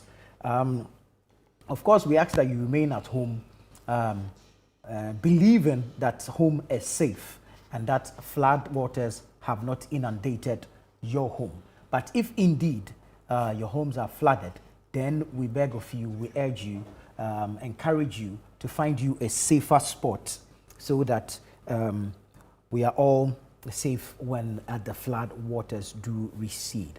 In fact, we're only hopeful, but we've been told and we've been informed that we should expect some more rains later tonight. So that's what we are having to deal with. Now, when you go to Tema, we understand Soul Cement, Valco Bridge, and the pathway from Tema Newtown to the Lube Oil area in Tema Community 1 is flooded.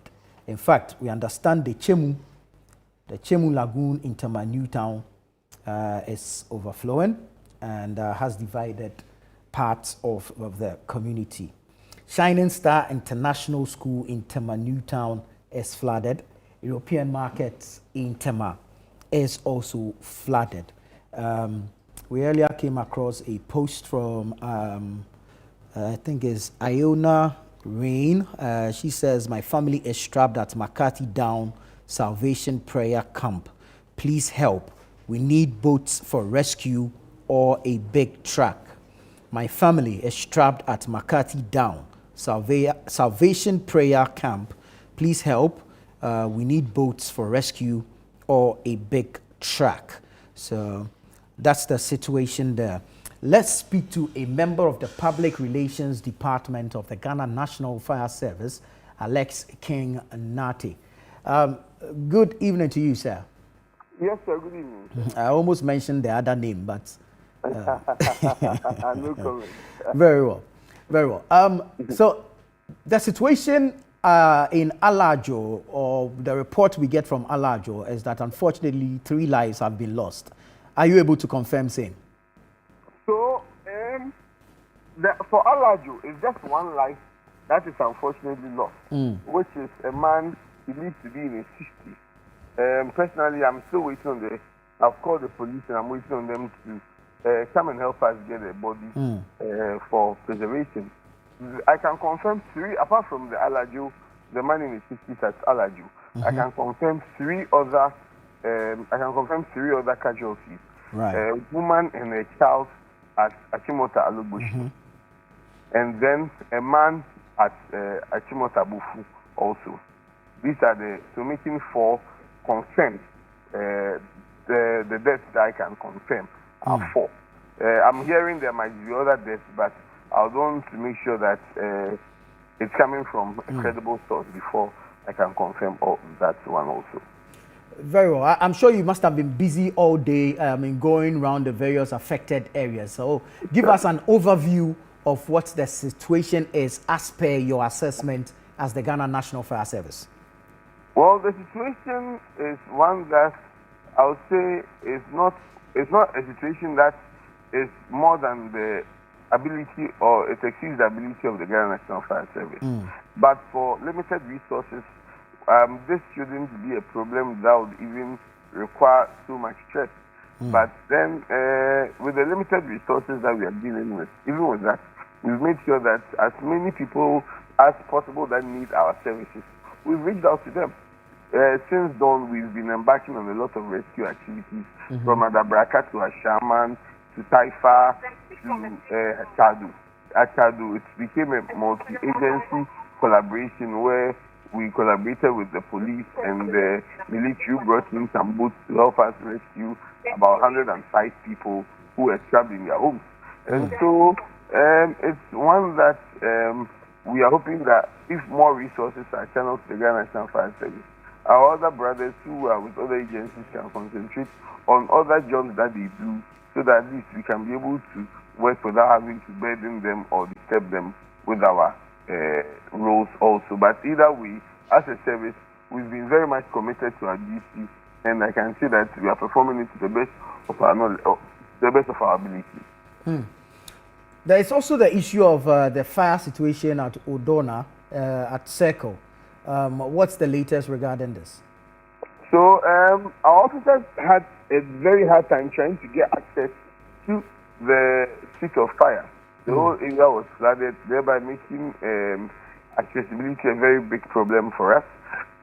Initially, our men tried getting close to fight the fire, but very honest, they couldn't get so close, even though they had tried their best to contain the fire. Accessibility was a problem. The good news from what I've gathered is that because the fire, the rain has gone down, the floodwaters is subsiding, and so it's making it,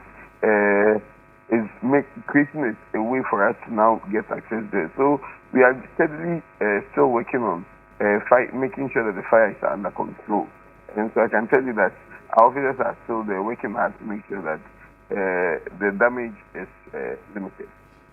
You've mentioned some areas where you've carried out some rescue operations, but if we look at how widespread the flooding has been today, covering areas all the way from Tetegu, if you like, from Kaswa through Tetegu, all the way to Tema Newtown, what has been your strategy for deployment? And of course, what strategies have you employed to augment your work as the Ghana National Fire Service in this particular situation?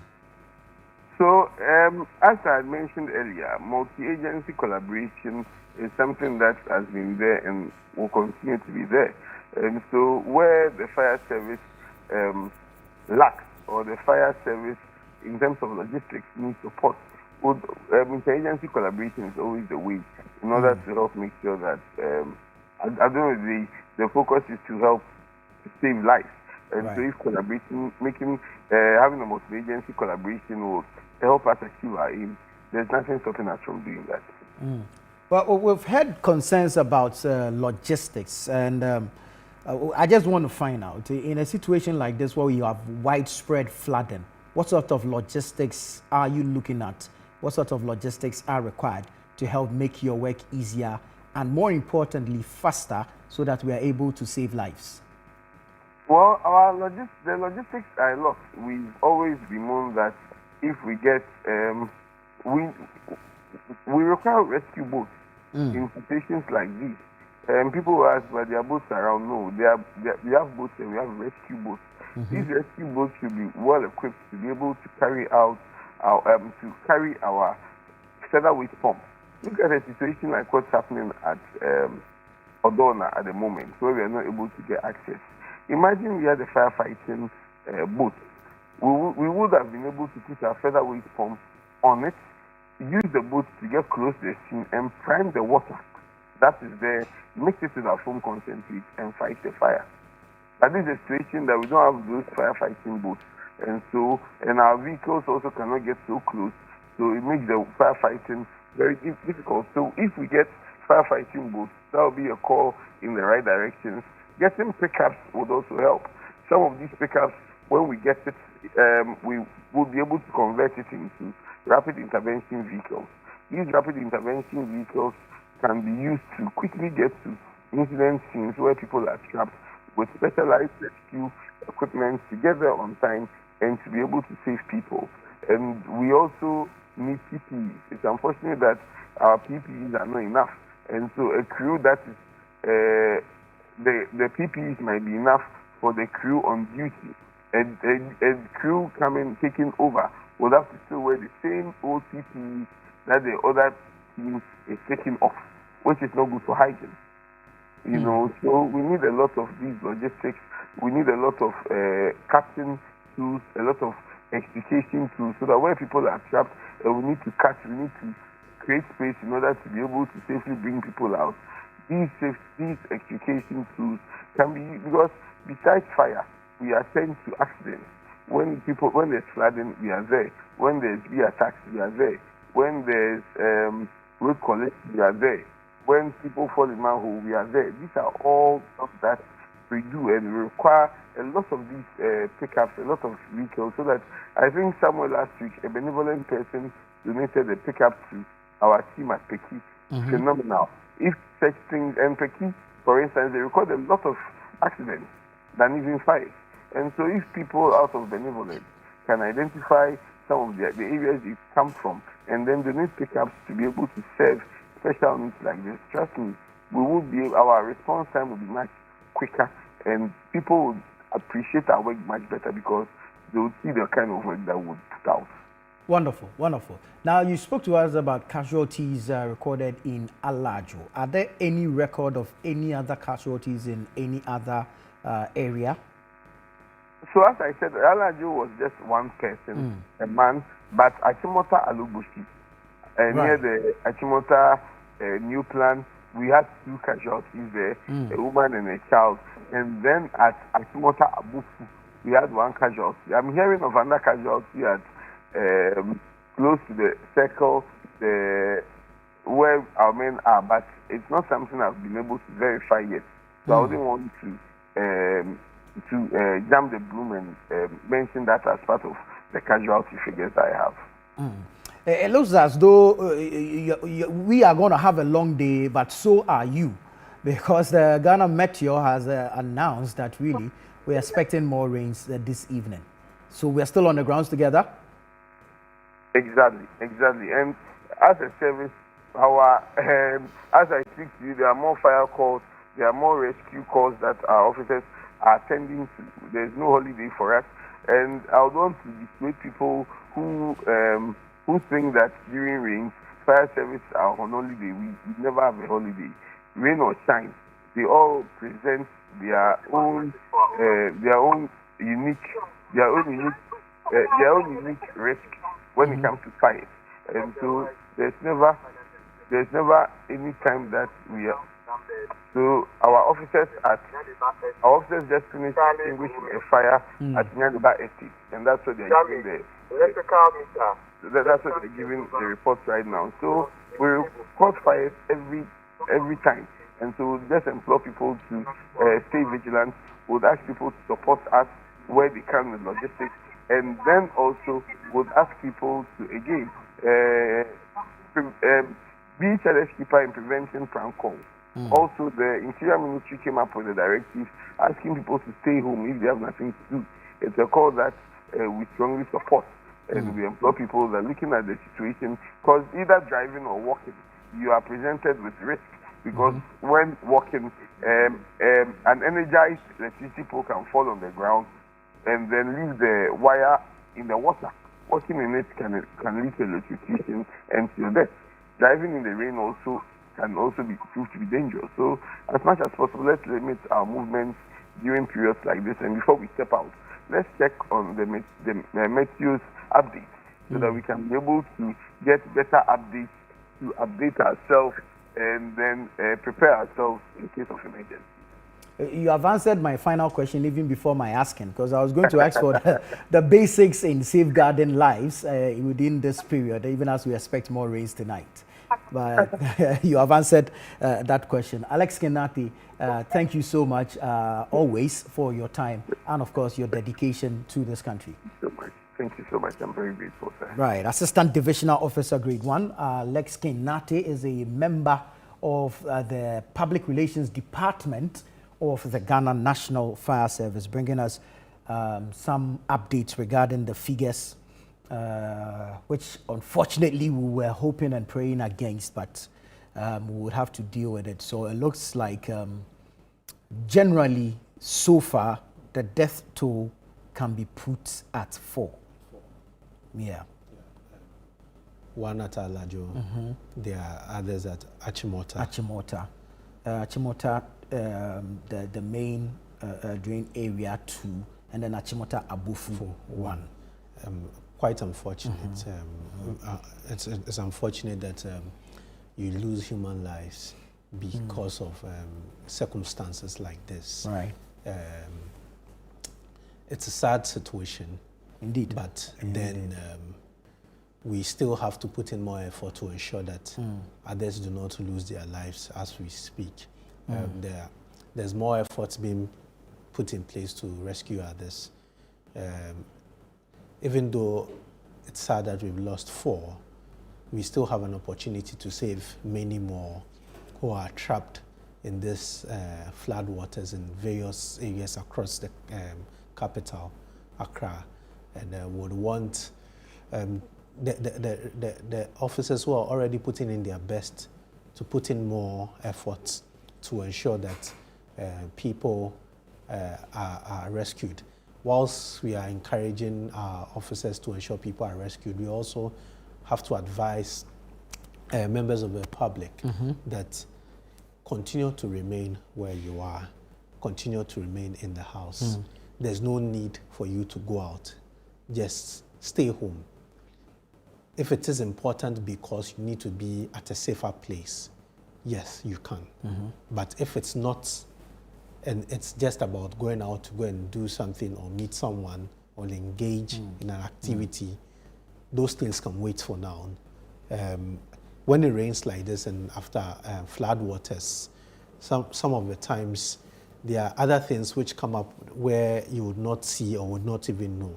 So even though the waters may have receded drastically in certain areas, there are still issues of power, there are still issues of anything can happen to you on the road. So till you are asked or it's said that it's safe to step out, please remain indoors and ensure that you are safe, your family is safe, whilst the people out there can also do their work to rescue persons who are trapped in areas with water. Outside that, we would still let people know that there are still areas which were affected today by the flood waters, and would have to draw people's attention to it. So Tse Addo is one of the areas which was heavily affected by this particular flood today. You have areas such as Achimota, just like Alex Kinati said, which also was affected by today's flooding. You have Agyeman, you have Apollonia, you have Kotobabi down, you have parts of the N1, which also was affected in the course of the day. You have areas such as the Ghana Standards Authority headed towards Shiashi. You have the Gimpa bypass also affected. You have Alajo. Alajo was affected. The Teshi and the Teshi Bush Road, which were affected. Right. You have the Alogboshi area, which was affected. Taifa, Spintex. All these areas were affected by the rains and floods today.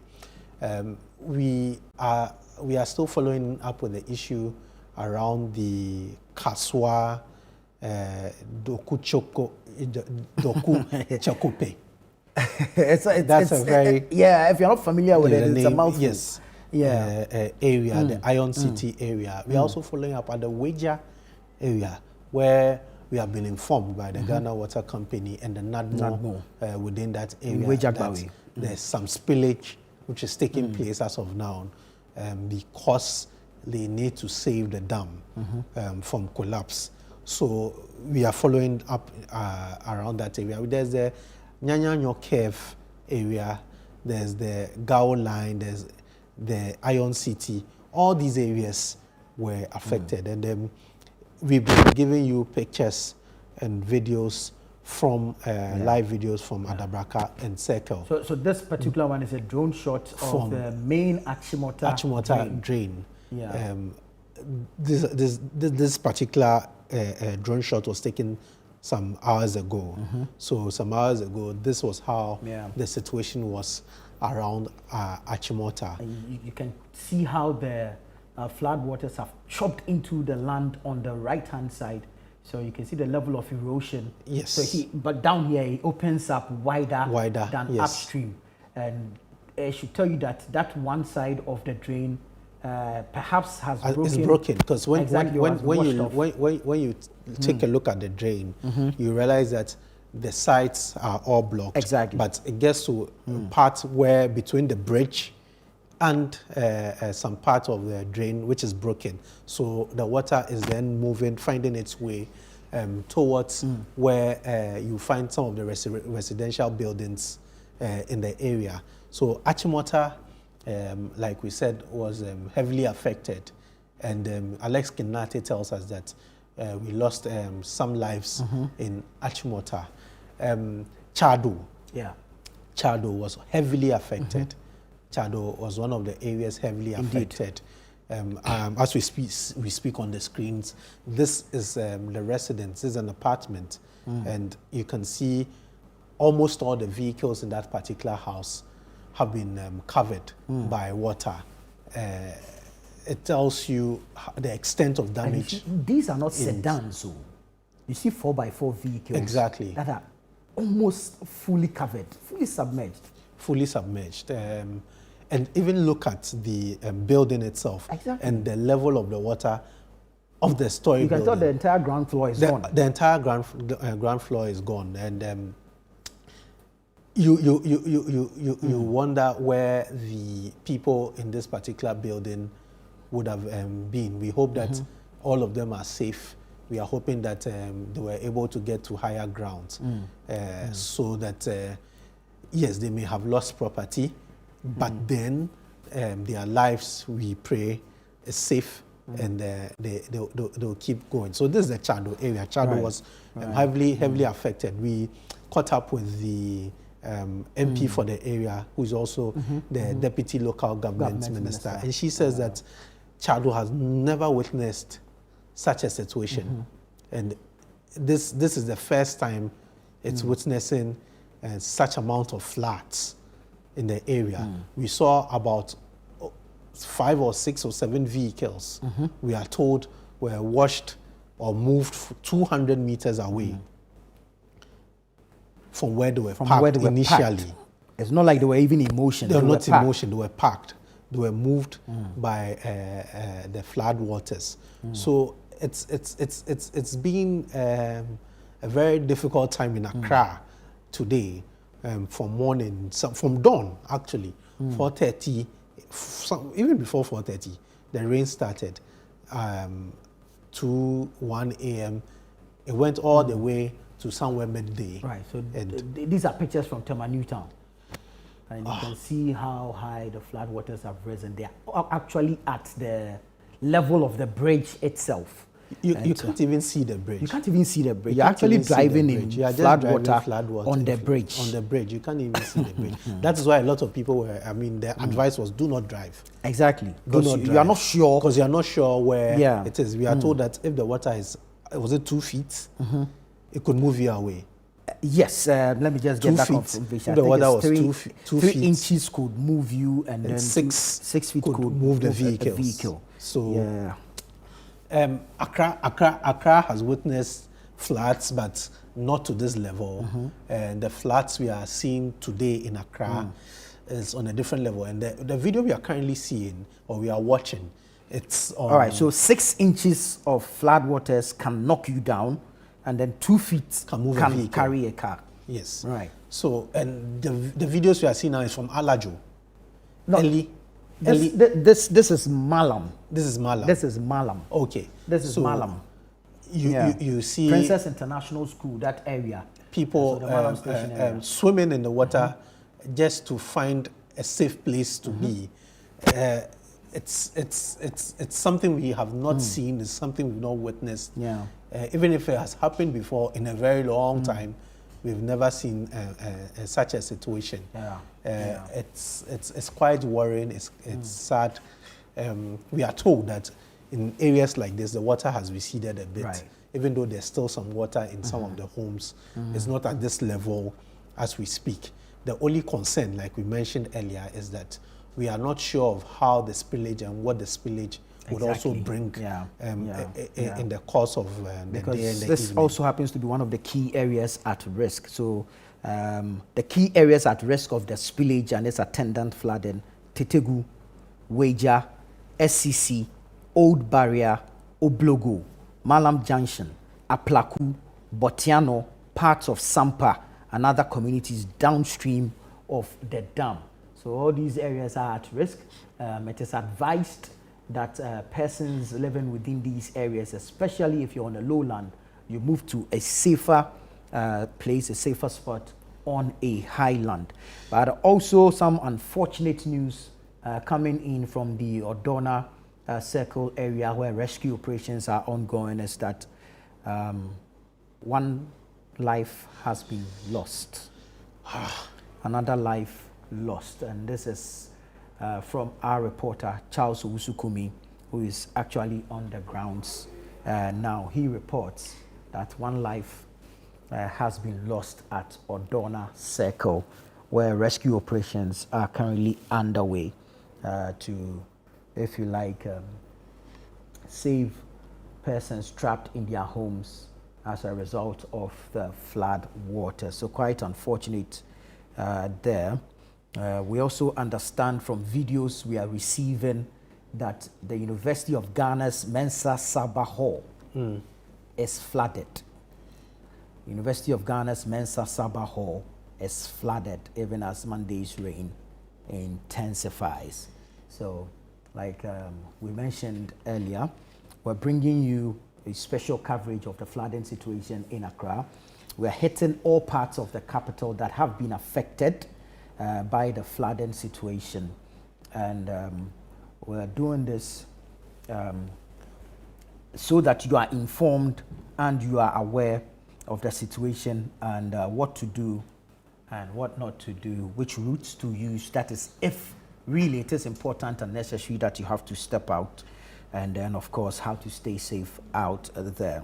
So per our collation this morning, we're able to put together some areas which we've characterized as most affected areas, and then we brought to you other affected areas. So let's look at the most affected areas and where they can be located.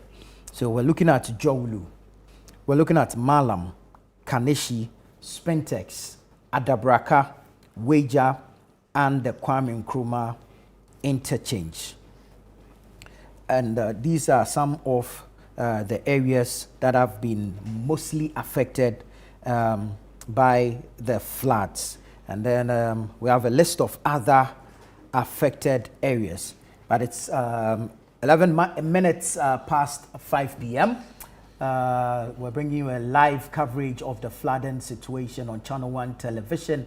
But if you are listening to us on 97.3 City FM, welcome to Eyewitness News. Detailed news, unparalleled coverage. City News on 97.3 FM. Eyewitness News. Be there as it happens. City News.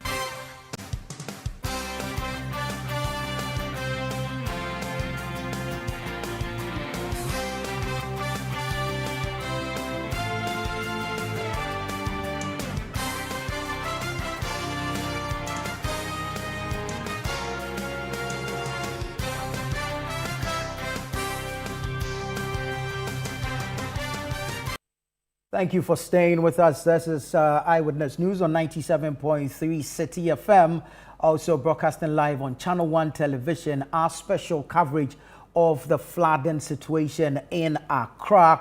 I am Nana Tufo Boating. I am in studio with Fred Tete Jabano, and we'll be hitting the various areas that have been affected by the flooding situation across the capital. Heavy morning rains have caused widespread flooding across several parts of Accra. We've spoken to the Minister for the Interior. He has issued an advisory regarding the flooding situation, and of course is sitting atop of the operations to rescue affected persons, trapped persons across the capital. Also, we'll be touching base with our reporters in several parts of Accra who will be bringing us up to speed regarding the situation there. We're still putting together the figures, or rather, unfortunately, something we do not wish to be doing, but however, we need to do it so that we can keep you informed, keep you updated. The death toll, hopefully it stays where it is and does not rise any further, but we can confirm to you that there's been a reported death in Alajo, 3 in Achimota, 1 now as we speak at Odorna Circle, where rescue efforts are frantically underway. We've seen personnel of the emergency response services, the NADMO, the Ghana National Fire Service, the Ghana Police Service, the Ghana Armed Forces deploy equipment into and on the floodwaters in a bid to rescue trapped persons at the Circle Odorna area. You can see a vehicle being carried away by floodwaters in that video on your screens now. But let's speak to Nana Kwabena Wilson. He's the head of online here at ChannelOne Television and 97.3 City FM. He had to make a U-turn and return home when he attempted to come to the office today. Let's speak to him on what the situation is within his area. Thank you so much for your time, Kwabena. Walk us through what your day has been like today regarding the flooding situation, the areas you attempted using, and what difficulties you had to face. This one has been, I wouldn't say it's been a hectic day because I just had to return home. So, but it's just been one crazy day in this side of town. So this morning I decided to leave home around 5:45, around 5:45 thereabouts, and then I got to SCC Junction. But I mean, just before I got to the junction around 5:45, there was very serious traffic on the road, and so I just had to return to try and use another road that will link me to inside the Wija town, and then that can bring me to Awushi and then to Tesano. But then I got to that part of Wija and I realized that no, the road there was blocked completely. I mean, cars were just almost all the drivers had to turn and then go back home. So I just then decided to then turn and return home. But not too long ago, so around 12 midday, I decided to go to the mall because I didn't have power at home and I needed to do some work. Right. So I decided to go to the West Coast Mall to get somewhere to sit and plug my laptop. And on the main Kasua SCC Malam Road was total chaos. There was, in fact, the drivers who were drivers who were coming from Kasua towards SCC Junction to Old Barrier to Malam, the part of the road from Botiano towards the mall was blocked, and so they then decided to use the other lane where you have the cars going towards Kasua, and then they managed to block that road as well because nobody was directing them. Everybody was just being indisciplined on the road, so that place was also blocked. Now, when you get to SCC Junction, from SCC Junction towards the Old Barrier, that road was completely gone. It was, I mean, there were cars that had been submerged, and the road was gone. Trucks, even tipper trucks, I've seen 2 trailers that were stuck and couldn't even move. You know, and it went all the way to Old Barrier to Kasua. So almost everybody who was from this side of town who was attempting to go to town was stuck. It's we just some few minutes ago. I left the mall some 20 minutes ago. Right. And we are beginning to have some semblance of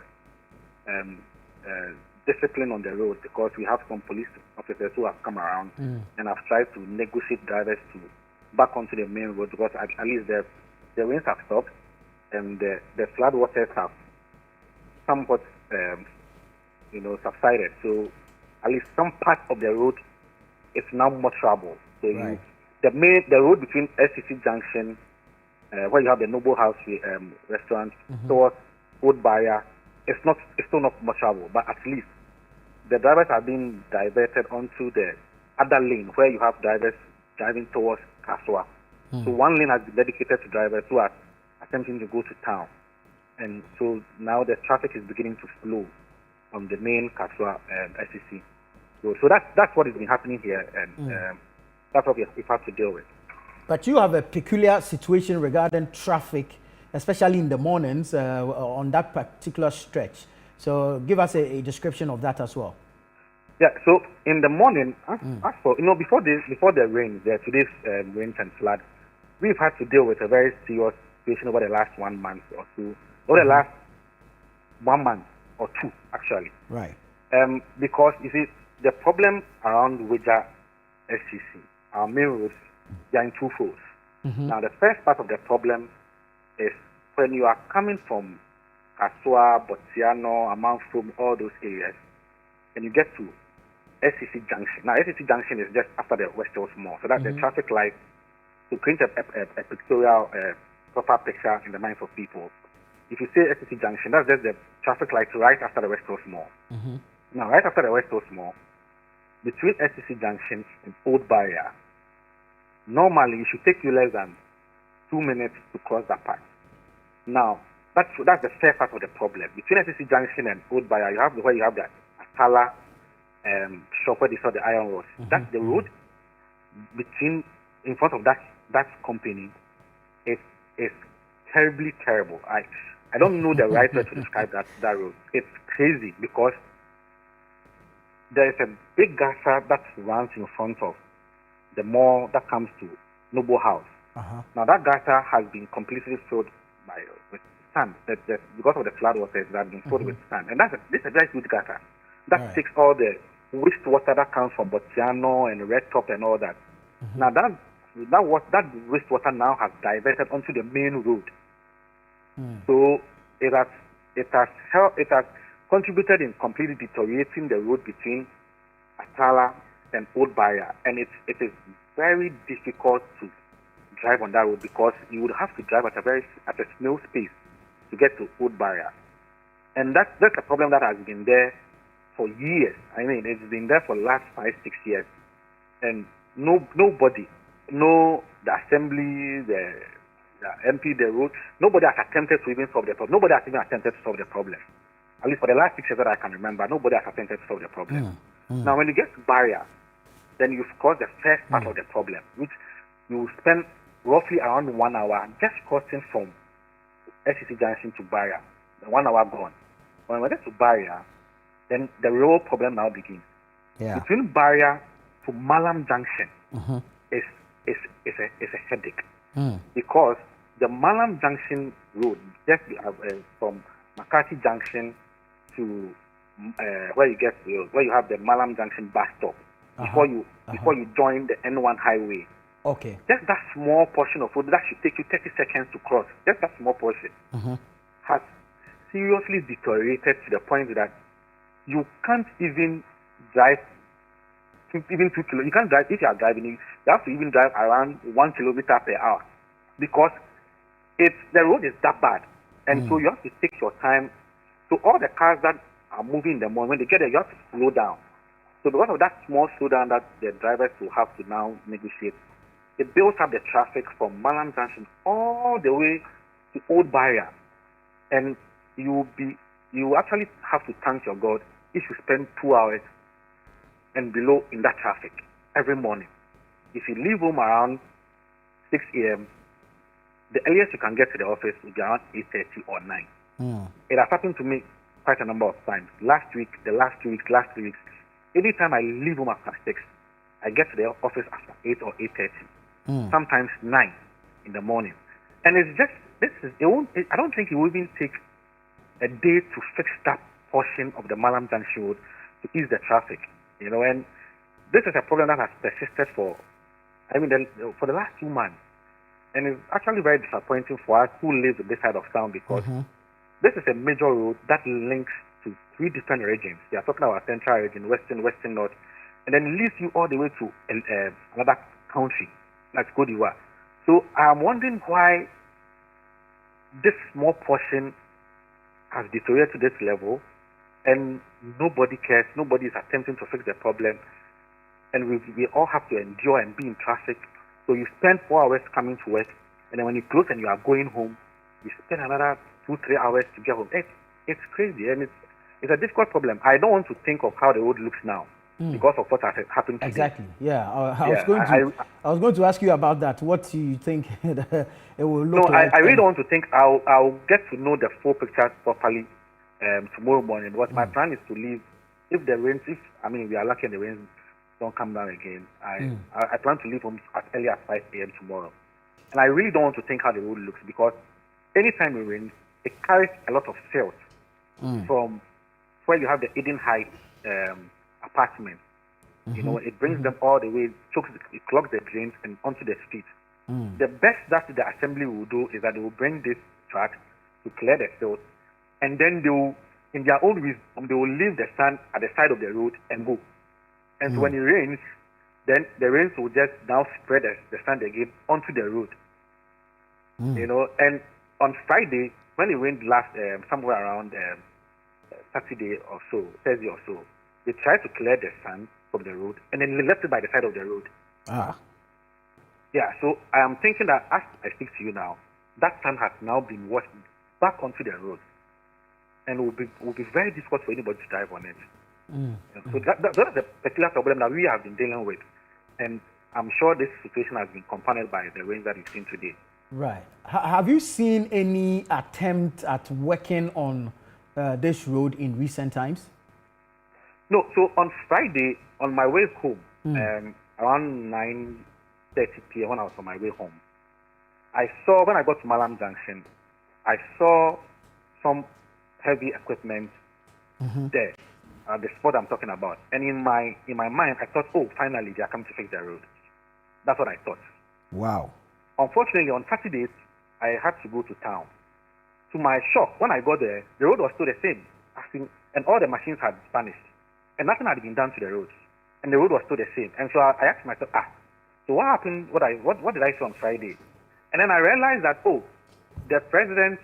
I was with a friend who told me that, the president. So this is a speculation that that's what we came up with. Some of myself and some of the guys in the area. Right. Because the president was supposed to be in the central region on Saturday. For his reset store. So for his reset store. We don't know whether he drove to central region or he flew, and his convoy, because I saw his convoy on Saturday going towards town. So I don't know if he was in the convoy or he flew. I don't speculate, but I don't know whether that was his convoy, but I saw a very long convoy that was moving towards town on Saturday. And so we are all thinking that maybe that's the reason why they took the machine there to create a section that the road is being fixed. I want to believe that is not the case, because I don't know what they were doing. I want to believe that's not the case. I have tried to call the MC since Saturday. Unfortunately, he hasn't picked my call, so I don't want to believe that's what was happening. I want to think that maybe they were trying to fix the road and something happened and they left, and they will come back, hopefully, to fix the situation for us. Because this is a serious problem we have to deal with. And I don't know how else we can, because we've done stories about this, we've sent reporters there. I don't know what else we can do before they realize that this is a serious problem for somebody to come and fix that part of the road. It's a difficult situation. We're hoping that it improves and gets better. But within your community, are you recording any flooding situations? So the thing with SCC is that, parts of where I live and other parts of SCC, if you know SCC very well, so this is where I live, is around the SCC, where the DBLA office is. That part of town is a bit on the hill. So where I live is a bit hilly. So when it rains, my area, doesn't really flood. I mean, the roads are we fixed some of the roads and all that. So, but when you go towards, so the problem is towards where we call Ashbread. There's a place called Ashbread that is towards. Then it means you are going towards the Wija Dam area. That is where we have problems, and that's where normally flood. But on this side of the town, towards Botiano and the rest of the area doesn't really flood like we've seen in town, like we've seen happening in other areas. Our main problem for us here is the main road. It is actually the main problem. But when it comes to the communities, it's just the roads, inner roads that will normally will be washed away by erosion and all that. But the areas we don't record severe flooding like we are seeing in other areas like the lakeside and Circle and Odorna and those areas. We don't experience that level of flooding, at least from what I know from this area. Our main problem is the main road. So once you cross the main road and you cross that Atala area, it's a serious problem, and the Malam Junction area, at least you. But today, what happened? I noticed another level of flooding around Tetegu, which normally doesn't flood when it rains. Normally it doesn't. But Tetegu area, the road was cut off. I've seen videos and I spoke to people who left a bit earlier, and so the road was cut off around the Tetegu area. And I've also been informed that they are trying to. I think they want to spill the dam because of the water levels. So then that's going to create another problem around the Tetegu area. But this side of town, the SCC inside, when you come to Agbe town, all the way to the Azuma Red Top, we don't really record massive flooding like people are experiencing in town. Very well. Wilson, thank you so much for speaking to us. Nana Kobna Wilson is the online editor here at ChannelOne Television and City FM. And, he was also caught up in all the trouble that came with the flooding situation this morning. Let's still stay on the phone lines. Let's extend the conversation beyond the SCC area where Wilson spoke to us from. We're going into the Awutu Senya East municipality where Tse Addo, our Central Regional Correspondent, is stationed. Akwesi, thank you so much for your time, and kudos to you for all the work you've been doing throughout the day regarding the flooding situation. All day I've been struggling with the name of the town. The town after the Okurudu River, which was inundated. Dokuche Kope. Yes. Dokuche Kope. Thank you so much, Akwesi. What is the latest regarding Dokuche Kope? Early on when we spoke, it looks as though the entire community had been displaced. Has help come the way of the residents of Dokuche Kope? Okay, thank you. So early in the morning, the Awutu Senya East Municipal NADMO Directorate paid a visit to the community to acquire first-hand information on what was really transpiring in that part of the municipality. But I should say that in the course of the day, when the rain continued to pour down heavily, the situation escalated. So in the mornings around 5:45 a.m., the water level was at around the ankle level of an adult. But as we progressed into around 9 a.m., 10 a.m. thereabouts, it began rising and then getting to the window levels of many homes. And so as I speak with you now, several thousands of residents in that particular community, Dokuche Kope, have been rendered homeless. Same can be said about Gawo Line and then Committee areas, which are also neighboring communities to Dokuche Kope and only separated by the Okurudu River.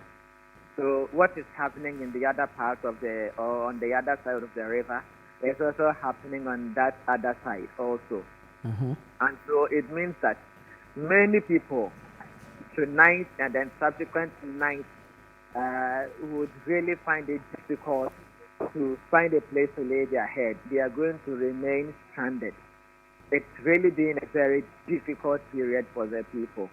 And then we are also learning about the unfortunate demise of some people So we are recording casualties, but these are yet to be confirmed officially by either the NADMO or any other emergency response organization. So with regards to the Kutakope, it's just a few meters to the Okurudu River on the N1 highway. We are told about 4 persons, 7 persons attempted to come to the roadside, and then they all got trapped midway the journey. So it took some persons who helped to rescue 4 out of these persons, and then they could not trace the whereabouts of the other 3. And then also in that same community, we are learning that about 3 people were also swept away by the floodwaters, so it makes it 6.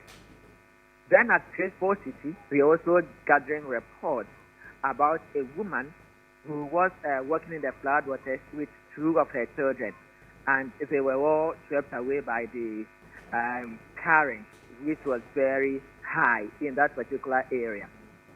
And it is that same Okurudu River that runs through the Displaced City. I just spoke to the Awutu Senya East Municipal NADMO Director, Nat Nyande, who has been performing a very wonderful job from 2 a.m. with his team. And he's telling me that almost every part of the municipality is flooded. So Accra is made up of 13 electoral areas. And according to the Awutu Senya East NADMO Director, we have recorded flooding situations in communities in all the 13 electoral areas. And so the situation has become very difficult for them to deal with because they are not well resourced.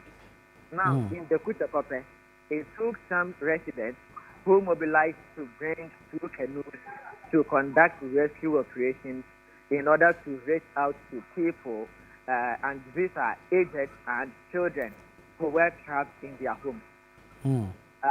It is too early for people to put together whatever they have lost to the flooding, because even though the situation is improving, floodwaters are yet to completely recede for people to have access into their homes. But in the other part of the municipality, where they do not live closer to any major river body, and where their flooding situation can only be attributed to the lack of properly constructed drains, the situation has greatly improved. People are going back to their homes. They are trying to salvage items that have not been destroyed yet, and then also to clean their rooms and see whether there will be a place to lay their head. So Nana, if you ask me, this has been the situation here in the Awutu Senya East Municipality or Kaswa. So unconfirmed reports suggest about 9 persons cannot be found following the torrential rains and then the heavy flooding situation that hit the municipality. Wow. Quite troubling if you ask me, but of course there were reports of flooding in other areas as well. So bring us up to speed with the other affected areas and what has happened since we last spoke. Okay, Nana, so the situation on the main Casualties highway, we are taking information that has greatly improved. As I speak with you now, the rains have completely stopped. It's no longer raining. It's only drizzling, but in very small quantities. But the weather still appears to be, the atmosphere is still cloudy, signaling that there may be any further rain. But for now, the people in Nyanyano can commute in and out of the community. But then also, we are still having some areas in Nyanyano that have also gotten flooded, throwing residents in a very discomforting situation at this point in time. We also picking signals that some areas in the central region, Cape Coast, for instance, some parts of Cape Coast have also gotten flooded, and then the NADMO is responding to some of these issues. We've also had a word that apart from Cape Coast, some other municipalities, particularly the flood-prone municipalities in the central region, have also gotten flooded, and then the NADMO headed by Kwesi Dawood are trying their best and doing everything possible. Now, what the NADMO is doing here in the central region is to avoid casualties. So they continue signaling warnings and then also stepping up rescue efforts to ensure that people are safe. The next hurdle that we are yet to deal with is to have properly designated areas for those who have become displaced to at least seek some sort of refuge or respite from those centers. Now, it looks as if whatever efforts the NADMO officials are putting in is a immediate approach to the problem. These activities are not properly coordinated, and I say so because even though they are doing the rescuing, after people are rescued, we do not know or we do not have designated points where these people should at least go to and then wait for a while until the situation in their communities have improved when they can now return. And so it's really going to be a very difficult night for people whose areas have gotten flooded here in the central region, Nana. Akwesi, talk to me about the Okurudu River. But before that, is it still raining? Nana, it isn't raining at this point, right? But still cloudy. And once it gets cloudy from the eastern part of Kaswa, then there is higher chances of rain. And the clouds are still forming, but looking at the direction they are moving to, it may happen that we are not going to receive any rain. But the chances of rainfall here, particularly in Kaswa, anything can be possible. And if we continue to receive any further rain, that it means we are going to deal with an extremely volatile situation so far as this flooding issues are concerned. Right. So I'm asking about the Okurudu River, and I'm linking it to whether it's still raining or there are indications of rain yet to come, because early on we reported that if the rain had not stopped during the day, then the river was going to overflow the bridge. Is that the challenge? Nana, so the river could not overflow the bridge, so it came to the edge of the road. Right. And then when it stopped raining, the waters began receding. But I was just comparing some photos I took from this very same spot in the year 2019 to the pictures I have taken today. And just as I indicated earlier on, speaking presently, almost all the properties along the banks of the Okurudu River risk collapsing.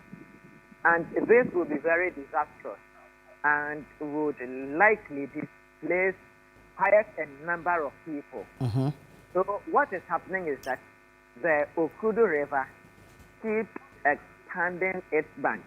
And so we are now having places that previously served as buffers of the river being washed away, placing the immediate structure into extreme danger. There is a car washing bay that has been completely washed away today.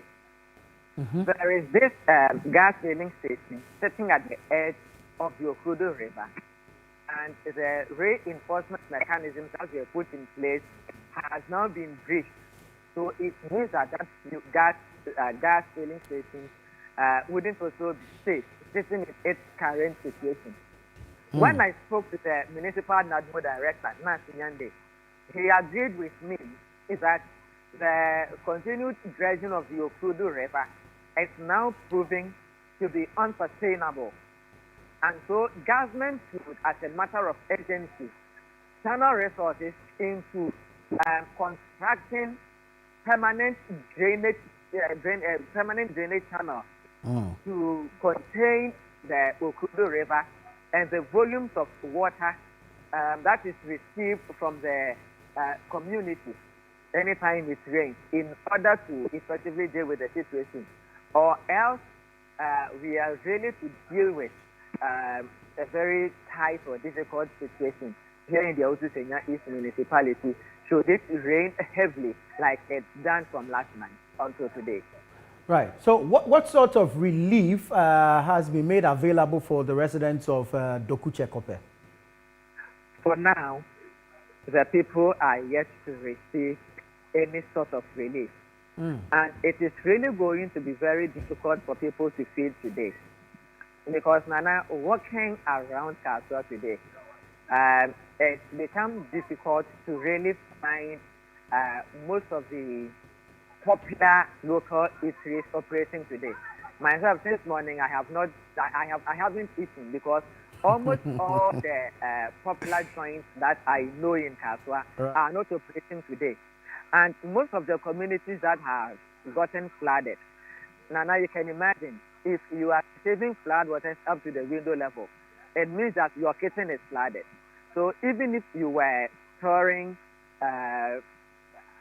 food stuff in your house, by now, they have all been destroyed. Right. So what people are going to live on for tonight is really going to be very difficult. So now the sort of relief that people would need would be one, what to eat, and then two, where to lay their heads tonight. And as a matter of urgency, the government and then the National NADMO Directorate should map out a very robust and well-coordinated operations to ensure that people get some sort of relief, or else it's really going to be very difficult for people. Akwesi, are you able to gauge the population of Dokuche Kope? The population of Dokuche Kope, Nana, we may be running into 100,000, if I am not over-exaggerating. If we add that of Gao line and then from the taste to it, then it means that we are running into several 100,000, because these areas are very populated. The households there, we are talking of a household not less than about 7 or between 7 and 10 people. So you can imagine, these are highly or densely populated areas of the municipality. So the people who have really been, the people who have become stranded today are really many, so many people. And so there should be some sort of intervention to bring respite to these people. Yes, Akwesi, your area is not too far from the Weja area. Have you picked up any information with regards to the spillage announced by the NADMO and the Ghana Water Company Limited?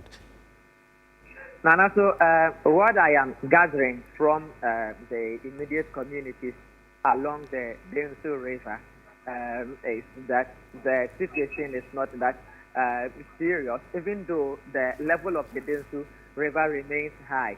But we still have pockets of flooding situations in some of the communities along the river. And these are places that are usually known to be at the risk of flooding. And so it's not quite new, except that the calls we are receiving from the community are those that are filled with frustration and disappointment on the part of authorities, because they feel that something has been done by this situation.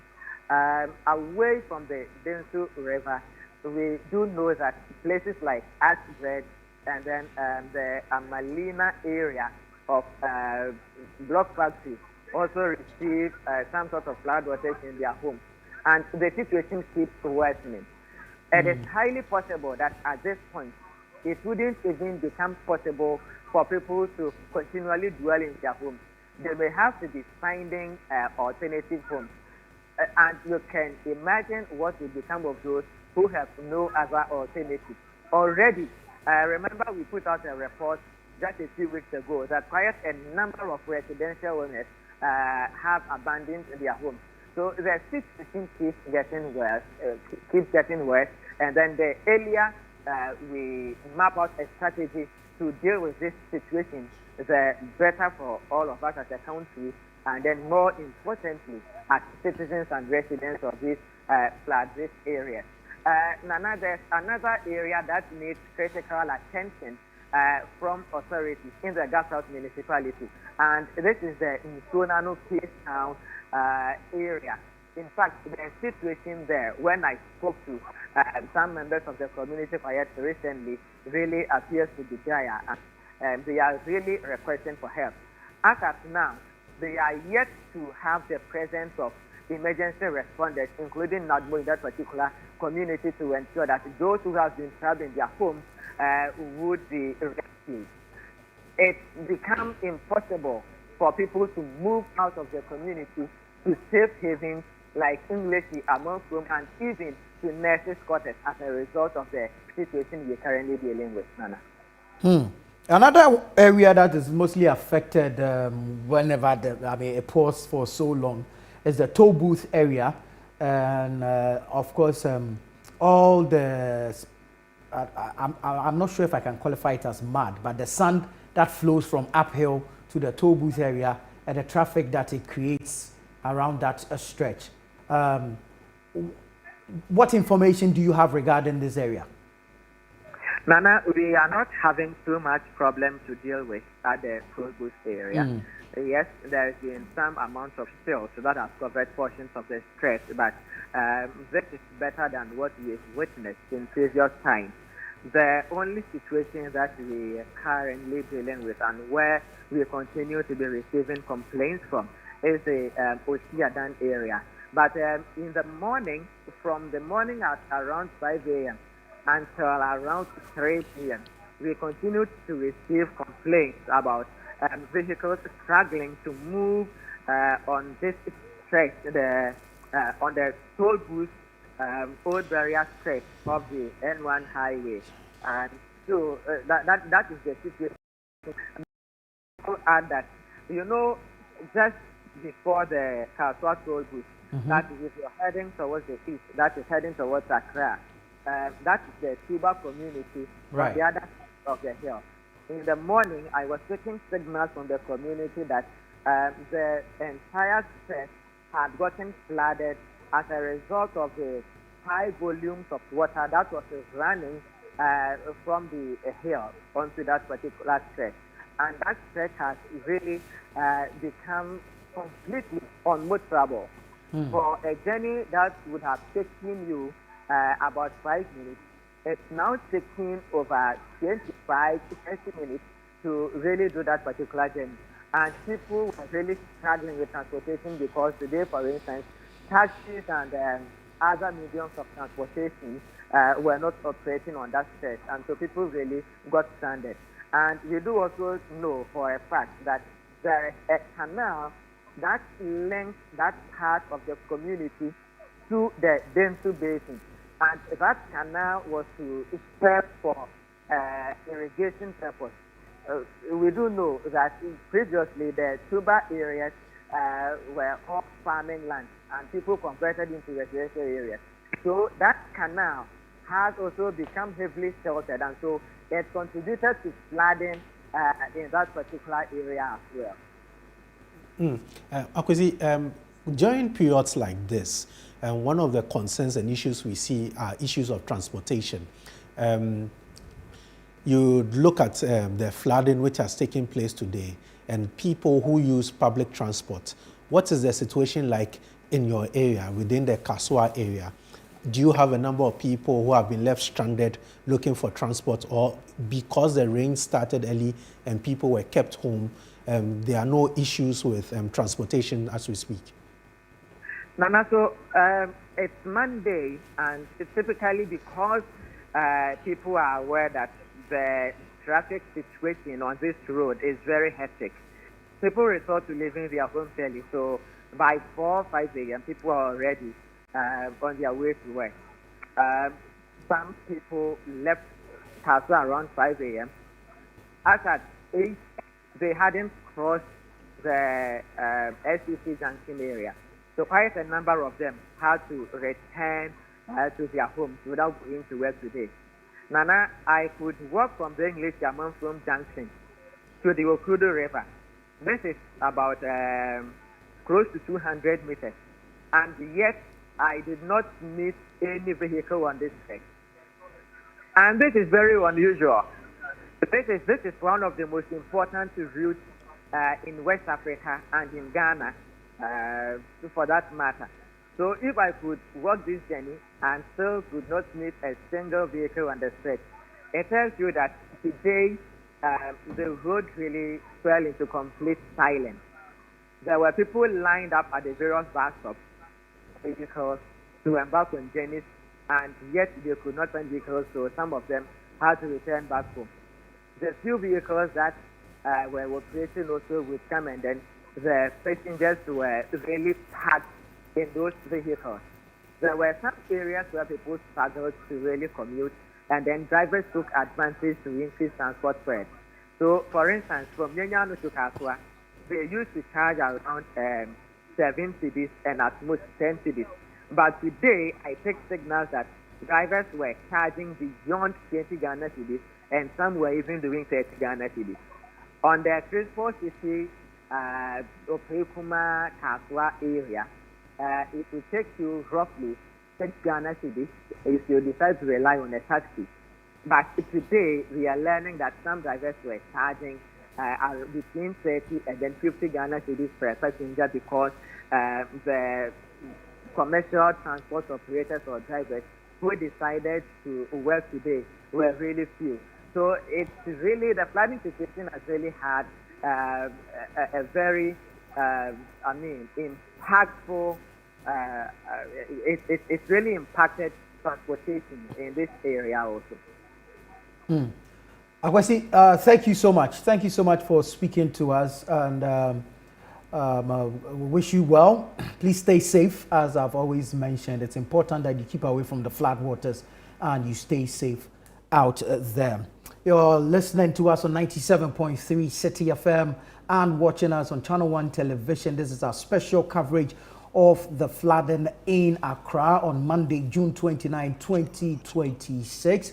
I am Nanatufo Boating. I'm here with Fred Tete Jabano, and we're bringing you reports on the various areas that have been affected by the flooding situation. Then, of course, we're engaging duty bearers on what actions have been taken. The rescue operation that is currently underway will be going back to Circle Odorna to update you on what the situation there is. But we'd like to engage the Deputy Director General for Operations at the Ghana Meteorological Agency, Dr. Ignatius Kweku Williams. Doc, good evening. Thank you for your time and welcome once again. Thank you for having me once again, Nana. Very well. Many Ghanaians received weather alerts before the rains, but in your assessment, why did the flooding become so severe? I think looking at when the rainfall started, especially sometime last night and into earlier this morning, being the intensity and also the nature of the duration of the rainfall. Once it was falling for a longer period, there's always an increased flood risk, because at a point the ground gets saturated, it's no longer penetrating, and so it's no longer penetrating at the rate at which it should, so the rest is going to literally flow on the surface, and that was typical of what happened today. Well, let's do a breakdown. So let's look at the number of hours of rainfall that we've witnessed, how much rainfall fell during the event, and how unusual was it compared to previous years? So looking at what we've seen so far, especially for since yesterday and today, and comparing it to the previous years, I'm just trying to pull out a few figures here. Normally, we have what we call the long-term mean, which is a comparison of an average of all the rainfall that you typically see, that we've seen between 1990 and 2020. So if you look at Accra, you are looking at a long-term mean of 190 millimeters.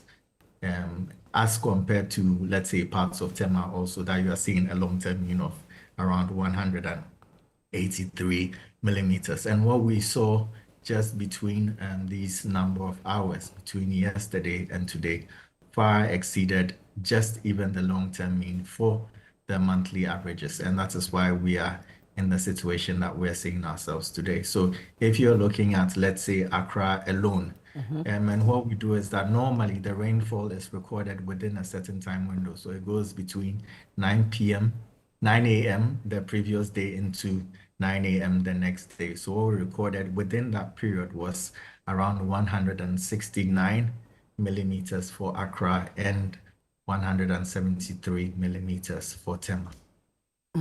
Very well, Doc. Now, obviously, this rainfall was within your forecast, but did it exceed your expectations? I must be honest, yes, it did. Because if you look at what was happening even during the entirety of the day, we were not seeing extreme or heavy rainfall in parts of the Accra. It's just that it was very prolonged, and that was what was causing the particular issue. Although with it also comes certain risks of the impact of this rainfall falling. So you don't just look at the likelihood of the rainfall going to happen, but you also look at the potential impact when it is prolonged, and that is the effect of what we are seeing today. Right. Let's look at early warning systems. How does the Ghana Meteorological Agency disseminate weather warnings to Ghanaians? Okay, so currently, the Ghana Meteorological Agency, we disseminate via numerous channels. The first one is our website, meteo.gov.gh, and under our services, if you look at our homepage, we've got all our services in there. So particularly of importance to the general public is the public weather forecast, which is produced by our Central Analysis and Forecast Unit. So every time when you go onto our forecast, you are supposed to see this here. We also take advantage of the WhatsApp platform, which is very popular across the country. So we have about 5 different WhatsApp groups. It's called Let's Talk Weather. And based on that, we have loads and loads of subscribers who are on that. We also have a WhatsApp channel in case you're not able to get into any of those groups. We also have a Telegram channel. We have a TikTok channel. We have an Instagram channel. And then we have a channel also on X, as well as a YouTube channel as well. So these are all means by which we put out information to the public. In addition to that, we have a number of radio stations and TV stations like yourself, like what we are doing now, who gets in touch with us from time to time to be able to get updates. And most often these people would call very early in the morning between 5:30 and 6:30 a.m. to be able to get the weather forecast updates. And recently, I think at the latter part of last year, we also integrated our weather warnings, which we call the Common Alerting Protocol or the CAP alerts, into various global platforms. So as of now, when we issue weather alerts or weather warnings also, you can receive this on Google Public Alerts. It will normally display if you are within the affected region, also in Google Maps. It's on several applications as well. So we have the Faster application, which is available on the Play Store, as well as the Meteo Blue. And these are very famous weather and observation platforms that are used worldwide. So if you go to Meteo Blue and windy.com also, whenever we issue an alert, it should pop up in there. And because we are also a member of the World Meteorological Organization, every alert that we put out also pops up on the WMO Severe Weather platform. And just to add on to that, when we launched our seasonal forecast in February this year, the minister also directed the National Communications Authority to be able to integrate this particular alert within and together with the telcos. And we've had several meetings, and this is something that we are jointly working on together with the National Communications Authority to make sure that this early warning also via telcos, via emails, as well as other means also goes live very soon. Doc, how do we monitor same? I'm asking because I'd like to know if you believe enough people are getting these alerts and acting on them. Unfortunately, and this is what we are trying to raise the awareness on. We've been doing this, but we more or less like take a month, which is in March, the Meteorological Awareness Month, to be able to engage and educate people on most of these platforms. Unfortunately, because Ghana doesn't really bear the brunt of extreme weather hazards, we often take weather issues for granted, because the worst thing that can happen to me is probably I'd get drenched from some rainfall. But we forget that when it exceeds a certain threshold, these are some of the issues that could pop up, especially when it has to do with issues of flooding. But we still encourage people to follow our channels, and we also encourage especially the media to be able to propagate our information to the public. Last year, we did a specific training for the media where we brought people from different media houses just to be able to understand our weather forecast and to be able to also communicate it. From time to time, we also engage with people. This year, we went to the Ashanti regional minister. We talked to some MCEs. We went to see the Oman Hene of Sunyani. We went to see the Western regional minister, amongst others. So these are all avenues in which we try to also at our end engage, but we would always encourage traditional media to be able to pick up some of this information, understand, and help us propagate that message. Right. Doc, I'm here with Fred Tse Addo. He's our head of current affairs. He also has a few questions for you, so kindly indulge us. Yes, Doc. All right. As we speak, there are a number of people who are seeking or trying to salvage their properties. We still have floodwaters in homes of a lot of people. What is the forecast for this evening? Are we expected to see more rains, or this evening people can actually rest knowing that there will be no rains?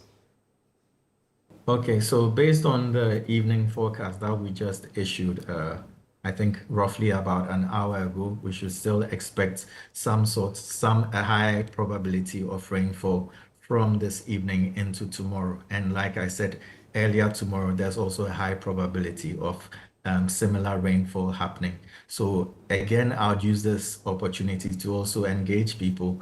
Please, if even you don't know, just go on any of our social media handles. At X is Ghana Meteorological Agency. You'll be able to find some of this information there. So this information is for the next 24 hours, for the midweek, and also for the weekend. So you should be able to at least have a fair idea of what is going to happen during the entire week. Doc, I'm going through your release this evening, and we are told that there'll be some thunderstorms or rains which would continue in parts of the northern sector. Can you tell us which part of the northern sector would witness this rains, and how intense would they be? Okay, so initially, I think in granting some of the interviews this afternoon, I did indicate that there was another storm that was moving between the eastern Ashanti towards the Bono East and parts of the northwestern region. As we speak now, it has moved a bit over the Bono and then the Bono East region. Parts of it are still trailing over areas like Techiman, Kintampo, Sunyani, and still moving westwards as we speak. Finally, Doc, for a forecast for the week, we are told that we should expect a lot of rains this month and the coming month. Are we looking to see more rains during the week, or we are going to see less rains this week? Okay, so we are likely to see rains of varying intensities, as I already mentioned.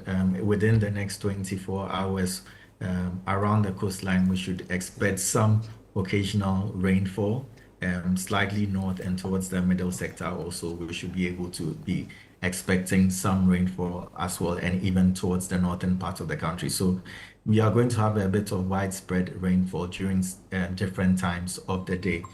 During the midweek, we're also expecting occasional rainfall, but not at the intensity at which we were seeing today. And towards the weekend, we are expecting the intensities to increase a bit more towards the southern sector than in the north. Doc, if you be kind enough to stay on for us, I need to make a quick stop at Odorna Circle, where rescue operations are currently underway. Let me touch base briefly with our correspondent there, and then I'll come back to you to engage more. I have a few more questions on institutional collaboration and public preparedness. So let me just do that stop real quick and come back. Grateful. Doc is the Deputy Director General in charge of operations at the GMET. Now I'm taking you to Odorna Circle. Charles Owusu is my colleague. He is there. Charles, you earlier reported of one death unfortunately. What else can you add to this?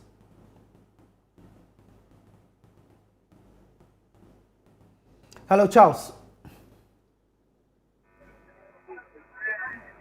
Yes, if I can hear you. Great. Thank you so much for joining us. Saying that earlier you reported of one death, unfortunately. What else can you report? Has the operation come to an end? Well, yes, for the rescue operation to get people out of the flooded areas have come to an end. The disaster here is in twofold. There was the flooding of the whole area, which has receded. The floodwaters have receded now. And then there is the other one, which is a fire incident at the Odorna market. Now, since morning, that fire has been raging because the fire service could not access the fire. Now, if they came here about 2 hours ago, you wouldn't even be able to stand there because this whole area, this whole place was flooded. And so the fire service were trying to use the canoes by the fishermen in the community to douse the fire. Now, that wasn't effective. So they had to wait for the floodwaters to recede, and now they've had access to the fire, and now they are beginning to bring in their fire tenders to be able to put out the fire here. It's been raging since morning. Earlier when I was talking to you in the day, we had a huge blast which was emanating from the fire. Unfortunately, we cannot confirm what exactly that blast was, but what I can confirm to you is that the fire has been raging. The fire tenders, one is just leaving to, I think, to go and refill. There's another one here with fire officers currently working to douse the fire. And then you have some of the residents who have also gathered here to sort of witness what exactly is going on. If I can just engage the fire officers on what the plan is. Hello, Sam, are you in charge? Okay, but can you tell us a bit your operations here, the type of fire you're trying to control? You don't have the clearance to do so. Okay, that's fine. But you can see the smoke that's still billowing out of the market. Thick smoke billowing out of the market. You have a fire officer just entering the space. Now, the Member of Parliament, the Honourable Agyeman-Rawlings, was here earlier. He was just here with the municipal chief executive for the area to sort of just console the people and to encourage them as the rescue efforts were ongoing. Unfortunately, Nana, I can say that during the rescue effort, one person was found dead. We're told that this person is just about a 30-year-old man who unfortunately was found dead in his home. He was a Muslim man, and so they brought in the Muslim ambulance to take him away. We weren't allowed to film him, of course. We weren't allowed to film that area. So, but I can confirm to you that one person was confirmed dead by the first respondents, the fire service, the National Disaster Management Organization, the Ghana Police Service, and the people from the Ghana Maritime Authority together who were working to rescue people from the flood. Like I said, the next part of today's exercise is to try and control this fire. I'm joined here by the fire officer in charge of today's operation, who will just tell us briefly what the team is expected to do and has already begun doing here. Hello, sir. You're welcome to ChannelOne TV. What's your name and what's your designation? My name is NADMO, Public Relations Department, Ghana National Crisis. Okay. Tell us about what you started doing. I know you had some difficulties earlier to try and navigate the floodwaters to bring your star tenders here. Now you have been able to do that. And tell us about the work you are doing here.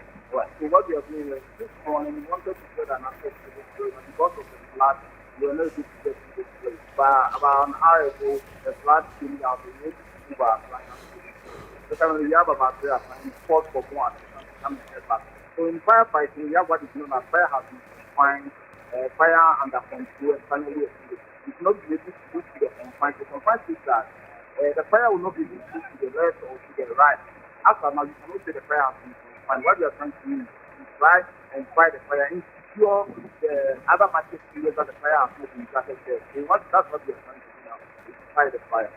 How much of an impact has your inability to reach this place earlier had on your operations?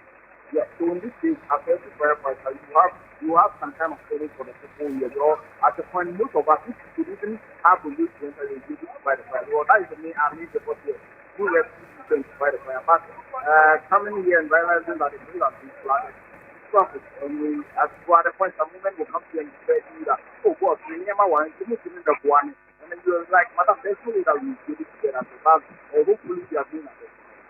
Okay. So what we are trying to do here is we are using folk concentrate. So it's not every fire that we use water. People were trying to say that why is it that it's still raining, but we are not doing the fire is still on. Yeah. So they are here in the plastic area. We'll be doing this rubber thing. And that one, another chemical there, we have extinguisher, this one.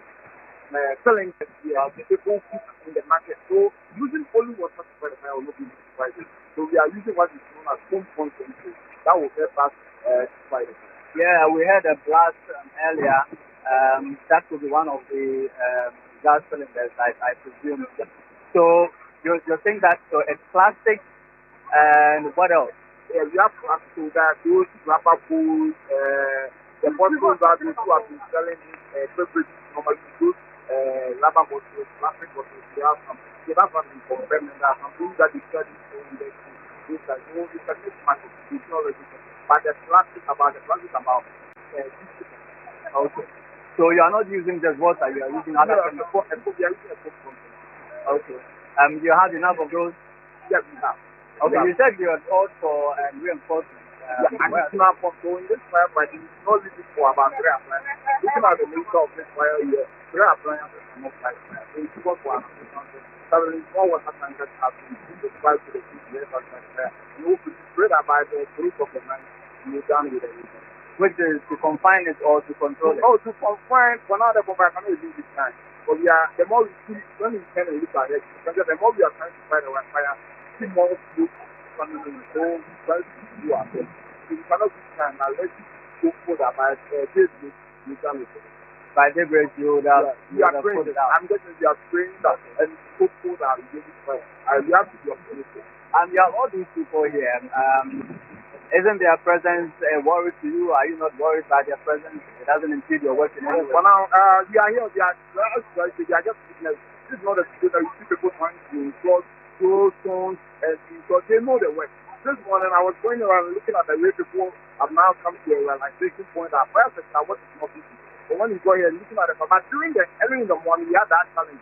You tell them to move, but all of them the people mentioned that we are diverse, allow it to move, so we know we need to go inside. So that was the challenge we had them. But this is not hard that just we are just here witnessing it, but it's not hard any kind of using this foul word or not. So we are doing that. All right, thank you very much. So the gentleman from the past is in charge of the operations yesterday, speaking to us about how they intend to douse this fire, which has been raging since morning. Like I said earlier, they had difficulties reaching the fire. Now the floodwaters have all receded, so they have the access, and they have three fast tenders there. They have called for reinforcements because they believe that they cannot fight this fire with just 3 fire tenders. So this is the Odorna market. This area is predominantly made up of plastic sellers, There are other traders also here, but predominantly it's traders in plastic who occupy a big section of the market. So the fire service is still working to see if they can control the fire. He tells us that they're hopeful that by close of day, by the end of today, early tomorrow morning, they would have been able to put out the fire. Charles, before you go on, let's go back to the work of NADMO. You tell us that the rescue mission is over. We know that based on the floods witnessed today, a number of people have been displaced. The question is, have you seen any relief efforts being given out? There are people who may not have places to sleep this evening. There are people who may not get something to eat this evening and going into tomorrow. Have you seen NADMO doing anything to help such people? Well, unfortunately, I spoke to the Deputy NADMO Director, Teddy, earlier, but I asked him about relief items for those who need them at the moment.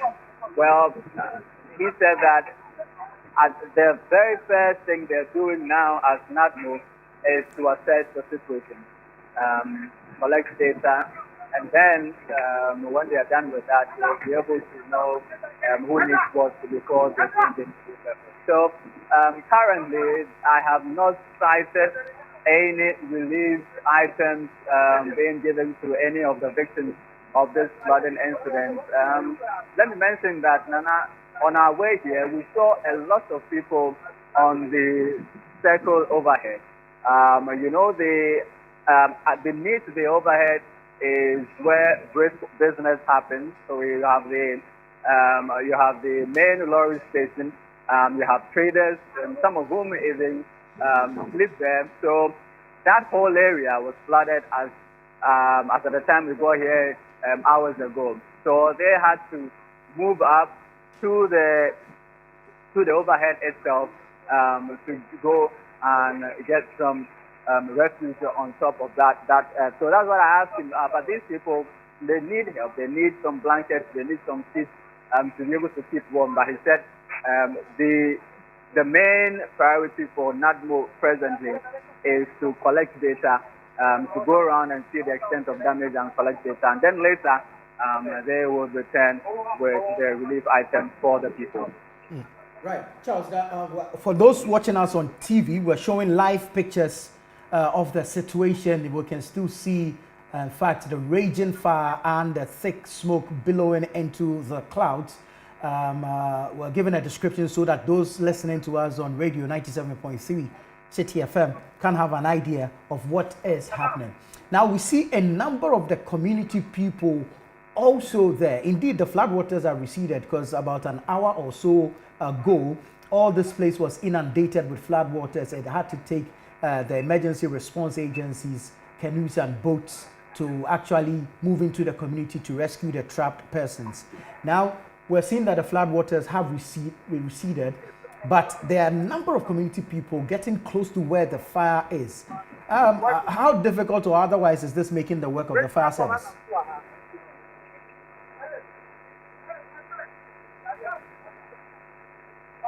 Hello, Nana. Hello, Charles. I'm asking that the increasing number of people who are getting close to where the fire is, how difficult or otherwise is it making the work of the fire service? Well, yeah. Presently, so they are standing some meters away from the fire, standing some meters away from the fire service. Actually, fire service gentleman in charge, he says they've not really had any problems with the residents here.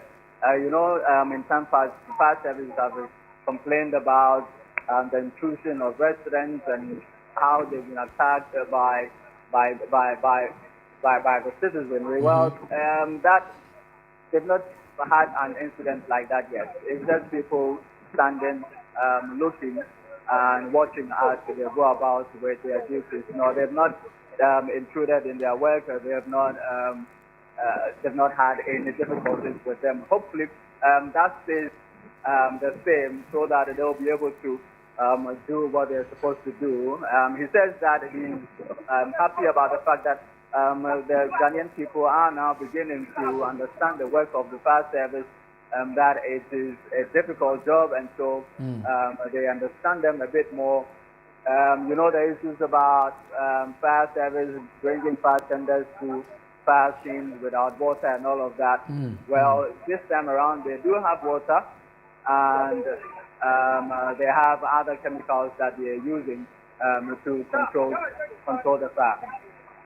Earlier, we saw a joint effort, a collaboration between the various security agencies in that rescue operation that you say has ended. However, I want to find out, are the other agencies collaborating with the fire service in fighting this fire? Do we still have the NADMO around? There's the Ghana Armed Forces around. Are they all contributing to the work of the Ghana National Fire Service at this moment? Well, I see some folks in the Ghana Maritime Authority vest they used earlier for the flood operation. This is just predominantly a fire service operation.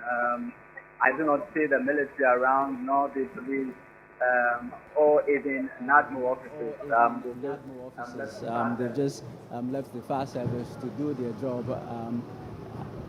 They're not here. There's no NADMO, there's no police, there's no maritime or authority guys here. It's just the fire service who have been allowed to do their job. Hopefully they will be able to, like they've promised us, they will be able to bring the fire under containment, then under control, and then hopefully they will be able to put it out completely by tomorrow morning, as we have been promised. Very well. Charles, thank you so much. Charles Owusu Kumi is my colleague here and the ChannelOne newsroom as well as the City newsroom, bringing us a report from Seko Odorna, where the rescue mission by the Joint Emergency Response Team has ended. Floodwaters have receded. And so now the Ghana National Fire Service has been able to access the area that had been engulfed in fire early on in the day. Recall that we've been reporting that the plastic market at Odorna had caught fire as early as 8 a.m. today. However, the Ghana National Fire Service was unable to access the seat of the fire because floodwaters had obstructed them and they couldn't drive to the seat of the fire. We understand the floodwaters have receded now, as you can see on your screens. And so the Ghana National Fire Service has moved in to fight that particular fire, and we'll be monitoring closely to bring you updates from there. Dr. Ignatius Kweku Williams, the Deputy Director General for Operations at the Ghana Meteorological Agency, is still on with us. Doc, so grateful to you for your time and your patience. Well, we're grateful that you stayed on with us, but we just want to find out about institutional collaboration and how closely the GMET works with organizations such as NADMO, the Hydrological Services, and other agencies or institutions. Yes, thank you, Nana, once again. I think GMET, we've been doing our bit to be able to collaborate as much as we can with the relevant institutions. In fact, if you go to other countries, the Met and the Hydrological Services are grouped as one, as a National Meteorological and Hydrological Service. So you normally have them working in tandem. This year, what we did was that even before we released our seasonal forecast, we had experts from the Agyeman Regional Center, which is the regional climate center in Niger, come to Accra to train our staff on the objective seasonal forecasting, and that is based on which we were able to generate our seasonal forecast for this year. And in doing that also, we had participation from the Ghana Hydrological Authority, who were also part of this entire process to be able to come out with the seasonal forecast. With respect to NADMO, I think NADMO is a very key and critical agency when it comes to disaster risk mitigation and also reduction. And we've been working also closely together with them. I remember a couple of weeks ago, we had a training for their staff just to understand the seasonal forecast and also to understand the public weather information that we put out. So we trained, I think, about 20 of their staff in being able to understand and interpret weather forecasts and alerts when they come out. So all in all, I should say that this collaboration between the institutions is there and has been very strong. I remember again in March, we paid a visit to the Ashanti region and we did a whole presentation for the NADMO Directorate in the Ashanti region as to what they should expect with the incoming rains and weather. So wherever we go, depending on their availability, and I mean they are always available to receive us and also take the information that we have to present to them. So the collaboration has been almost superb. Doc, is there a need for a more integrated national flood early warning system? I think to say is there a need, yes, but I think there are efforts already being made, although there are some hiccups that are sort of delaying the realization of some of these things, because we have a couple of projects and also a couple of initiatives that have already started. The Garrett project is one of them, which sits under the Ministry of Works and Housing, which the Ghana Hydrological Authority plays a very key part of this. And through that, there's the Fuse Accra, which is an early warning system, which has been delivered.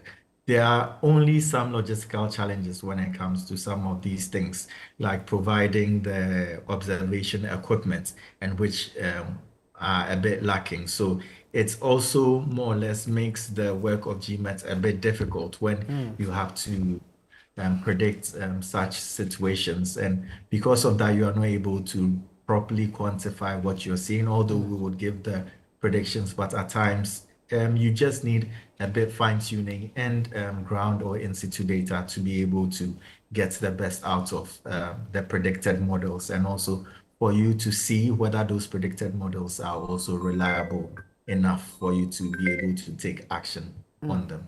Very well. On a matter of public preparedness, what practical steps should residents take when the GMET issues these weather warnings, especially regarding heavy rainfall? Unfortunately, because of the way that we have positioned ourselves, the way that we have developed, and also sort of isolated ourselves when it comes to the urban areas in Accra, it's almost as if you are given a warning, but people literally have no option, because I mean, it started raining as early as 11 p.m. in certain areas, but it is one thing getting the warning, but also what are you doing? Where are you going to? So we should also create that relationship with other people, always have an emergency contact, someone who can check up on you, someone that you can flag in case you need assistance or you need help. We should be able to build that sort of collaboration and that sort of family values also, because a lot of people might be living in areas and their families do not even know what's happening to them. So it is good also that you have that sort of checkup on family members who exist in such situations. But it's also important that you identify the risks associated to where you live, especially, let's say, in areas downstream of the Wager Dam. Once you live in certain areas, once rainfall becomes heavy, Wager more or less is getting full. You should expect that once there's a spillage, something is going to happen. So you should be able to also identify certain hotspots that you should be able to move to when you are getting some of this information as a traveler. And that's why I always say, now we are generating forecasts 4 times daily. We bring one at midnight and another one at 5 a.m. in the morning to be able to facilitate your travel and your plans. You need to be able to consult some of this information, because once you know there's been heavy downpour, within certain areas, you definitely know that certain areas are going to be flooded. So it should help in how you should be able to even plan your routes when you have to do very necessary or essential travel, and would advise that most stakeholders do that. In an engagement with the GPRTU, I think just about last week or 2 weeks ago, we did highlight some of these indications, but they also did bring back to us that the challenge is that most of these operators are private. So these are certain times where also they feel that there's more or less like a reduction in the amount of vehicles on the road. So they also need to make sales. That's the word. So people go in there, charge exorbitant amounts to be able to ferry or carry people to locations where there's the absence of transportation, further putting lives and property also at risk. So we need to be able to be a bit discerning when it comes to some of this information and plan accordingly. Right. Doc, there are people who say that the way you put out your communication is a bit complicated and quite difficult to understand. Will you consider making these communications much easier for the common man or person on the street to understand when you put out? So you can put out a forecast which indicates that there's some partly cloudy something, there's a mist and all that. Is it possible you could make these communications much easier and clearer for people to know and understand? Yes, I mean, we appreciate the feedback, and we've been doing a user survey. And one of the things that we identified is that people do struggle a bit because you've got different classes of people, different backgrounds and different education levels who all interpret the forecast a bit differently. So in as much as we're trying to do some education on how to interpret the forecast, we're also putting in measures to be able to understand or create an easier to understand forecast for different categories of people. So if you've noticed on our social media quite recently, and I'm very happy also that ChannelOne is one of the first people we engaged, and you people have expressed much interest to be able to carry out some of this information. We've now also converted some of this information into videos and symbols where we are hoping that people will be able to identify much with, irrespective of educational background. Symbols are more or less universal, so people should be able to understand. And we are currently piloting them on our social media platforms. So I'm guessing probably this evening you would have seen more or less like a video format of our forecast, which would be playing on either TikTok or Instagram or X. Doc, thank you so much. I know there's so much more we can engage in with. It's a matter of climate change and the likes, misconceptions with weather reporting and the like. But we'll find time to engage further on these matters. Thank you so much. We're grateful for your time today. We're always available. And Dr. thank you so much. Very well, grateful. Have a good evening. Dr. Ignatius Kweku-Williams is a Deputy Director General for Operations at the Ghana Meteorological Agency. Now, there's a statement here from the Ministry of Works and Housing and Water Resources, and it's on the matter of flooding in the capital.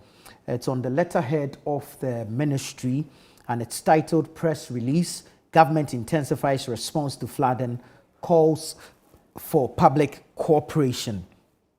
And it says, fellow citizens, this afternoon, I accompanied the President of the Republic, His Excellency John Dramani Mahama, and other members of the Anti-Flood Task Force on a tour of the affected areas from the long hours of rainfall into the afternoon of today, 29th June 2026.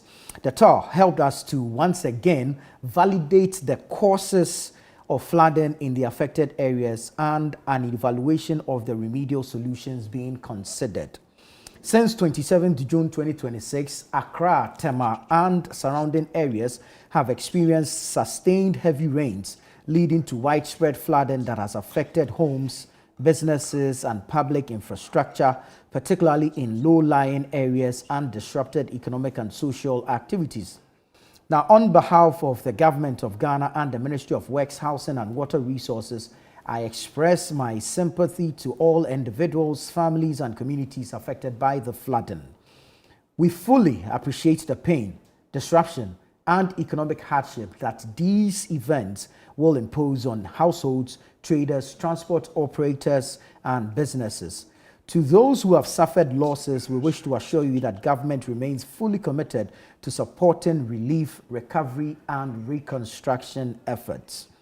The current situation once again highlights the growing challenges posed by extreme weather patterns, rapid urbanization, and increasing pressure on drainage infrastructure. While climate variability continues to intensify rainfall events, the impact of human activities, particularly encroachment on waterways, indiscriminate waste disposal, and non-compliance with planning regulations cannot be overstated. I beg your pardon. Now, addressing this persistent challenge requires shared responsibility among public institutions, local authorities, traditional leaders, businesses, and all citizens. Sustainable flood management can only be achieved when we collectively protect waterways, maintain proper sanitation, and adhere strictly to land use and environmental regulations. In response to the ongoing emergency, the ministry, through the Ghana Hydrological Authority, is working closely with the National Disaster Management Organization, NADMO, the Greater Accra Regional Coordinating Council, Metropolitan, Municipal and District Assemblies, MMDAs, security services, and other stakeholders to implement immediate response measures. These interventions include the deployment of emergency response teams, evacuation support where necessary, the provision of relief items to displaced persons, ongoing assessments of damaged infrastructure, and intensified drainage clearing activities in critical flood-prone locations. Over the past few weeks, the Greater Accra Regional Coordinating Council, in collaboration with MMDAs, has undertaken extensive enforcement operations across the city to address activities that contribute to flooding. These actions have focused on removing illegal structures and obstructions along drainage channels, waterways, wetlands, and other critical natural water retention areas. The ministry will continue to work with all relevant authorities to intensify and sustain these enforcement efforts, particularly in protecting waterways and preserving natural drainage systems. And he signs off by saying, together through collective responsibility, discipline, and adherence to safety measures, we can significantly reduce the effects of flooding, safeguard lives and livelihoods, and build safer, more resilient communities for present and future generations. May God bless our homeland Ghana and make our nation great and strong. And it's signed by the Minister for Works, Housing and Water Resources, the Honorable Kenneth Gilbert J. So that's the statement from the Ministry of Works and Housing. Now, there's also a statement from the Methodist Church of Ghana, and it says a message for prayer, the message of prayer, compassion. This from the Methodist Church. The Methodist Church of Ghana. A message of prayer, compassion, and support. Our thoughts and prayers are extended to all who are affected by the deluge of parts of Accra as a result of the rains. I pray that help will come quickly for those trapped in various locations and those who have lost valuables. Our ministers are encouraged to provide whatever material and physical support they can mobilize for those needing help, including where needed, opening up church facilities to house those needing temporary accommodations. May the Lord be with his people in their distress. Blessings, signed by the Most Reverend Professor Johnson K. Asamoah-Gyedu, Presiding Bishop of the Methodist Church, Ghana. Very well. Let's go to Circle Odorna once again. We understand the fire is raging high. An Assistant Divisional Officer of the Ghana National Fire Service with the Public Relations Department, Alex King Nate, joins us once again to give us some updates on that particular fire. Kenate, thank you so much for your time. We see from the videos that we're showing to our viewers that the blaze is really high. So what challenges are you facing now compared to previously when the floodwaters prevented your men from accessing the seat of the fire? So thanks again for having me. So what the difference between then and now is that now we are making progress. Right. Now we've been able to gain access to the seat of the fire. Initial efforts proved a bit difficult because we couldn't get access to the seat of fire, and so it proved to make our work a bit difficult.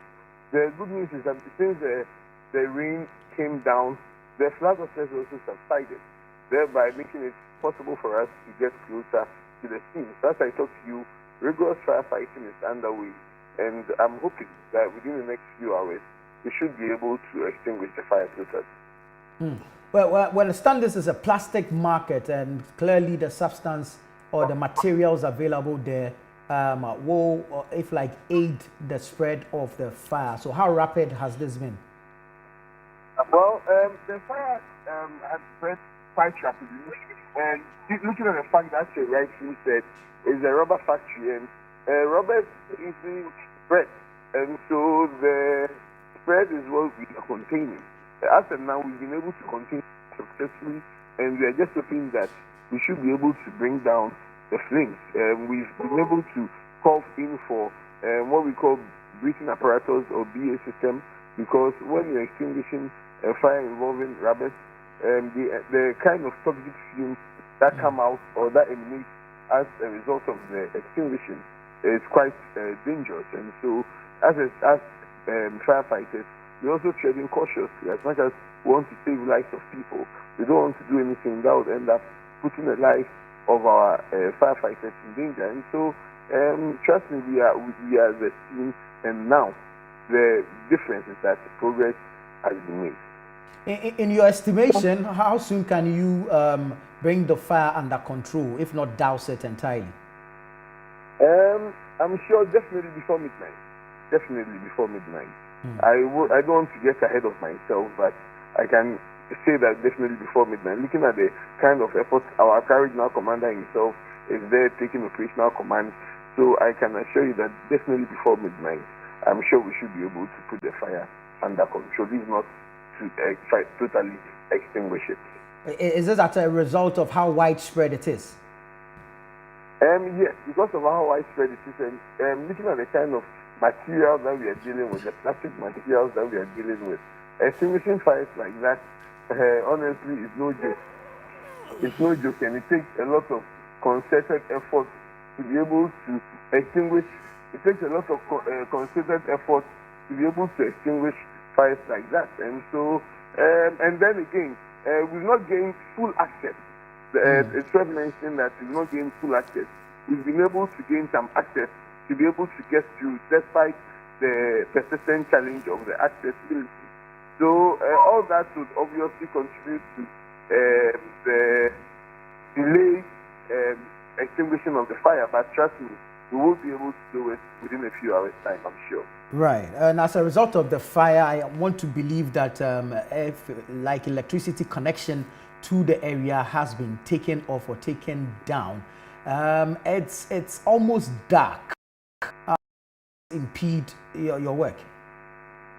Well, we don't mind the darkness. I should say, because at the end of the day, we are looking more at being able to save lives and then prevent any casualties during firefighting. And so the light was taken off in the morning, and when we finally gained access and we were fighting a fire, we still informed ECD to keep the light off, so that we're able to prevent any casualties, be it civilian or firefighter casualties. Once the fire is not under control, I think the lights can come on and people can be rest assured. But for now, we would implore people to look at the bigger picture, where we are hoping to save a lot of lives and property. So they should bear with us as we work hard. And I'm sure that once the fire is under control, light will be restored. Ms. Nate, in our usual market settings in Ghana, you usually find people who reside in the markets. Have you picked up any information on whether people reside in this market and whether they were still there as of when the fire started? Well, the information is quite scanty. because it's a factory that has to do with robbers, I'm sure obviously they will have security men who might be there. A factory like that or a place like that would obviously have some people who might be sleeping over. And so for now, I can't tell concretely if truly they were one or two people, but obviously there will be some people there like the security, a few workers here and there. And so I'm sure once we finish fighting the fire and in our investigation, all this information will come to bear. One of the difficulties you usually face when you are fighting such fires are people or the public coming around the scene of the fire trying to help you or either view or take a look at what is happening. In this particular situation, are you finding such difficulties? Do you have a number of people there? Are they impeding your work? And how are you dealing with it? So looking at, yes, we have some people there. Obviously, with a place like this that employs a lot of people, some of the workers, some of the people in the area would want to join in, some with good intent, some with malicious intent. But either way, we can't leave any stone unturned. And so we've been able to get our brothers, the police, who are there at the scene to help us with crowd control. So thankfully to our brothers, the police, our work is being done quite easily, devoid of any interruptions or attacks from people around. Right. Lex Kenati, thank you so much for your time and of course, the updates you have given us regarding that fire at Circle Odorna. ADO1 Alex Kenati is with the Ghana National Fire Service, the Public Relations Department of the Ghana National Fire Service.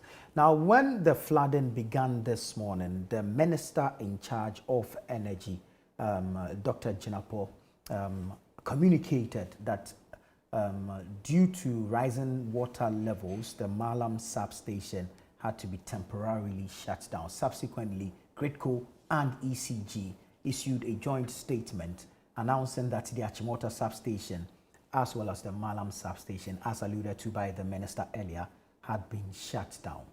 The public relations officer, or if like spokesperson for the Ministry of Energy, Richmond Roxon, joins us now via telephone. Mr. Roxon, good evening and thank you for your time. Good evening to you and thank you for the opportunity. How long will the transformers remain shut? We all know that since about 3 or 4 a.m. this dawn, it's been raining really heavily in Accra. Actually, the whole city has come to a standstill. And so the ministers for Interior have communicated. You've seen the presidency as well also communicates that workers should stay at home if they don't need to be out. And so the floods have been really heavy. As until about 3-4 p.m., some areas were still experiencing the rainfall and had significant impact on electricity network in some areas. And so if we look at the early hours of today, the Honorable Minister, Dr. Jinapo, communicated that together with the power sector stakeholders, Achimota substation and then the Malam substation had flooded. And so as a way of precaution, we had to put it off. You know that when floodwater rises, the effects we can have some effects on the underground cables. You have transformers also being affected. You have critical equipment also being affected. And so to safeguard lives, property, and the energy infrastructure itself, would have to temporarily put it off to ensure that we don't have any further damage. We know it will cause inconvenience to people, and so we apologize for that. But the most important point at this time will be to ensure that public safety, that's our highest priority.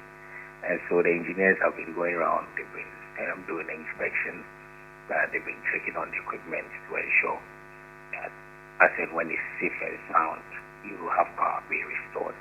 And so some areas that originally had their power off have currently had to restoration of power. Others are still going through the process. Restoration normally will not be immediate. It will be one-off that you turn on the switch for everywhere to come on. Because first you must ensure that even the floodwaters have receded. You have to ensure that the equipment are thoroughly inspected. You have to ensure that the areas, you don't have any broken poles, you don't have any cables lying on the floor. Because if you have cables of that nature, high tension cables on the floor, and then you end up putting on the lights, because of the rains and the water, you may end up causing some disaster. And so these checks are being done as we speak. They're being done thoroughly, area by area, to ensure that once these checks are completed, we'll restore power to these areas. And so we urge the general public to exercise patience. We know it's a challenging period, but we want to assure everyone that the process is ongoing. And as soon as it's safe, the engineers give us clearance that the area is safe, definitely power will be restored, as has been done in certain areas. Aside safeguarding the transformers, for which reason there's this temporary shutdown, was any installation or facility impacted or affected by the flooding today? Yes, the Malam substation as well as Achimota substation. Earlier we shared videos of Achimota substation and what the flooding situation has been. And so they were impacted. What it means is that we'll have to ensure that the water recedes. You have to ensure that there's a thorough check of these facilities before you can energize them. Energizing them means we can bring them back to power. And so, yes, we've had some of these areas being impacted. Even on your channel, I saw that you had reported that part of Odorna market had experienced some fires. Indeed. In situations like that, definitely you can't also put on the power. You have to ensure that the fire service comes in, they stop the fire. You check the extent of damage before any restoration can be done. And so, yes, it had significant strain on infrastructure, but the engineers are working tirelessly, area by area, substation by substation, to ensure that it is safe and sound. And so please bear with us. It's for our own safety. We do not want to record any hazard or any disaster as a result of our haste in trying to restore power to these areas. And so please bear with us while we go through the process to ensure that you have power. This is an unplanned for situation, but a question one may ask is that in situations like this, is there any backup plan? What can be the backup plan? Even if you are using renewable energy, even if you are using solar, or if you are using even batteries, and you are charged them at this point in time, when it's been raining from 4 a.m. till now, definitely you wouldn't have enough storage to do that. And so it's difficult to talk about backup plan in situations like this, especially when you've had significant impact on practically the entire energy infrastructure. And so the backup would have been renewable, as some will say, but like I mentioned, even in that situation when you have the sun being out, you have rain being downpour for several hours, basically it will be very difficult to even have your battery storage to cover this long period of time. And so let's go through the period of restoration. But I'll plead with the people of Ghana on behalf of the Minister, Dr. Chinapong, that no one has an interest in ensuring that your area remains in darkness. We will do everything possible to make sure that power is restored. But as I said earlier, the paramount that is what is most important to us is public safety. Right. So anything we have to do, we have to take into consideration the safety of our citizenry, whether the customer or whether the personnel who is working in the energy space, and lives and property as well. And so once that is done, once the engineers give us clearance that is safe, be assured that you have power restored. Very well. Are you in a position to, if like, share with us the areas that will be affected or have been affected? At this point in time, I would have to check. What it is that the areas where normally you have that motor substation and then Malam substation, the supply have been most affected. And so you're looking at parts of Kaswa, you're looking at parts of Bukwase, you have the Tabora areas. But when you come down, you look at parts of Amasaman, and then also you have pockets of areas that have been affected.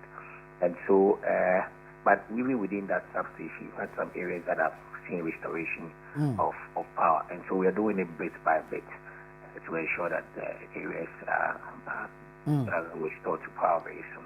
Indeed, there's confirmation to that. We are getting messages coming in that that there's been some restoration in areas around Makati Hill, Bawi, and Weja. So indeed, that's the confirmation there. So yes, the restoration is ongoing, as you have just mentioned. There's a message here that just came in specifically for you. It says, good evening, trust you're doing well. We are listening to you live. We can't purchase ECG power in Tema. I've visited quite a number of vendors in Tema environs, but they all seem to have the same problem. Are we aware of any situation in Tema regarding the purchase of ECG power? No, this is the first time this is coming to our attention. So we'll take it up as a team to look at it. And we've also said that once you have any peculiar issue, report it. Don't assume it's the rain. Yes, we recognize that the rain has affected lots of places. But please still call our customer service line 0302-611-611 and lodge your complaint, because it is possible that your area may have a peculiar challenge which may not be related to the rain, or there will be something that may affect your power supply. For example, there are times where, because of the nature of the rain, you have vegetation issues. You have trees breaking down, you have poles breaking down. Those are peculiar issues, and so please report it so that the team takes time to go around the area. Kindly share the number again. 0302-611-611. 0302-611-611. Yes. Richmond Roxon, thank you so much for talking to us. Thank you to you for the time. Richmond Roxon is the spokesperson for the Ministry of Energy and Green Transition.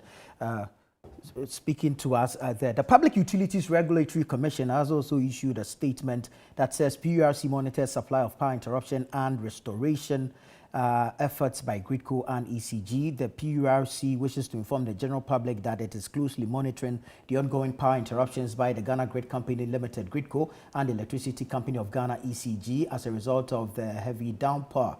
The Commission is fully aware of this situation and is actively monitoring the situation and its impact on consumers to see the best way out. And it goes ahead to list a number of issues: its commitment to quality service, and of course the fact that its own independent technical teams are on the field to assess the situation. To Fred with, floodwaters have receded at Circle Odorna. However, the fire is still raging on. The Ghana National Fire Service is on ground, and they are working to douse the fire. We've been given the assurance that by midnight, the fire should have been controlled, if not extinguished thoroughly. So we're looking forward to that. But of course, we'll have our cameras and our microphones there to update our viewers on Channel One television and our listeners on 97.3 City FM, who have joined us for Eyewitness News, special coverage of the flooding situation in the capital, Accra. I am Nanatufo Boateng, and I've been doing this with Fred Tete Jabano. You heard from Charles Owusu from Circle Odorna, and Hansen Agyeman from the Tse Addo areas, Daniel Odro Mensah from Alajo, and a host of other reporters from several parts of the capital. Stay with us here on 97.3 City FM, as well as Channel One TV. Have a good evening.